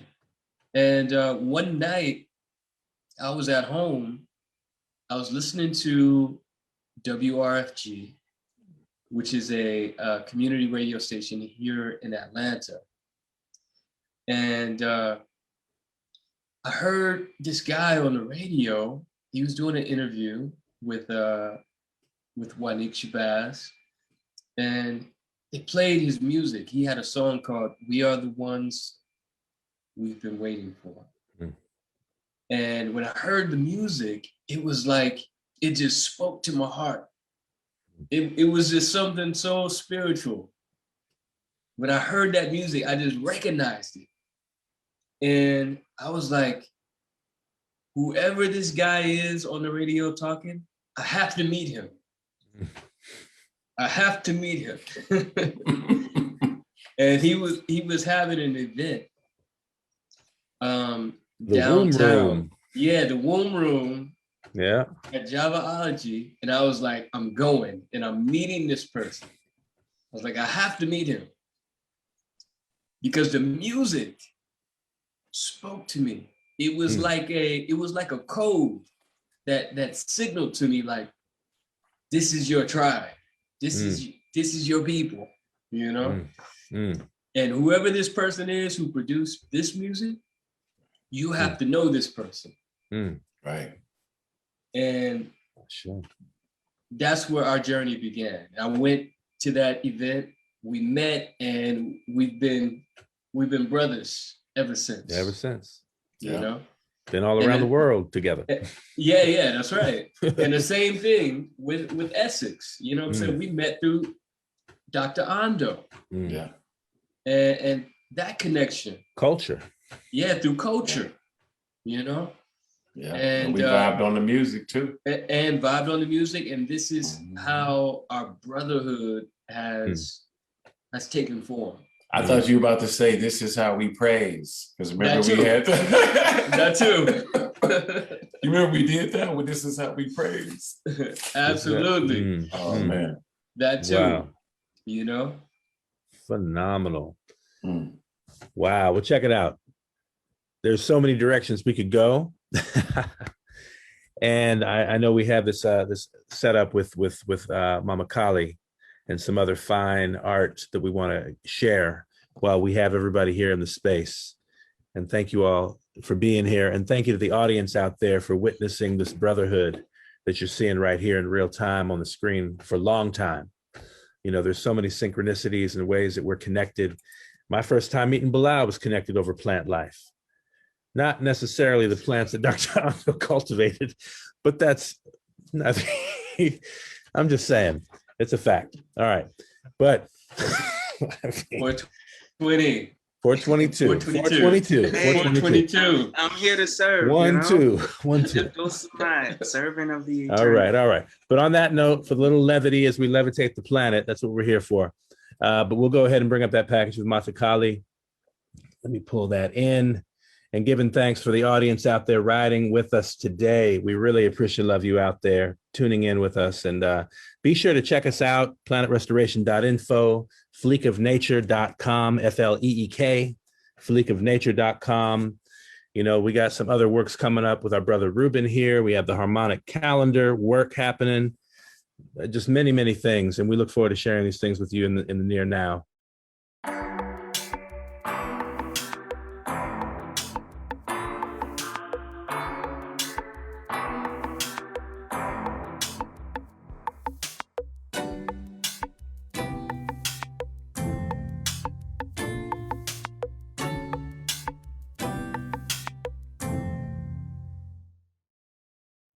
Cry freedom.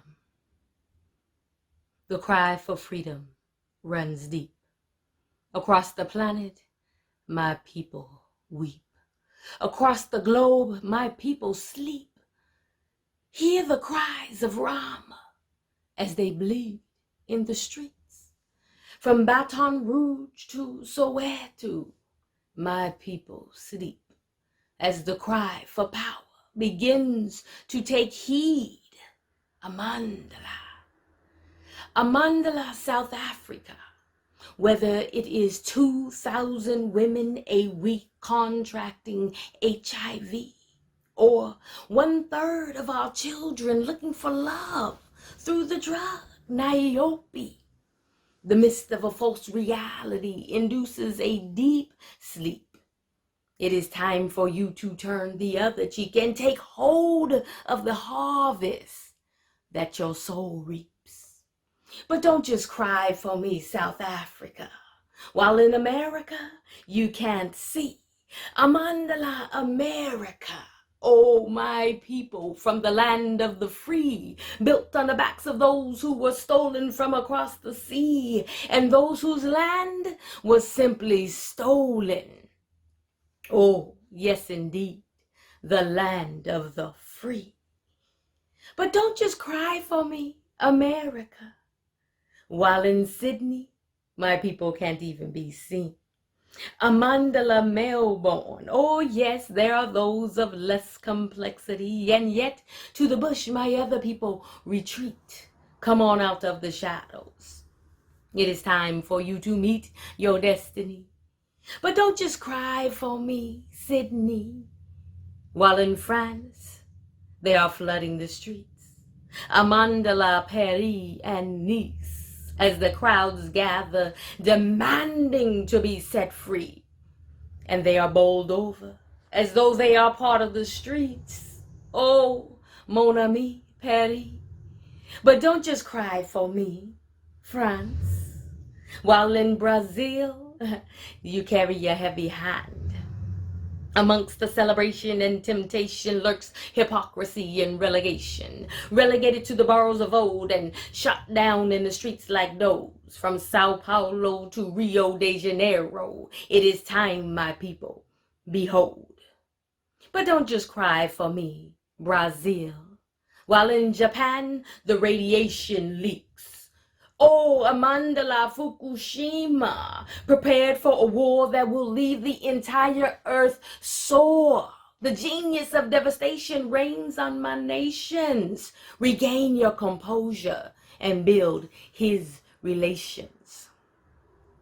But don't just cry for me, Japan, while in Canada you play meek. Amandala, Montreal, from Victoria to Calgary, the shows unfold as the isms bring schisms that simply reveal what was hidden. Come on out. Reality is what is given. But don't just cry for me, Canada, while in the Arctic my tears seep. Amandala, from the south to the north, from ship to shore, as we swing this pivot and redefine the norm. The ego's appropriation of the higher self's nation must no longer be your vocation nor your occupation. It is time for the dedication of all my relations. Aho matakuioyosin. The cry for power runs deep. Spread your wings and release me. No longer will I sleep. Amandala, a way through. Peace.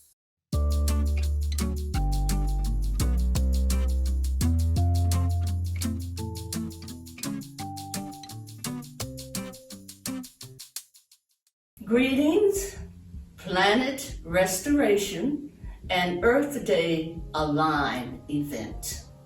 I am so pleased to have been invited to come to speak with you today about what we all must do, which is to restore our planet and to realign ourselves with our Mother Earth and the planetary constellations and all of the planets of the solar system. We are just one, a minuscule one in this great, great Milky Way. And even in our own solar system, We're just a tiny speck. But yet, in the last 500 years, and especially the last 100 years, those elite on earth have managed to destroy what has been preserved by the Aboriginal and indigenous people for the millennia and millennia and millennia. Now that they have just about taken us into Never Never Land as far as the earth's pollution and all of the changes that are going down, it's time for us, the original people, the aboriginals of this planet Earth, and we are all over the earth. Don't let anybody fool you. We are 90% of the people on earth. And it is time for us to take our place and restore our beautiful planet to its original, beautiful, clean, inviting, productive earth to live on.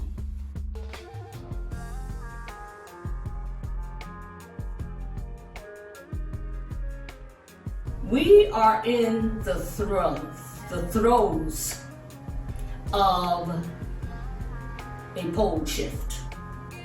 The North Pole, which we all know the North Star now, because we all came up with the story about Harriet Tubman following the North Star to take the people out of slavery and go to the North. She followed the North Star. Okay. So when I speak of the pole shift, what I'm saying is that the North Star is changing. So this is our time. We've got all this energy helping us. And the rise of the Ethiopian king. What does it say? Can you see this down here? Okay, Cephas is the Hebrew name for the constellation of Pikuhor of the Dendera zodiac. I'm sure many of you have already seen the Dendera zodiac, which is the first depiction of the zodiac that we ever saw, and that's in Egypt, okay? What they call Egypt. And the meaning is the crowned and enthroned in the highest heaven. Cephas, the Ethiopian king. Cephas is the rising blue pole star. See, these points are the points that came from the cosmic prophecies of San Francisco. Okay? 104, 189. You see, 104, 189. 104 points directly to Sirius. You see this bright star? You know, Sirius is our brightest star, aside from Polaris, which is the North Star. Okay, outside of that, Sirius is our brightest star in the sky. Okay, and they call it the dog star. You can see the image of the dog right here. Okay, and this is 104 and this is 189. And this 189 actually points to Virgo, the Virgin, or the Mother, the Great Mother. Okay? So this is how we arrived at this third point. And so that third point goes straight through Cephas, the Ethiopian king. And this is what actually made me curious and began to study who is Cephas and who is the Ethiopian king. Okay? Mm-hmm. So these numbers were all over the wall in the cosmic prophecies, and we had no idea what's 104, what's 189. And then one day, I was very much into my yoga at that time.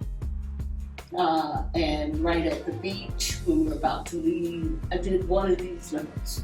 And looked back and said, let me go look on my star map. Mm-hmm. And when I put those numbers in, it just...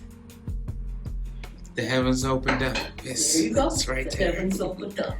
Wow. Because then it was all revealed.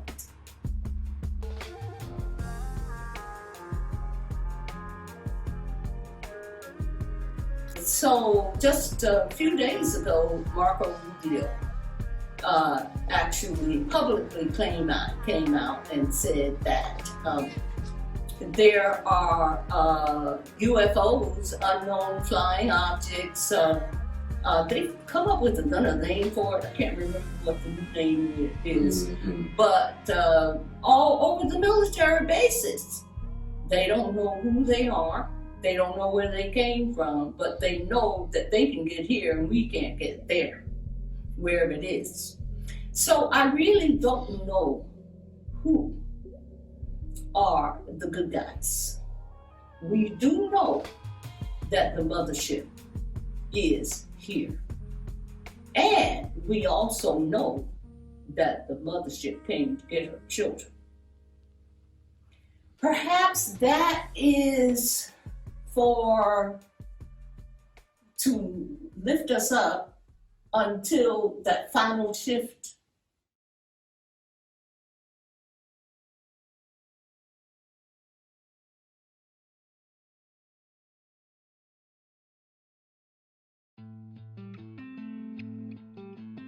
Galactic message for humanity. Long, long ago, at the edge of time, great creator beings came together. And they wanted to place in the middle of the cosmos and the galaxy a planet that would be accessible to many advanced civilizations and star beings as a hub of creation, a living library, an experiment. They called that place Urantia, to us known as Turtle Island, Pachamama, Magaya, Mother Earth. And we as the humans, right now, as we stand on the other edge of time, it is our job to remember our connection into the Mother. It is pertinent for our ascension into this 5D reality, into the fifth dimensional aspect of our hearts, of who we are, of the non-duality, of the non-separation. As those great creator beings had the full memories and the understandings of what they were creating, what happened over many, many, many lifetimes, we lost our ability to remember ourselves. We lost our ability to remember our humanity as powerful creator beings. We are connected to the earth. We are so much more. We are the earth. When we remember this, it will be our freedom. Because within the earth plane lie all the answers to healing the body, the mind, and our spirit. Because within the earth plane lies our Akash. Our Akash is the historical reference, the recordings of everything that ever happened, everything that is happening right now in this moment, and everything that ever will happen. It lies within our DNA, within ourselves. When we leave the planet each time,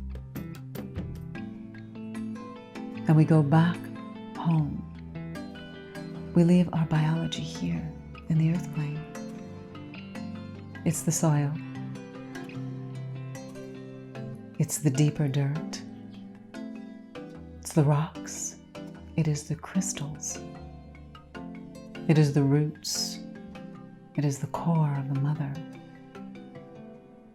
Every time we come, every civilization we create, our biologies lie within that.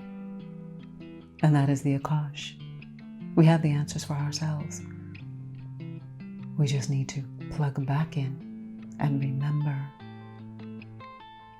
I know that with each word you are hearing, it is a transmission into your heart to remember the exact codes.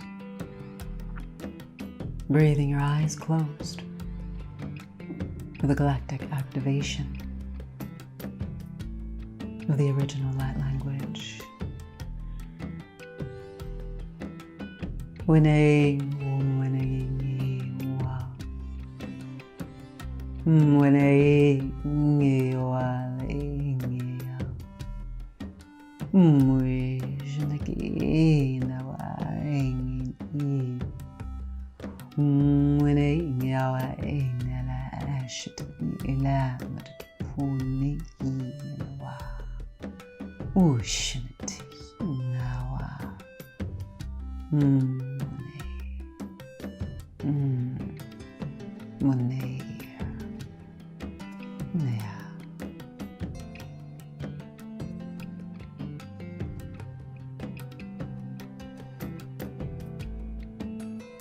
Allow us to activate each and every one of your cells into the remembrance. Our ascension as humans depends upon it. Galactic blessings.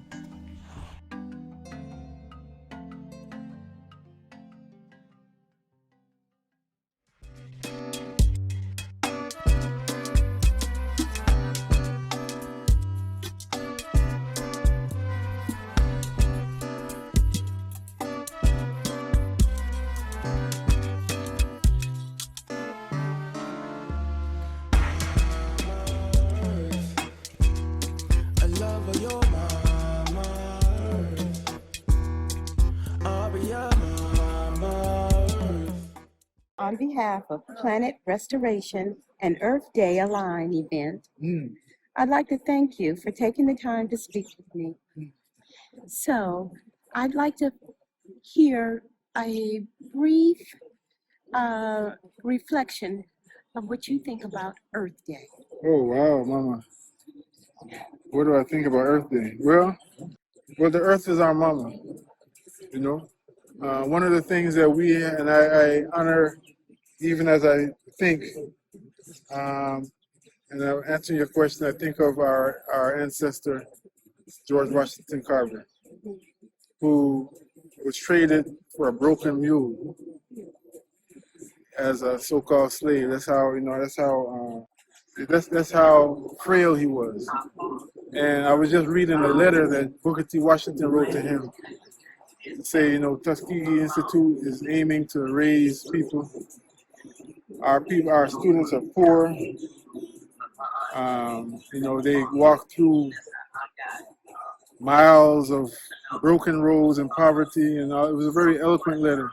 He's like, I cannot offer you fame and fortune, the two you already have already, money, and from where you stand, you'll have fame, but I'm offering you work. I'm going to ask you now to leave all that behind, and I'm offering you hard work and the task of building a broken people back to manhood, the true manhood, And I mentioned that because, of course, history records that he accepted the invitation and he saved our whole agriculture economy.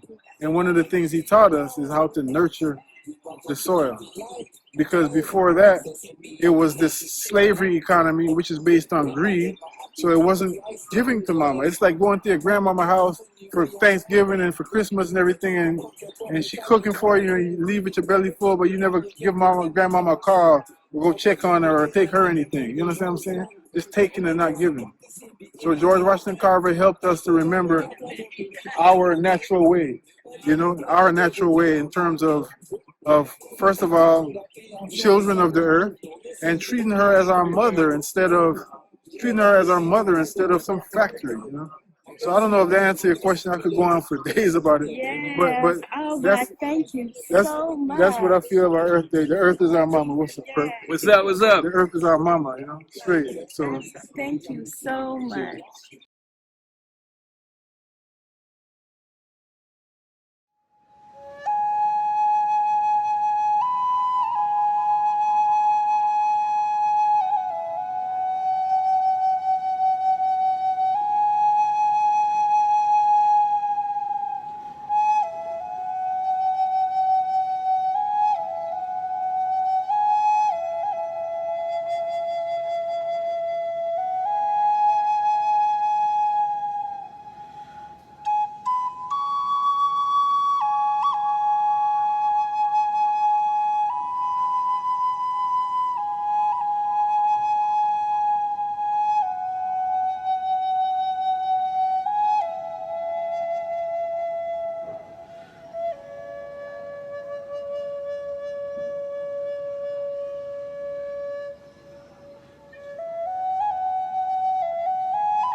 See, young people don't believe that they can't do all this.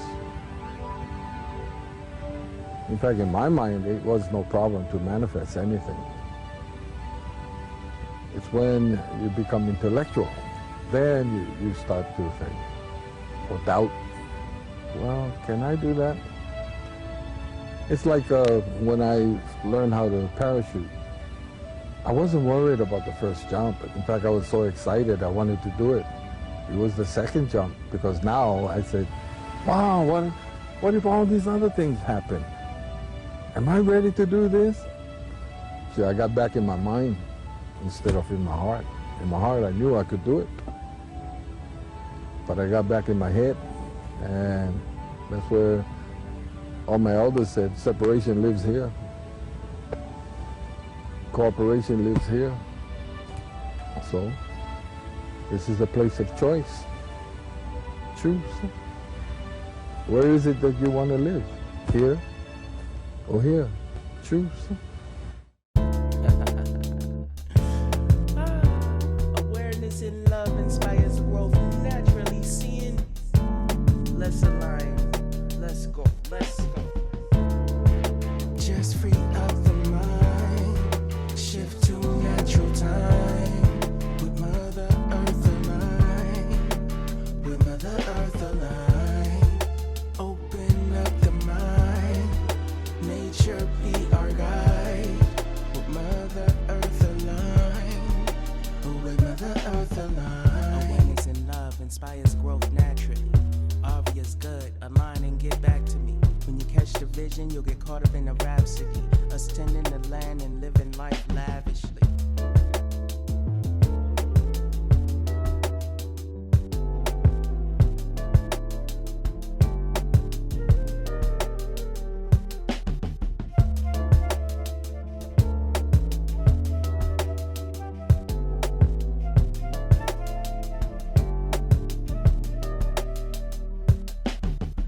Awareness and love inspires growth naturally. Obvious good, align and get back to me. When you catch the vision, you'll get caught up in a rhapsody. Us tending the land and living life lavishly.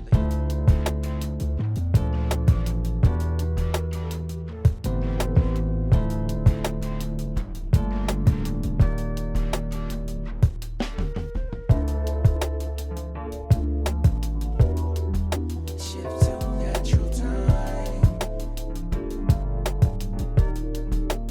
With Mother Earth align.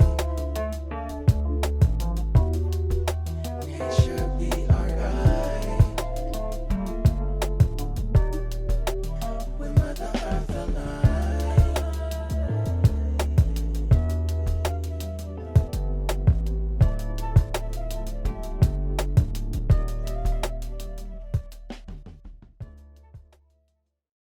All right, all right.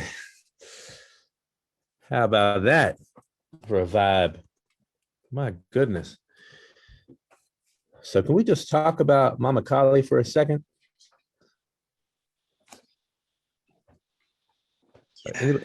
Anybody here? Oh, what was that?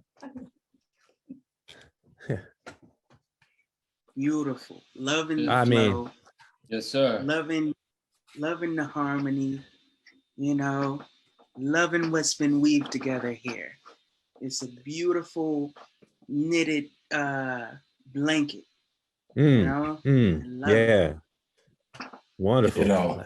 Ditto. I mean, I feel like I'm watching something on, for lack of a better term, ABC, NBC. I'm waiting on one of these commonplace commercials to pop up here, but that's not about to happen because we got fleekofnature.com. That's the commercial. That's the commercial. That ain't no common commercial. Right. This is the Super Bowl of Earth right here. Mm-hmm. Hey. I wanted to chime in with Ruben a little bit and ask you, Ruben, so did you have a chance to hear the Mama Kali interview? And she's talking about the return of the Ethiopian king as it relates to the pole star. And I know you have your mind in the celestial often. So I just wanted to know how that resonated with you. Yeah, thank you so much. It was very heart opening and mind opening also to hear these testimonies of these elders, because they connect us to our roots, to the Dogon family, who, according to their elders, they have been tracking the star Sirius for more than 70,000 years. No? So we are speaking about, this is an evolutionary timeline that we know very little about, because let's say that's the scientific model of evolution that is recognized as the one that we are following right now, just goes back to only the Holocene around 12,000 years ago, as the first sprouts of the Homo sapiens after the Ice Age. So it's like this model of the human that we know as the Homo sapiens sapiens, that is shifting into a new human, that is the Homo luminous, is rooted in this wisdom and these ancestral traditions of Africa and the Dogon priesthood, who have been keeping the track of the star Sirius, that is within the galactic calendar, is the galactic markers. We are right now honoring our passage through the resonance, or the second cycle of 260 days after the out of time, where we did the first broadcast on July 25th, 2020, and we are deep into this year, and we just completed 260 days at the start of this 13-day cycle that we are closing tomorrow at the heart of the Solkin. So being able to weave all these traditions and all this wisdom and all this music, it's what is creating what Jose Arguelles called the resonance field model, which is the universe is really like a field of resonance, and the earth is at the heart of this resonance. So our heart is connected to the heart of the earth, and the heart of the earth is connected to the heart of the sun, and the heart of the sun is connected to the heart of the star Sirius, and the heart of the star Sirius is connected to the center of the galaxy, Hunabku, which is right now where we are within the harmonic module. We are in the harmonic 33, like we mentioned before, and that's according to the Mayan factor, that is our connection, our umbilical cord to the center of the galaxy. It's the memory stream of all the genetic mutations that have been happening since the start of evolution on this planet. So who better than these elders that are holding the wisdom of the plants and the wisdom of the first beings on this planet, to connect these threads, and here we are today, ready to embark in an adventure, while there is all these other narratives happening on the planet. So what a gift to be able to connect all these dots today and bring these visions together, and all these traditions, and all of us, we all have like a piece of this cosmic puzzle, and here we are putting it together and making a coherent flow of ideas and expressions of art and of the heart into this tapestry of evolution. So thank you so much for creating this space for this this alchemical transformation to take place, and be able to see our evolution from these macro lenses to the micro lens, and appreciate how important is this passage, and how deep the rabbit hole goes. Huh? It's this exploration of consciousness can be like the last elder was saying, Papa Makua was saying that we tend to, it's easy to go into the mind and forget the heart, especially during these times that we are bombarded by information and by all these narratives. But at the end, it's like at the beginning of the stream, the brother from Peru was sharing. It's very easy. We tend to complicate things, but it's if we enter the heart, it's really easy to enter into this resonance field of creation, and from there really bring the ideas into this third dimension, because we are speaking about the multidimensional nature of these timelines. No? They live in the dream time too. The Aboriginal cultures of the south of New Zealand and Australia. So it's so beautiful also to be able to listen to the lyrics of the poetry and the song, and be able to redeem all the aspects of the unconscious that have not been redeemed through love and through this compassion of the heart, and find this opening today to do it, and to let go of what is already part of the past, and welcome the future in the now. Thank you so much for holding that space. Really in a beautiful broadcast. Yeah, thank you, brother. Collective work and wisdom. Lots of behind the scenes. Big up to Shelly, our producer over here, really holding it down. She really reached out to a lot of the people you see in the broadcast today. It was her work, her doing. So I want to acknowledge that. A couple of things came up for me. I realized, I feel like we are all members of the vision board, like a board of directors, but like visionaries, like a vision board. So it's there's something to that. I want us to really create that space. It's something new.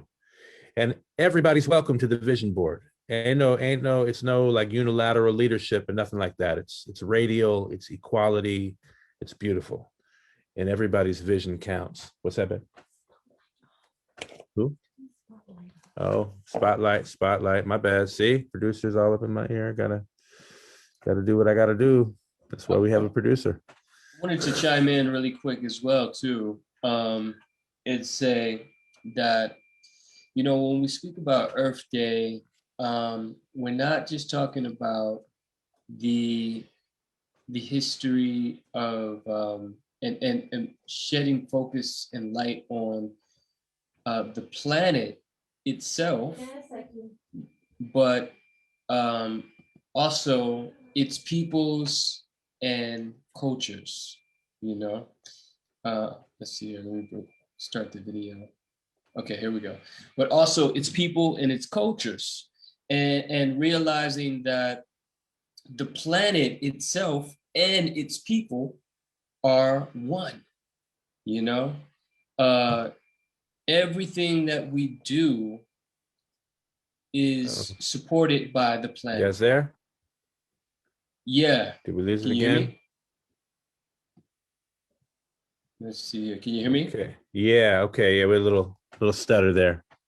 Okay. Keep going. Yeah. Everything we do is in everything that we do. We're connected to the planet. The food that we eat comes from the planet. The water that we drink comes from the planet. The houses we live in, all the materials come from the planet.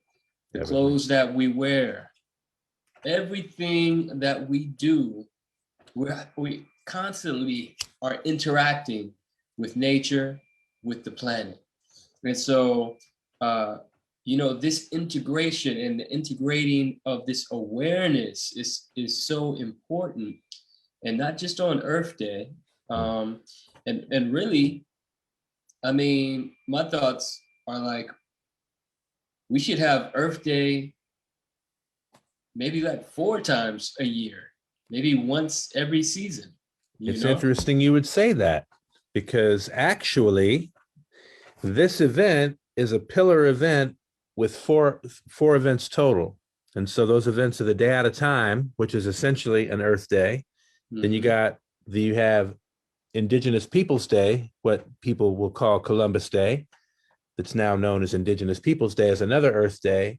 Then you have what's called the Biogenetic New Year, that specifically relates to the beginning of the gene keys sequence, which is about our human evolution, about all the shadow work that we're all collectively working on and working through and transforming. And then you have the actual Earth Day, which is what we're honoring today. So it's interesting you would say 4 times a year, because that's what we're sharing with folks on this timeline to 2028. This is the cycle of these events that we're actually planning to do annually. And then ideally, as things begin to move back into an in-person reality, we'll be bigging this up with more festive type, collective, collaborative gatherings. And who knows where? I mean, we will know when we know. But yeah, I appreciate you actually saying that.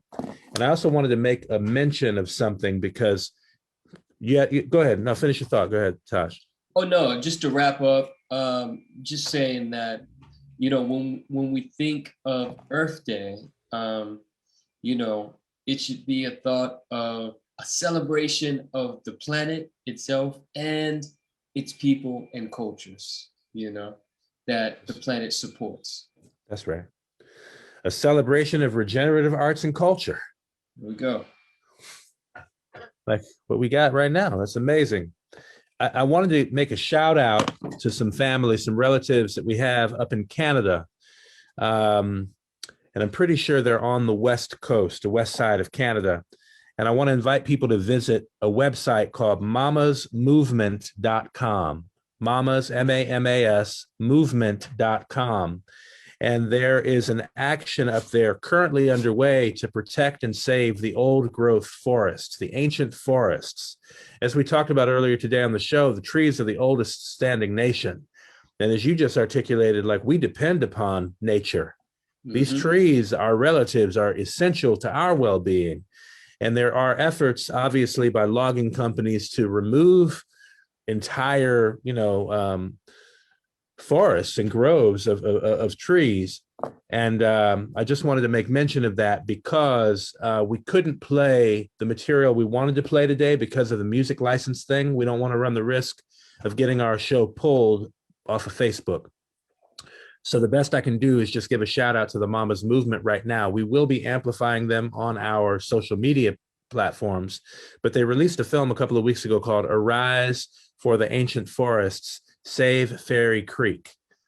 Fairy Creek. So I want to invite people again to visit mamasmovement.com and look them up on Facebook and Instagram. They were so generous to allow us to show their film, but then I realized it had music that we didn't necessarily know if we could clear the permission of. I think we're spotlighting you right now. My bad. Keep doing the spotlight thing. I invite, just do this and see how many things there are to do. And here we are. Are you still spotlighted there? Is that how we're doing this? I think you spotlighted now. Oh, am I? Oh boy. Oh boy. I'm here all week. But that being said, we also received a message during our broadcast from some relatives up in Santa Cruz. Andrea Ruiz, who I think might even be in our waiting room on Zoom, but this individual just reached out to Planet Restoration, saying that they just found out about us and are hoping for some suggestions on how to save the trees in Santa Cruz, California from construction destruction. The thing is, there are big construction projects slated to occur, but it involves destroying a large number of trees, and they have asked for our help. The trees have asked for our help, is what I gather that they're saying. So I wanted to acknowledge that as well. And she goes on to say they don't want to die. Now think about that as we're talking about it today. The trees are our oldest standing relatives. They are alive. They have life. Makua, that reminds me of when we used to operate a Native American sweat lodge in the land over in College Park. And it came about as a vision that I had, and of course, long nights searching the internets back in the early 2000s. But when I, as the firekeeper, would bring in the hot rocks into the sweat lodge, it was a term that we said, which was welcome grandmother. Welcome grandmother. When we brought the rock, that heated rock into the sweat, you know, that was one of the mantras, is that, you know, people would say, welcome grandmother. And so to your point, you know, when we begin to think of, and truth be told, for all intents and purposes, that rock is an inanimate object more so than the living tree, right? But still, that's a classification that I put on there. I mean, in its smallest forms, it's still atoms and molecules that, you know, make up that rock, right? It's the same molecules in copper and zinc that, you know, can be found. Exactly. Right. So it's like, welcome grandmother, just giving respect to even the rock. Absolutely. I'm really glad you brought that up. I just want to shout them out, though, in Santa Cruz, and they're saying any and all suggestions on how to save the trees is appreciated. So I just want to put that out there for the listening audience. If you have any recommendations on how we can support the community up in Santa Cruz, just put some information on our Facebook page or our Instagram. Get in touch with us. Our contact form at planetrestoration.info. And we're happy to bring the creative mind together and figure out how we can creatively approach some solutions for these things, similar to what's going on up in Canada with the Fairy Creek situation and the old growth forests. So I want to thank y'all for what has been a phenomenal exchange so far, and we're rounding up to our last segment, and it's really exciting because there's an elder named Baba Oduno Tariq, very tall elder, about probably 7'3" or 4", really tall, slender elder, who is renowned for the quote, "There's no culture without agriculture." And he specifically was just in Tuskegee recently and came through Atlanta, as I understand it, and had a phone call with Ras Kofi, who we just saw on the last clip there from Shamba. They didn't get a chance to see each other in person, but apparently knows Ras Kofi's father, who was saying that in that peer group, like he's an esteemed elder and Ras Kofi's father, and also personally knew and has a lot of honor and respect for Dr. Ando as well. And we've talked about Dr. Ando on a number of occasions. So I just think it's really beautiful how all the weaving is, all our relations, you know, everybody's kind of gathering around and showing up for this. So I just wanted to acknowledge that and thank you brothers for being present on this escapade. I don't know what else to call it. You know, it's been phenomenal. And you know, and stick around, you don't have to go. I just want to kind of cue up the last segment here. It's a real honor because, go ahead, Bilal, you got something to say? One thing, one thought that I was led to as you were speaking and Essex was speaking was to honor up the sister and the great mother. I forget her name though. She's one of the protectors of nature. When the whole pipeline thing was going on. Oh yeah, you talking about LaDonna? Exactly. Thank you, Mama LaDonna. Yeah. So as light workers, you know, this is what it takes. You know, the things that she was doing is what it takes to protect nature. You know, to stand up, to bring movements together and protect nature. Even if Trump did keep going with that plan, the fact that they came together, the world saw that and it reverberated. You know, so this is one way that it's done. So I just want to held her up because she's a solutionary in that frame. I mean, absolutely. We'll say her name, Mama LaDonna Brave Bull Allard from Standing Rock, Secoan community up there. And yeah, you're right. She called for support and all the relatives responded. Boy, did she get it. You said, boy, did she get it? Yeah. Boy, did she. Absolutely. I mean, and she's with us now. We know how that works. And I want to say to the relatives in Santa Cruz, perhaps, in your quietude, petition the presence of ones and ones who are in consciousness, even if they're not in the body, because there's no separation. And the solutions are just on the other side of the petition, of the request. So we'll all continue to put our collective energy together to help support the solutions in that way. Absolutely. And that's just so powerful. Another ancestor I want to big up right now, which I'm excited that we can open the final stretch of our broadcast Align with Earth today, is Vaughn Benjamin, the singer from the band Akae Beka and the band Midnight, who I knew personally from Washington years back when Midnight first started their work. But then, the stellar trajectory that they took, and just, just phenomenal body of work and presence of being that I feel Vaughn embodied when he was in the body. It's a real honor to be able to share a video that only came out on April 8th. That was a posthumous video and recording. So we want to big up Fifth Sun Records and the videographer, whose name I don't recall offhand, but we want to definitely thank them for granting us the permission to share this sacred art with the human family. And it's a special video. And I think what Vaughn is speaking to in the song is that everything we're talking about right now. So there's no coincidence, you know what I'm saying? And our support is here on the physical as well as beyond the veil. So we appreciate that and want to definitely hail that up as we do.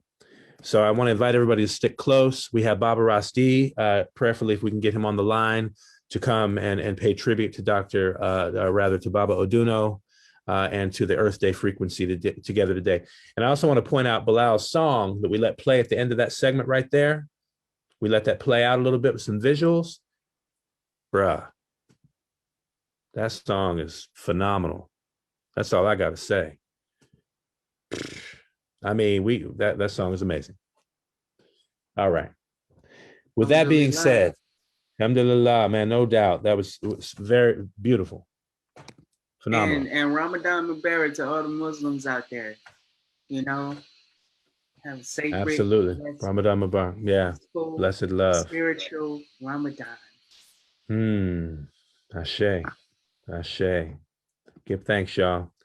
Gonna go in and do this last couple of segments and just appreciate everybody out there tuning in, Align with Earth, Planet Restoration. Thank you, Unify, and all of our supporters. We appreciate you. I love your mama.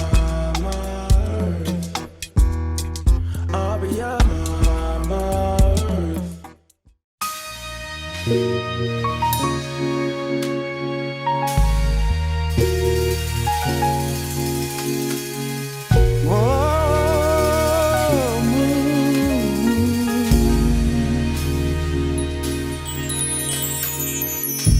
Giving eyes is for the earth and sun, for the sea, the wind, the rain, the fun. Aluta continua, advancement living ones.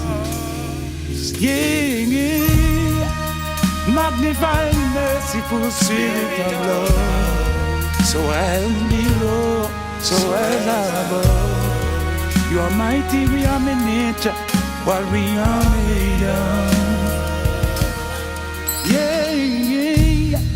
Stardust and moonflakes and photons from sun, vapor of breath as an upright fountain. Give love sincere over and above.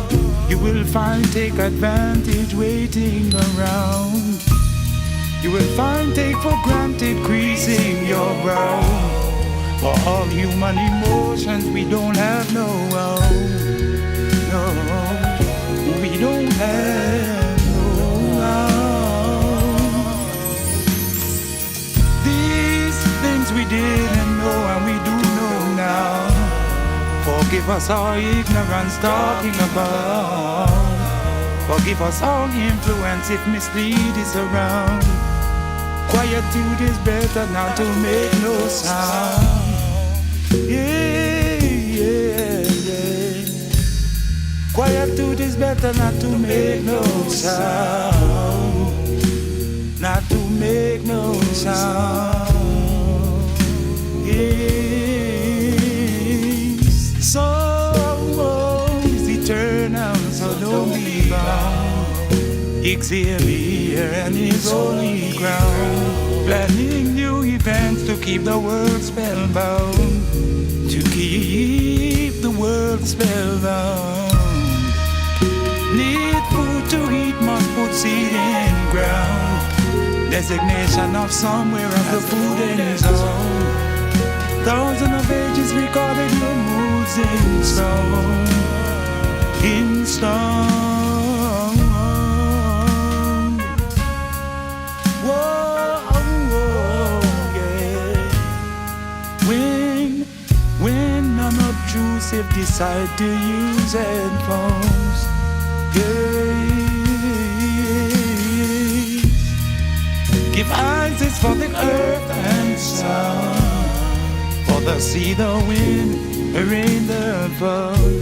A luta continua advancement, living ones, living ones.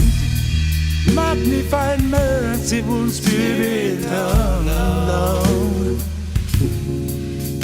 So below and so above, you are mighty. We are minuscule, we are miniature, what we are made of. Whoa, for all human emotions, we don't know how. We don't know how. Oh, for human emotions, when we don't know. Xavier and his holy ground. Give eyes is for the earth and sun, for the sea, the wind, the rain, the fall. A luta continua, advancement, living one. So is eternal, so don't be bound. For every human emotion, we don't have no round. We don't have no round.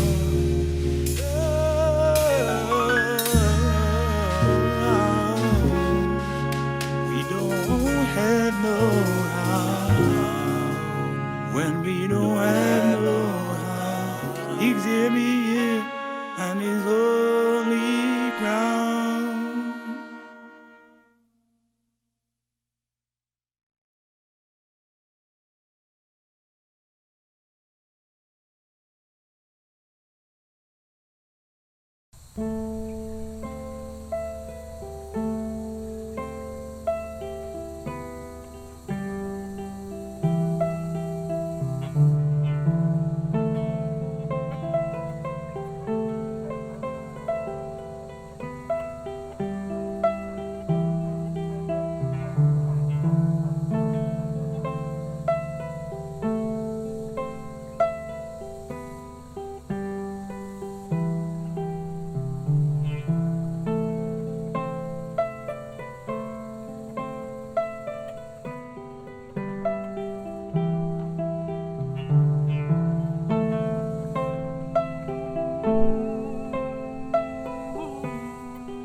It's a vision of intuition.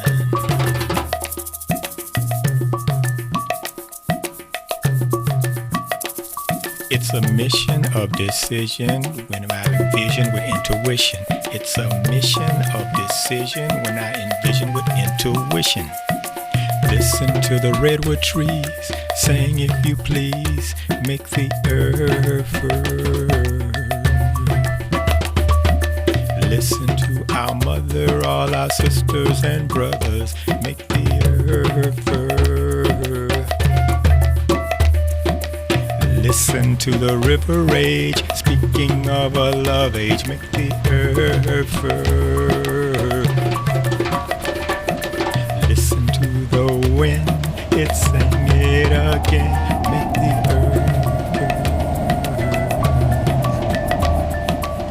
Are you going to, won't you, make the earth firm?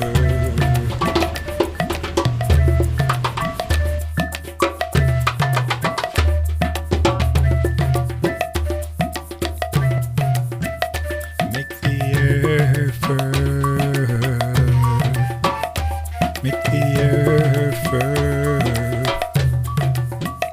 Make the earth first. Make the earth first. Earth is profound. Sit on the ground. Meditate. Birds, animals will communicate. Pure awareness, experiencing the creator of all in all living love, royal.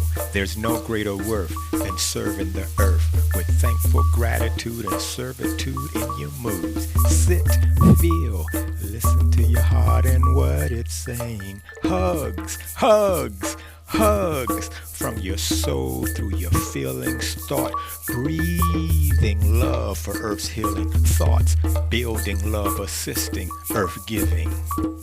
The earth is our body where spirit immerse. The earth is our water to submerge, quench thirst. The earth is our food to renew, be nursed. The earth is our priority to love, make first. The earth feeds on thoughts of love, actions of compassion and admiration, passion thereof. Earth, body, water, blood, air, breath, fire, spirit, hear it, feel it, will it, heal it, sing, drum, dance, merge with nature's happenstance, spring, fun, enhance, converge with divine expanse. Earth is profound.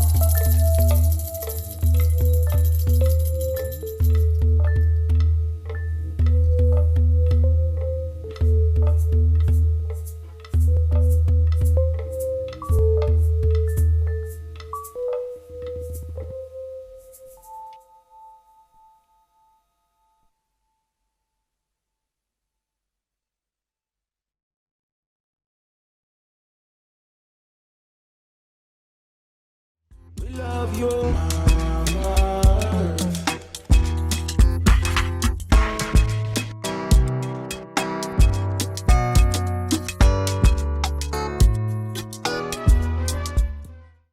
First and foremost, giving humble thanks to the creator of all the worlds, giving thanks to those who are not only indigenous in word, they are indigenous in their lifestyle and practices with the earth.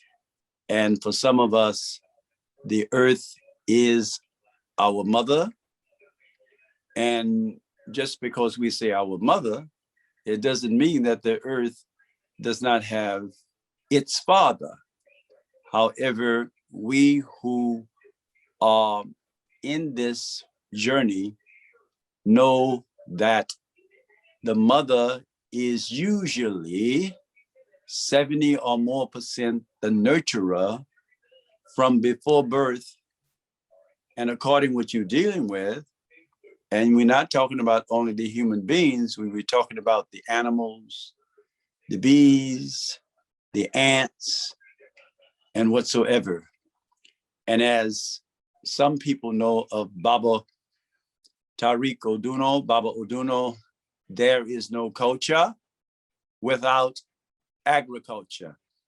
And for those who need a shorter version, it's no culture without agriculture. And for those who need an acronym, TINCWA. There is no culture without agriculture. We are thankful for this opportunity, and not to be overly historiographical or historical. It was this month in 1970 at the Bellingham, Washington, at the Western Washington State College, that there were those of us on the Red Square at that institution in the Pacific Northwest who commemorated Earth Day. However, today, and even before today, it's been a few years that we are aligning ourselves with the earth.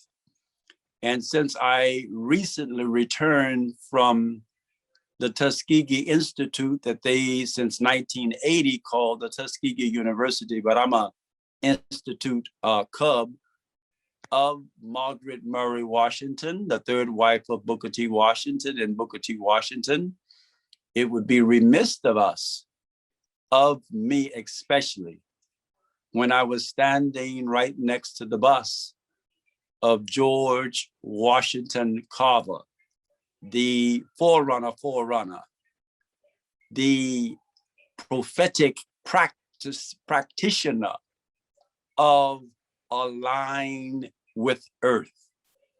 Do not throw things away that are regenerative in the earth.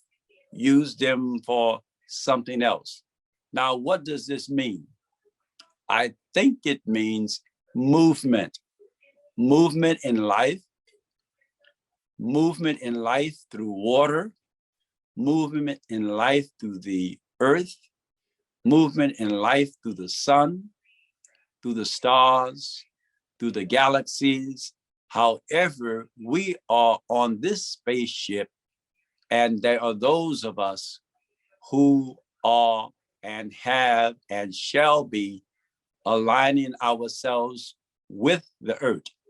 Why do we talk about there is no culture without agriculture?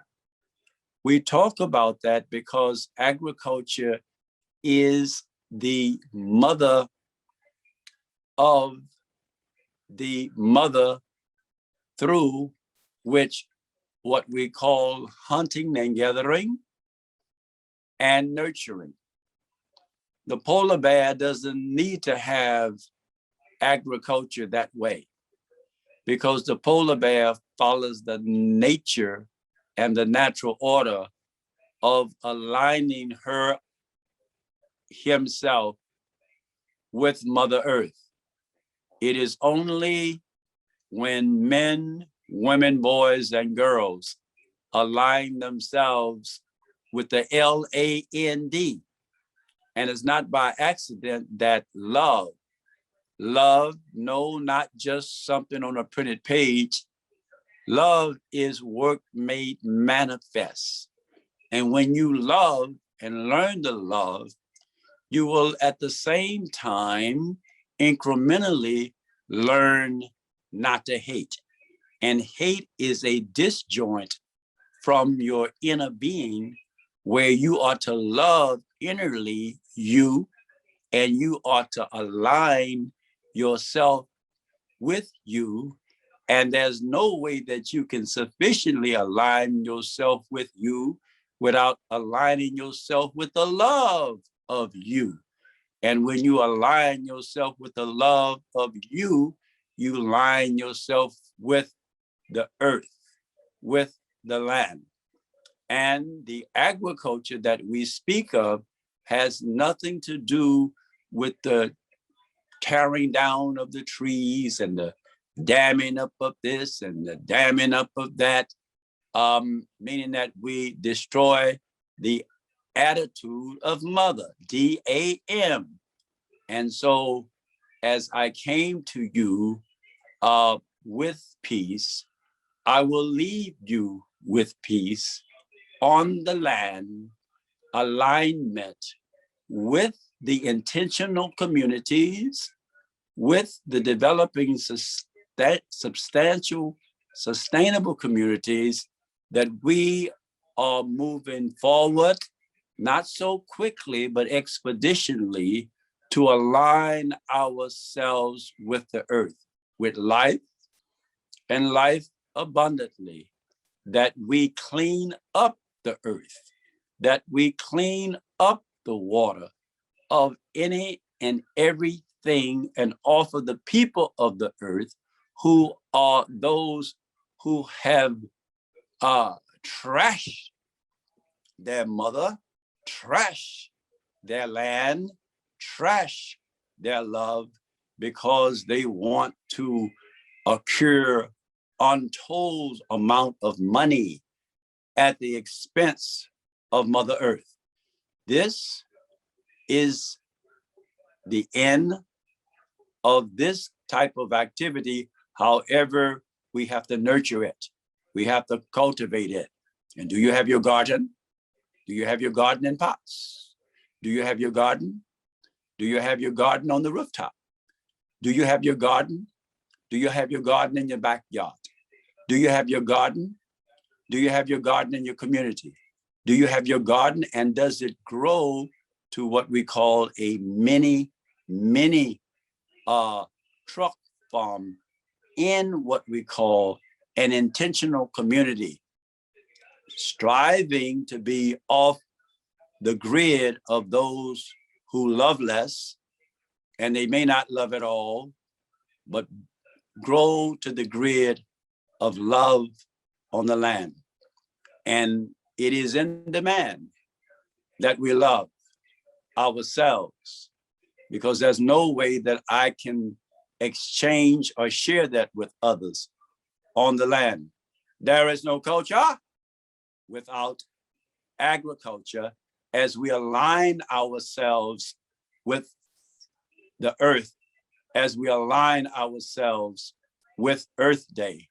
It's been 51 moons, and it's been 51 years that we have aligned ourselves with Earth Day.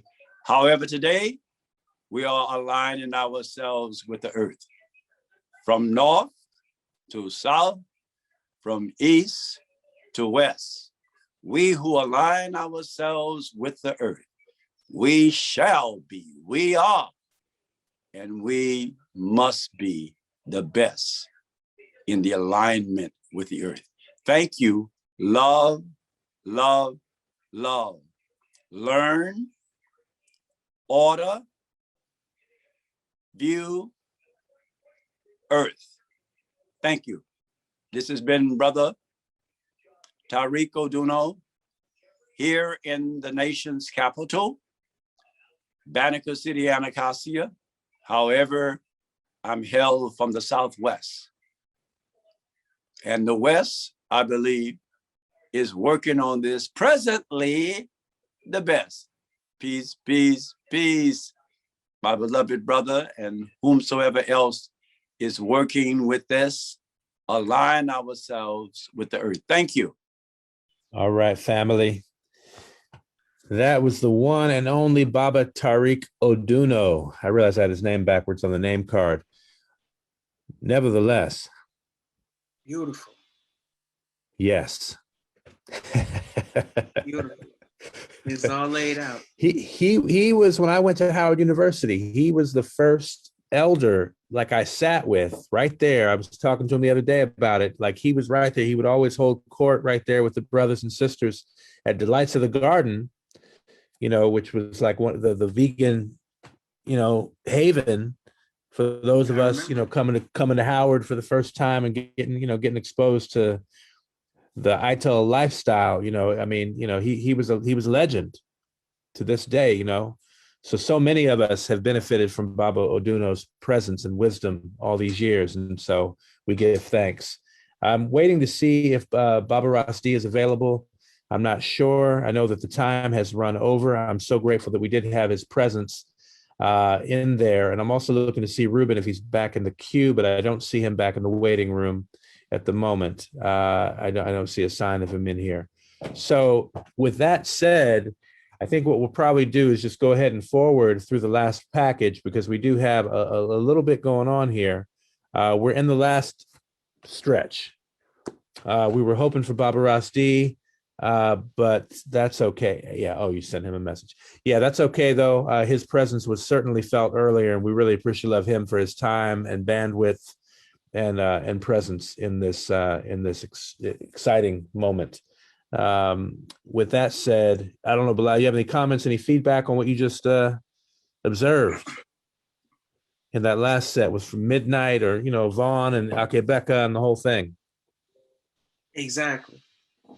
Well, one thing I would say, just like Hale Makua said, from the heart, that Akae Beka song, you can just feel it. Even if you don't listen close to the words, you can feel the energy. You can feel that organic vibe there, and that sincerity, Yes. Yeah. So such an honor to be able to share that with the world. I love it. Spirit of Love.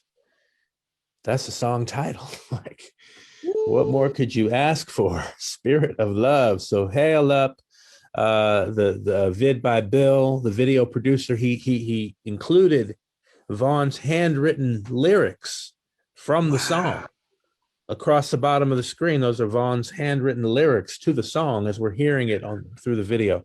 And big up to Fifth Sun Productions for that amazing track. And just a sound vibration. So yeah, we big them up. When I was listening to that one, that was the one with the Cora, or the second one from the sisters. Yeah. Oh, that was beautiful. Like that end, just to put a little marker, that end part, we're gonna sample that if that's okay. Well, it's on the record. So we'll reach out to her. We'll reach out to them. Yeah. And they're in Thailand. They're from Thailand, bro. That's where my dad is at. Yep. Okay. See, so your dad can go over and get the agreement in writing. Exactly. There we go. Get the release. Oh, that's good. Welcome back, Ruben. So glad you're back. We're gonna enter the last little bit here. We have our sister in Darshania, who we know and love and big up and are so grateful. She was the one that gave me the strength and encouragement to reach out to the brother about the Akae Beka song. So I want to thank her for her encouragement that we can make that happen. It's so special. And so she's fam forever, and looking forward to her contribution in the last section here. And we'll ride it out. We're almost home, and it's been a phenomenal Earth Day, guys. Thank you so much. And to all of our guests, to all of those listening in all around the world, to all of our contributors who have really helped make this what it is. There are so many and too many to name right now, but I certainly want to acknowledge Mama Audrey this morning. I want to acknowledge our brother Jamie Alvarez Acosta, and I want to acknowledge Marina Jacoby very much for them helping open the way in such a phenomenal, special, unique way. I can't imagine another Earth Day celebration like this happening. So I'm grateful that we were able to hold such a beautiful space together.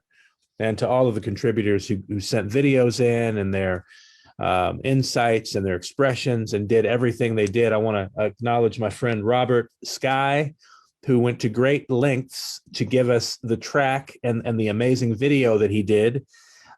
Because of the music licensing issue, we had to do a couple of different dances around that to finally land a piece that we wouldn't get pulled off the internet by using or penalized in any way. So I just want to acknowledge Robert and certainly big up Eden Sky. I want to encourage everybody to visit 13moon.com/products because they are accepting donations for the current 13 moon year, blue lunar storm year calendars. Here we are in the 10th month. There's 3 more moons left of this calendar year. So they're giving away for donation the current year calendars at their website, 13moon.com/products. Make a donation and get a calendar. And the beautiful thing about their work is the artwork is exquisite, no matter what year it is. These are really, really genuinely keepsakes. And for those new to the 13 moon calendar, it's a great way to learn how to use and navigate natural time. It's a great on-ramp for anybody who's new to this information and for people who are, have known it a long time. I love that tool. I use it every year. So again, 13moon.com, please visit them, 13moon.com/products if you want to make a donation for the current year calendar. And there will obviously be new products coming out in the months ahead as we near the upcoming day at a time, which I'm happy to announce will be some form of manifestation of an event. We don't quite know how it's going to be observed, whether that'll have physical aspects or it'll still be a digital domain, a digital world. We will see. Let's show the calendar synchronometer, as we rightly heard our brother Ruben say earlier. These are not calendars. These are synchronometers, the measure of synchronicity. So 13moon.com. Big up to Eden and Bob. Thank you so much for all the love and all the support and all your willingness to always show up in such a beautiful way. We really love you and appreciate love you. Thank you. And we'll go ahead to the last package. I don't know, Ruben, do you have any comments? Anything you'd like to say as we kind of transition to the last section? Well, no, just to say thank you to everyone also to participated and collaborated and to honor the memory of all those beings like Nicholas Roerich and Jose Reyes and Lloydine Burris and yes, George Eastman Kodak and all the people who have been working on the subject of the calendar that is such a missing link within this evolutionary process that we are living, and that we are so happy and so honored to carry and to bring back into consciousness. It's beautiful because the next year is going to be the year of the electric seed. So it's the activation of the seed for flowering, and so after the storm comes the flowering of the seed, and here we are on 4/22, and this the next year is going to be coded by those numbers. Kin 224 is yellow electric seed. So we are wrapping up this transmission and this celebration with the presentation of all these tools and all these reflections of order and of beauty of around the world. So I just encourage everyone also to go to 13months28days.info to sign the petition. We have we are holding this intention of bringing awareness to this subject that has been forgotten, and that we are here to keep presenting to the new generations, so that we can keep this knowledge and this wisdom alive for the next 7 generations. Beautiful. And also big up to Essex. Thank you so much, brother, for coming through and sharing such a profound reflection on Dr. Ando. That was just remarkable. And brother Taj, as always, bro, thanks for your soul, for your spirit, your presence, your wisdom, your high resonance vibes, bro. We love you so much, and just give thanks and celebrate you. And I also want to shout out Mama Angie, who did her little cameo in the video. So big up Mama Angie. We love you. Thank you so much for your support. And, it's a family affair for real, all the fam all over the world. So with that said, let's go into the last package. Here we go. And just giving thanks. Go ahead, B. I just wanted to give a shout out to the elements: earth, wind, fire, water, air. Did I say air? Ether. Yeah, ether. Metal. Yeah, they're all of them. All So wood. you know, we give thanks. Yeah, wood. All We do. you know, all the elements. We thank you. We love you. We do. And we're working for the good. Another thing I wanted to mention was that to check out our show, PR 1328. Yeah. There's some episodes already on our YouTube page. Yeah. There was a great episode we had, I think, last week with our great brother Gabe, where Gabriel he Miguel. went in. Exactly. Yeah, we'll see him in the last package too. You said? We got him on the last package here too. Beautiful. Yeah, beautiful. yeah. We had to make sure to do that. Science, beautiful. So there's some keys there as well. And even with this broadcast, I know there's no way to absorb all of the information at once in one sitting. So unless you're editing feel free to exactly right. Feel free to subscribe, to the YouTube page and sit with this information. That's right. Because there's some heavy hitters back to back here. There's some heavy knowledge, cutting edge technology, here. Yeah. If we can only be present and sit with it when we find the time. Absolutely. So yeah, mention that. Yeah, big up to Mama Kali as well, for sure, because that's just one that comes to mind. That's a what a gift to be able to share that with folks and to be able to sit at her feet. So we give thanks to everybody and to the Creator. Remember that love in all things. All right, y'all, here we go. Giving thanks for your presence. One more.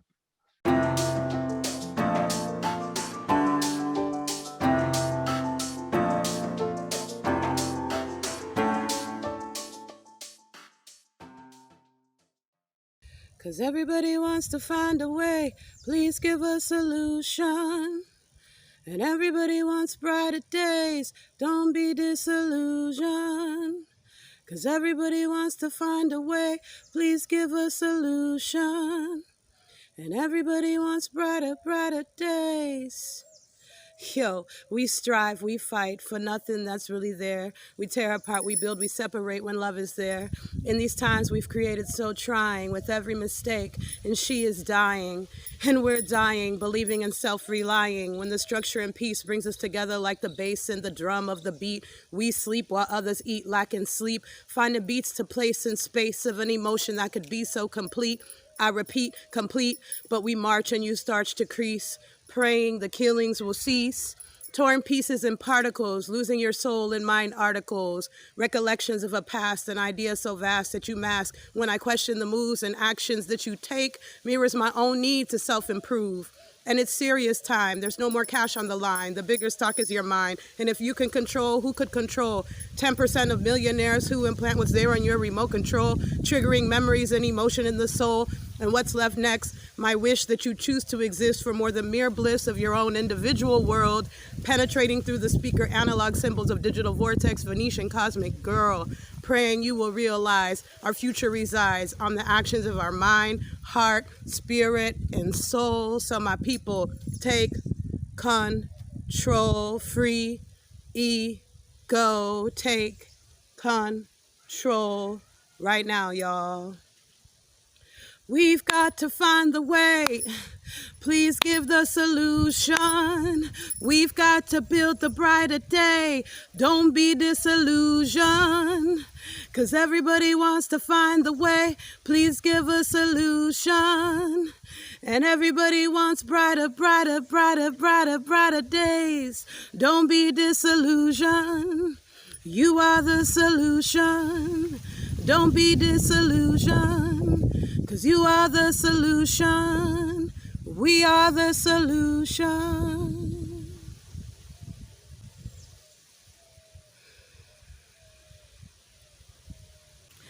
Peace and blessings, everyone, along this journey. My family, my human family, my earth family, my Terra family. This is Darshania, and I'm coming to you live from my yard. with my feet in the earth, connecting with the land, connecting with the elements. And as I consider what our sacred future and new earth looks like, I feel us more coming back into connection with earth, into connection with growing our own food, into connection with saving seeds, into connection with teaching the next generations about the importance of food sovereignty and sustainability and different ways to grow and produce things that are not harmful to the environment, that are not harmful to us, to animals, to our planet. And we are at a pivotal time in humanity's consciousness right now. We are being faced with so much inward motion and inward cleansing with all that is happening here and now. And as you can see, Earth still continues to grow. Earth still continues to give us life. So is it really that the Earth is hurting, or is it us? Us as in people. We are the ones that are determining where this will go. Earth, yes, Earth knows how to naturally cleanse itself. And some of us are afraid. Some of us are so scared of that cleansing. But that cleansing is very necessary, because when you are living not in alignment with the basic natures of laws, the basic laws of nature, when you are living out of alignment from the basic laws of nature, when you are choosing things that may or may not be of the highest vibration for our planet Earth, there's only a certain amount of toll and time that it can take, such as in a person. If you keep abusing a person, if you keep putting a person down, if you keep targeting and harming a person or people, it's only so long that they are going to eventually fight back. And so rather than looking at what is happening on planet Earth as something dreadful, I like to look at it as something beautiful, because it has given us this opportunity. And sometimes we really need something very drastic, apparently, to wake us up and shake us up out of the slumber that we've been in, out of the different programmings that we've been given, out of the pain bodies that we've been attached to and bonding with other people around. So right now, what I am calling for you to do is to sit outside, put your feet in the earth, put your hands on the soil, connect with the earth, connect with the breath as you sit outside and breathe. Inhaling through the nose and exhaling through the nose. Honoring those simple moments that we take for granted every single day. Honoring that you are here now. Honoring that you are a powerful part of this piece of change that is happening and occurring. And also, I'm calling forward all my visionaries and all my leaders to step out, to share your visions, even if everyone can't see them. We need you. We need you to share. What does New Earth look like? We need you to share all the messages and downloads and inspiration that you have had, that you have been suppressing for fear of not being accepted, for fear of not being seen, for fear of not being understood. You have been given a divine talent and message, and you need to share that message now, myself included. I'm talking to me whenever I'm talking to you. So my people, today, as I sit here by these beautiful plants and food that I and my family planted in the earth and sat and witnessed the blossoming and blooming and the cycles that goes into that, I want to share with you patience. I want to share with you understanding. I want to share with you to think and be in acceptance. Because only once that we can accept where we are, what we have created, what we've been through, and really sit with all those feelings of what that is. It may not be pretty, but the earth is going to give us all that we need in order to move through. The earth continues to grow and give as much as we take and take and take. And we are definitely in a place where we can create that which we desire to see. We are definitely in a place where we can vision and envision, even with children. If you have children around, bring children with you and say, what does New Earth look like to you? You know, I was on a call that I was asked to chair with intergenerational dialogue between elders and young people. And my question was, what does it feel like to be sovereign? What would it look like to have a sovereign St. Croix, which is where I am now? You know, you've been through the struggle, you've been through the fight. Now what? What do we do from here? You've been granted sovereignty. What does that look like to you? What are you putting into the earth? What are you putting into the planet? What are you putting into the youth in your community to encourage harmony, to bring us back together, to unite us rather than separate? So I want to thank you once again, and I want to remind you that you are the solution.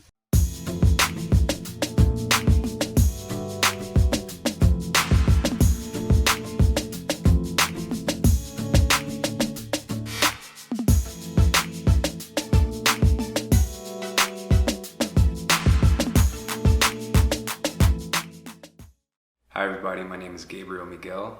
I'm the president and founder of Ancestor USA, and I want to wish you a happy and blessed Earth Day 2021. I want to share with you my vision for the regenerative world, and that vision comes from a series of books called The Ringing Cedars of Russia, written by Vladimir Megri. Sold 30 million copies plus worldwide. And essentially, these books talk about a concept called kin's domains, which is basically a 2.5 acre plot of land where a family plants an orchard, plants a forest, digs a pond, and fences it off with a living fence of trees. And the goal is to gather your family there, to bear children, raise children on this land, pass this land down to your children, to your family generationally, and do this in community with others. So every family has 2.5 acres of land where they build this small paradise for themselves and their family and their children, and you do that in community. This idea comes from Russia. It was written by Vladimir Megri in the late 90s, and currently there's over 370 kin's domain settlements, the largest of them having over 300 families, each with 2.5 acres of land where they're all doing this.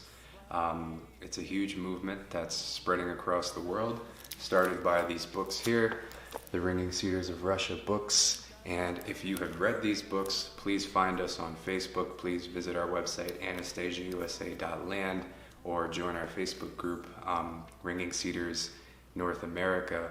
Get connected with the community, because we're building a very big community, and we're building these settlements and kin's domains, individual kin's domains and settlements across the country.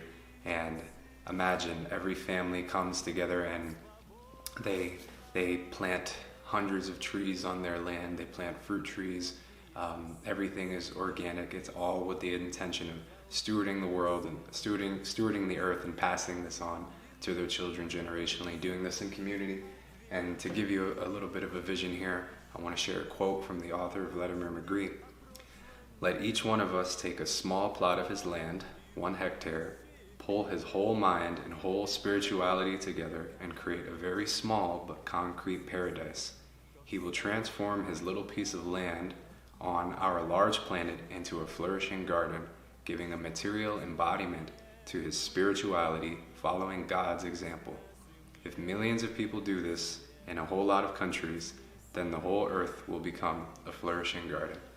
Many blessings to you. Happy Earth Day 2021. Please read these books. Please come and join us. We're building a better world. Thank you.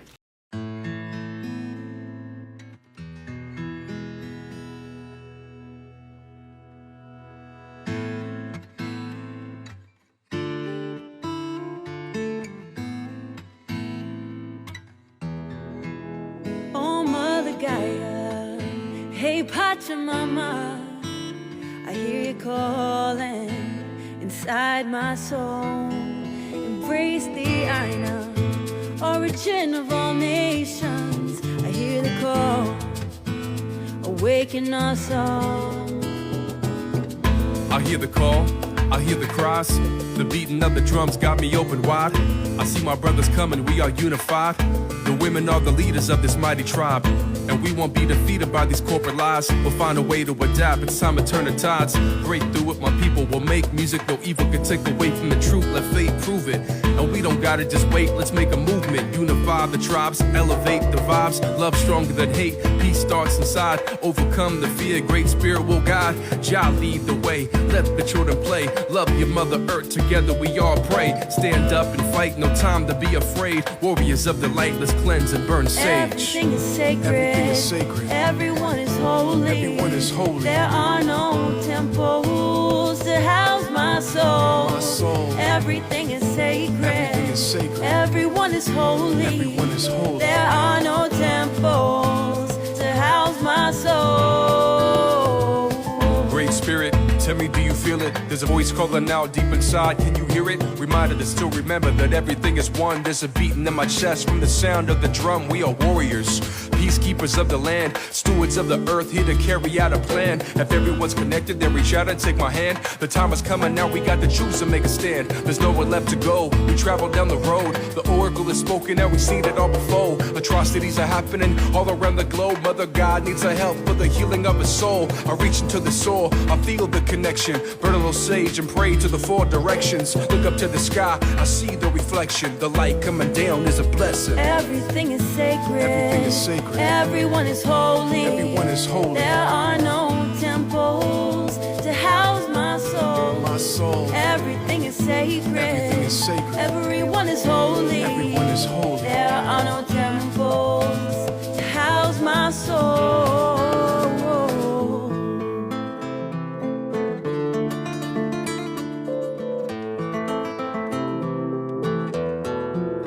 Oh, Mother Gaia, hey Pachamama, I hear you calling inside my soul. Embrace the Aina, origin of all nations. I hear the call, awaken us all. No peace, no part, hold from the start. A perfect holograph of the universal heart. I walk as the human spirit, move through me. No temple can house my soul.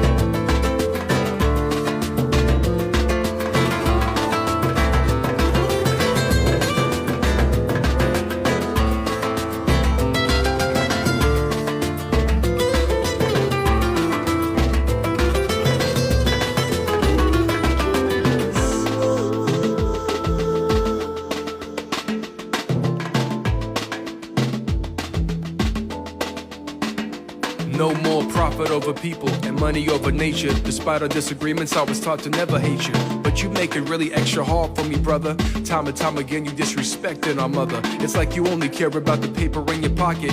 What about the people that are living in the projects? What about the people that defend the sacred land? And what about the children who oppose your little plan? You trying to build a pipeline on my lifeline? Our people have been here longer than your lifetime. In the dark, that's when we let our light shine. We're coming all together in this very special time. The whole world is watching, we don't accept bribes. Protect this great spirit, let's unify the tribes. We stand for the earth, for the air, for the water. The 7 generations of our sons and our daughters. Everything is sacred, everyone is holy. For Standing Rock. There are no temples to house my soul. Everything is sacred, everyone is holy. There are no temples to house my soul.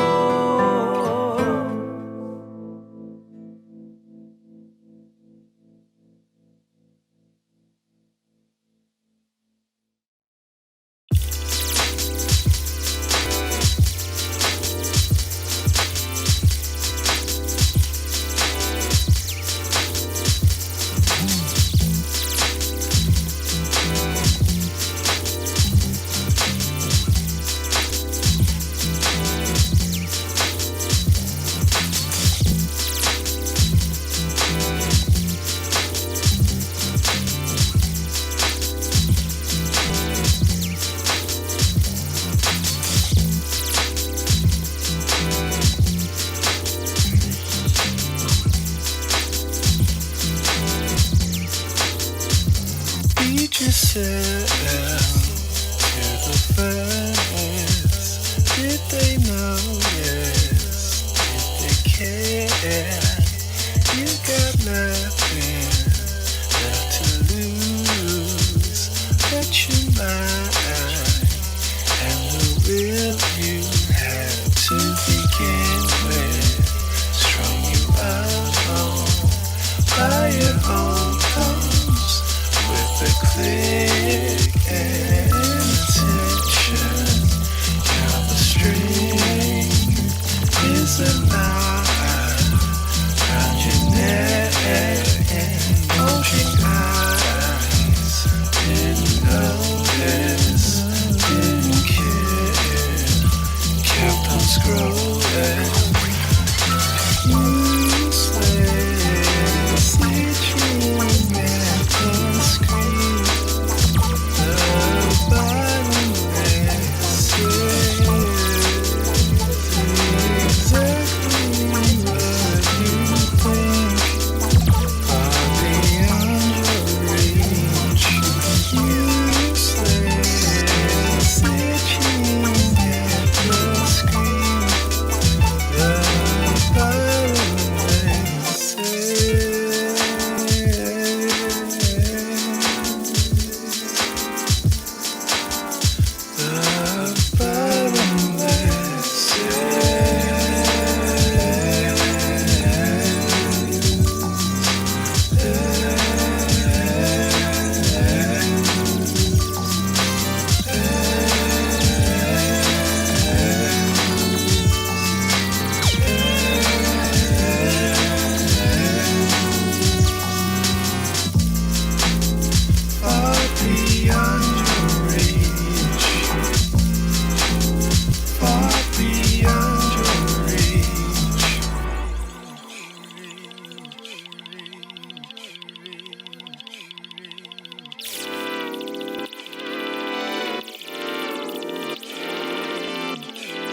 The useless, itching at the screen.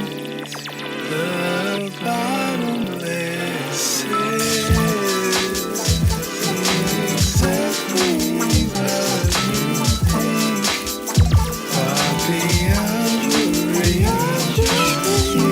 Useless, itching at the screen. The bottomless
Global family, that is officially a wrap on Align with Earth, part 1. It's been a long day, but we are super grateful to be able to come to the global audience like this, and we'll have Baba Ras D on the show. Since we weren't able to get him on the episode today, we'll bring him to PR 1328 on one of the upcoming Selly Day shows. Because our show is on Selly days this current calendar cycle, which relates to the root chakra. So we're looking forward to more of that. So definitely tune in for us. Actually, we have the exciting announcement about the community in Ethiopia that we're going to be making on the upcoming show. So we want to let people know about the Eco Village community in Lalibela that we are partnering with to help raise awareness about what's going on in their community and ways that we may be able to help them, make it through these challenging times, because they're very isolated and they're not getting tourism coming to their communities like they're used to. So we'll do what we can. We'll just let the human family know what's going on and find ways we can all determine to be supportive. So with that said, my brothers, I see Brother Taj is still on the on the line there as well. So just want to big up the collaborators. Come on screen. You gonna come on? Oh, what you doing? Oh, all right. Just want to shout out our crew. You know what I mean? Come on, team. It's a team effort. What are you doing? Why are you being shy? Are you typing? You're typing to people. Thanks. No, we give thanks. It's just helpful to big it up. But yeah, it's a team effort. Yeah, there we go. Good job. So team effort. Mic is on. The mic on. All right. Thank you, everybody. You want to say something? Thank you all. Thank you all for showing up, enjoying the show. I thank all the hosts, global, all over the place. Ruben, Bilal, Makua, Taj. Thank you all of our special guests and contributors, artists, advocates, musicians. Thank you so much for putting this all together with us. Thank you so much. Vision board. Whoop whoop. Part 1. Big up to Unify. Thank you, Brother Adil. Big love, my brother, forever. And to our help with Kaylin and Ian, who definitely had our back the past couple of days. Thank you so much for that support. I don't know how we would have done this without you. So we really appreciate the support that just showed up like angels. So give thanks. Peace to the family down there, down on the southern hemisphere. Ruben, we're holding it up in the northern, and we'll be synchronizing again soon. Thank you so much. Yeah, amazing. Yeah, brother. Yeah. Go ahead. We can all just sit here and stare at each other. Well, one last thing I was going to say is I just wanted to mention, I feel like the music, the serious tones that we did, we initiated that on the days leading up to the conjunction with Jupiter and Saturn, right? Sure did. So that was the Earth's turn to align with the center of the galaxy, right? Now it's our turn to align with the Earth, and wow. I feel like through this broadcast,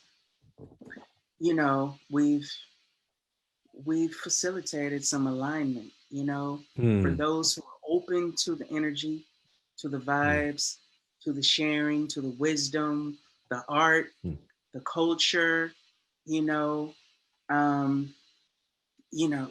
there's a sense of alignment, and we want to hold on to that and move forward in that light, aligned Absolutely. with Mother Earth, as Mother Earth is aligned with the center of the galaxy.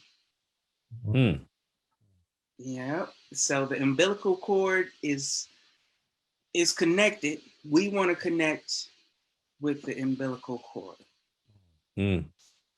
So yeah, that's some of my last words. Give thanks. I mean, for today. For today.